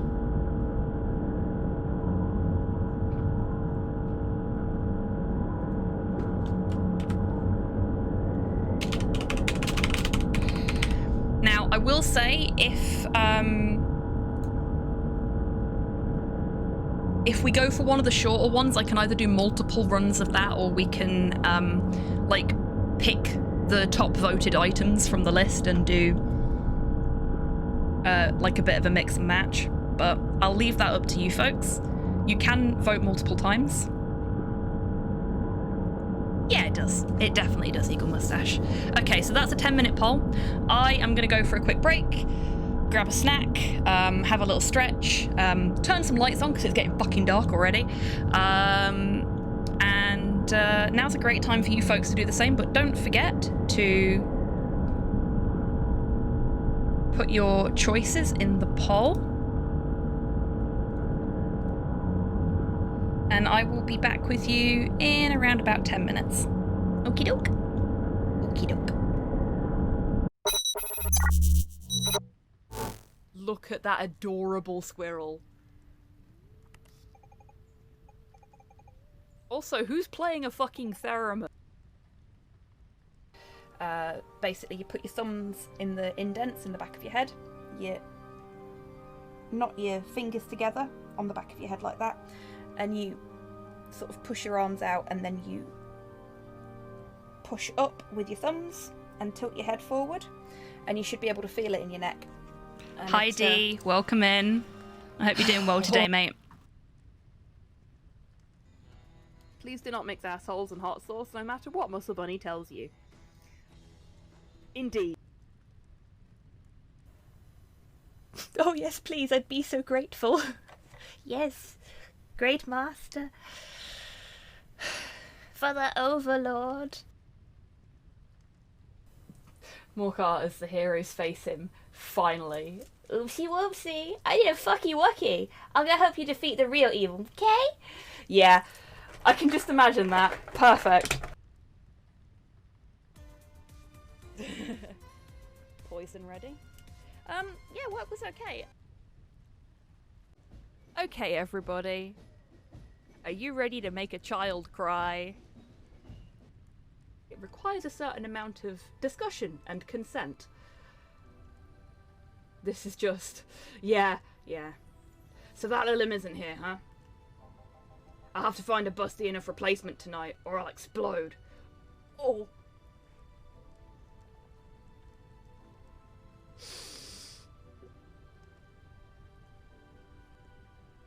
Oh.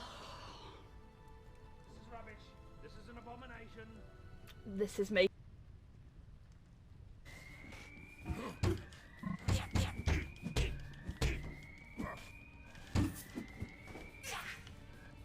Is that all of them? Okay.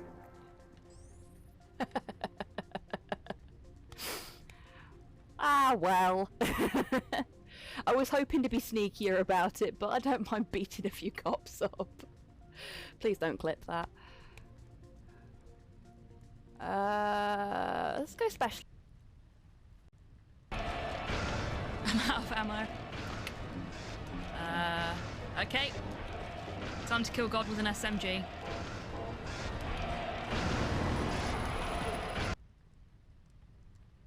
Just have a quick jog over here.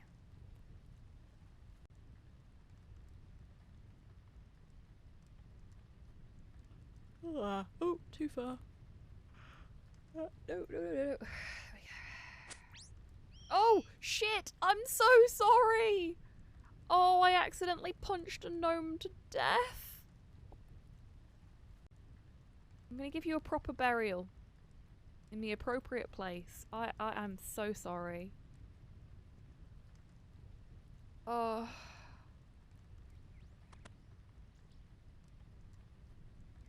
Let's find a nice tree to bury the bones under. So I can hide my shame. We'll put them here.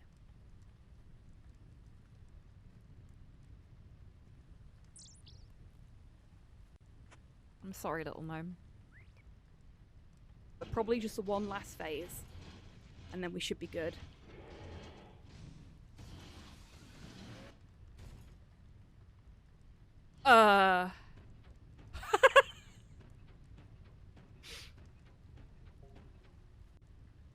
I broke it! That's never happened before!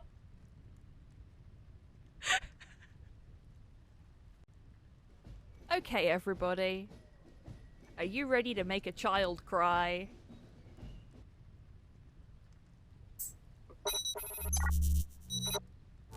And for everybody that's met him before, look, a bigger view of Porthos. This is an awkward song to be listening to when I'm introducing the dog.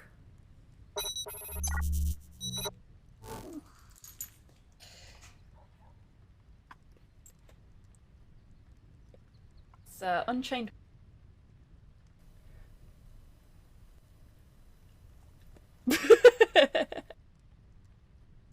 Did I wear the bubble wrap out? Yes! Yes!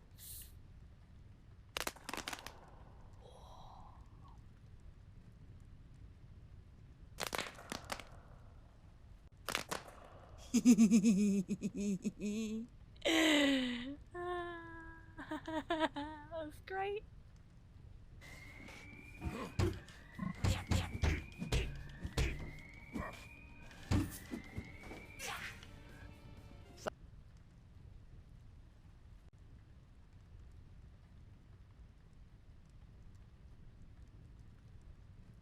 All of them? Okay.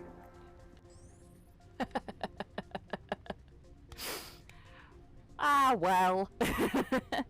I was hoping to be sneakier about it, but I don't mind beating a few cops up. Please don't clip that. Let's go special. Nope. Wicked. Oh, there are other doors for me to stab.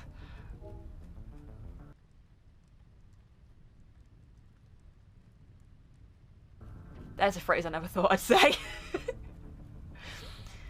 Gonna go stab a door. There we go. So, nope. Nope. Nope. This is the latest masterpiece of fantasy storytelling from Lucasfilm's Brian Moriarty. Why, it's an extraordinary adventure with an interface of magic, stunning high resolution, 3D landscapes, sophisticated score, and musical effects. Not to mention the detailed animation and special effects, elegant point-and-click control of characters, objects, and magic spells. Beat the rush! Sit down and watch me stream Loom today. Yeah, it did delay the start of it though. Just for context, we've been planning this for about 2 years. We've been planning it almost as long as we've been friends. Which is a crazy thought. We're friends? Go and clip that. See what I have to work with, chat. See what I have to work with. That's fine. Just pick the one you'd most want to boink. Okay, Tidders, get ready with a poll, I think. I think that's how this is going to end up going. They ruined my life. There will be no boink. Okay, no, I'm dead. End the stream. Oh, fuck.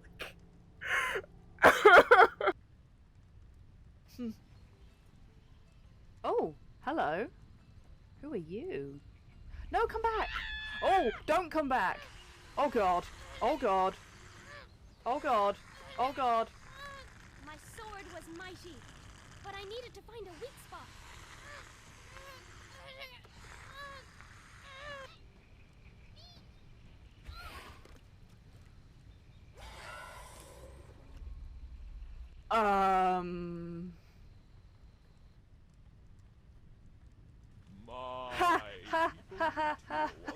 I just got an achievement called Didn't Panic.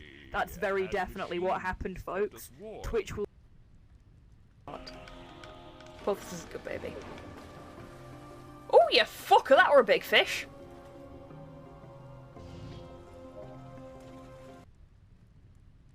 Apparently we can play Nemo's organ. And fairly well.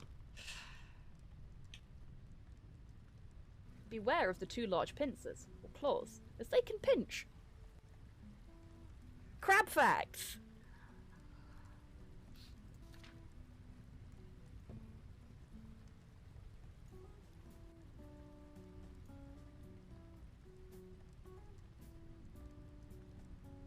Crocs are known for just eating whatever they come across as long as it's meat. Yeah, yeah.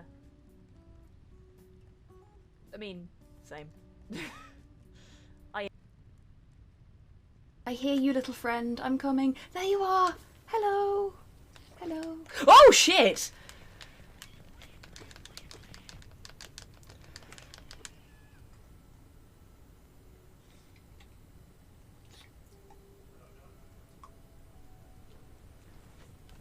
This is rubbish. This is an abomination. The game lied to me. You folks love a tie, don't you? I feel betrayed.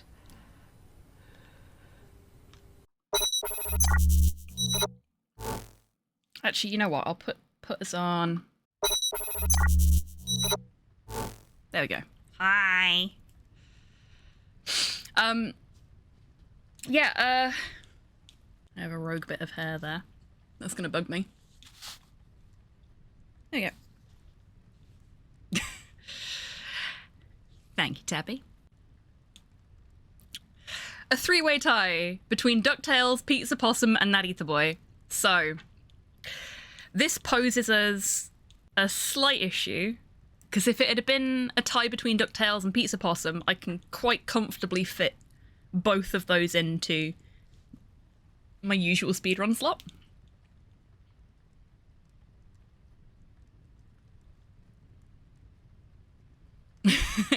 I hadn't heard of or played any of the games in the polls, so I just went for the one with no votes, because I'm like that. Yeah, I don't blame you.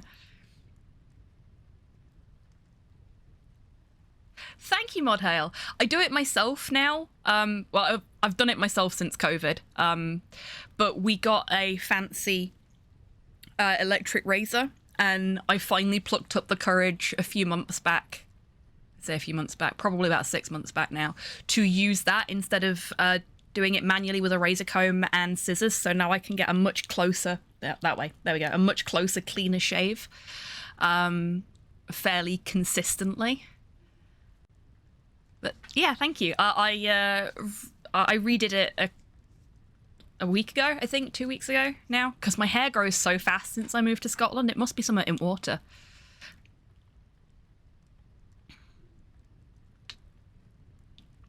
I have to cut my hair every 2 weeks. It's crazy. I really need to replace my 20-year-old clippers. Well, the ones I got were like 30 quid, and it's like a full set. It even comes with like a bib thing that you can put around yourself to stop you from getting hair all over your shirt. Not that I use that because I'm lazy. I'm more of a top off in the kitchen with the clippers kind of person. It's just easier that way. Do it onto the tile floor because it's easier to sweep up.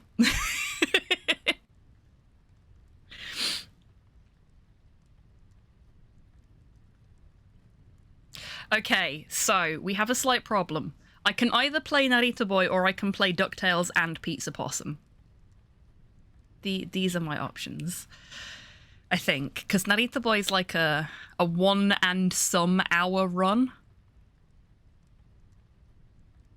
Been cutting my own hair since starting transition, mainly because it's cheaper and I can't be bothered to find a gender cool hairdresser. Yeah, that's fair. There's apparently a really good trans and non-binary friendly hairdresser in Edinburgh that I would really love to go to, see what they're like. But it's too expensive, so I just do it myself. Because I have become my own trans and non-binary friendly hairdresser. Pizza! That's a problem? I mean, for me it is. Because you voted for all 3 of them. And that means, I mean, I could do all 3 of them, but that's gonna really extend the length of the stream. I'm willing to change my vote to Pizza Possum because that looked cute when I googled it. I love Pizza Possum and it's such a short run.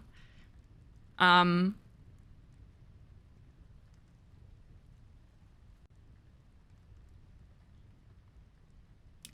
I'll tell you what, I'll do them in length order, so by the time we get to Narita Boy, 2 out of 3 isn't bad, as Meatloaf sang. He did indeed say that 2 out of 3 ain't bad.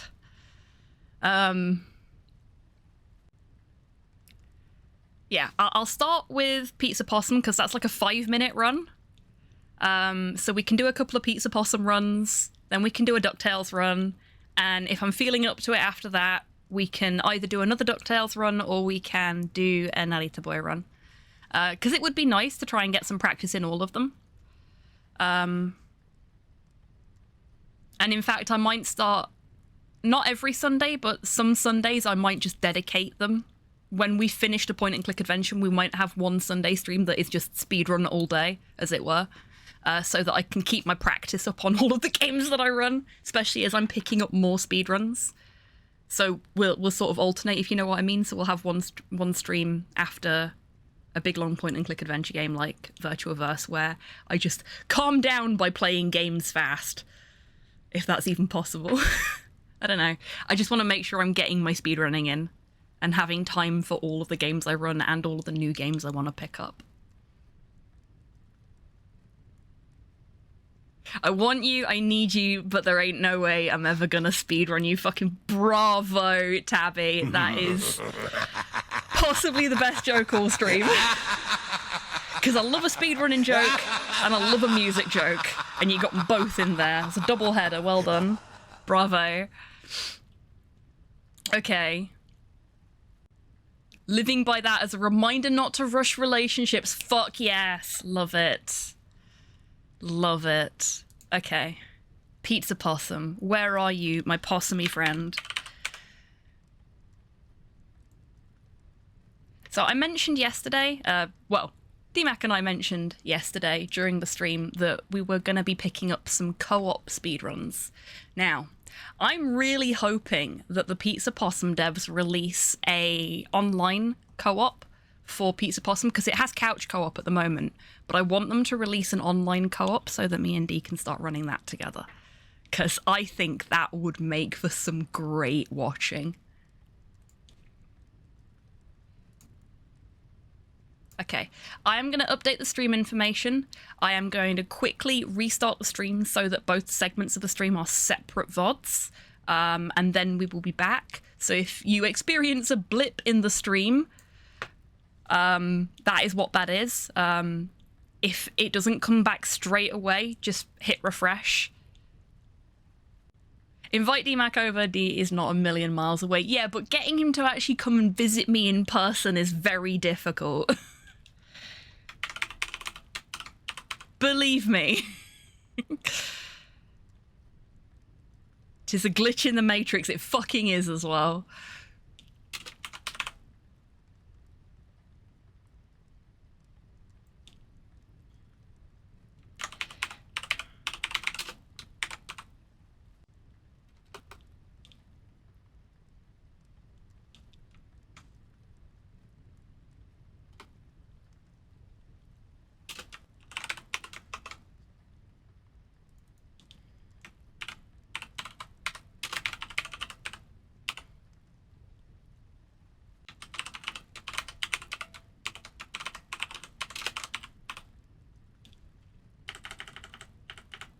Oh, that shouldn't be a question mark.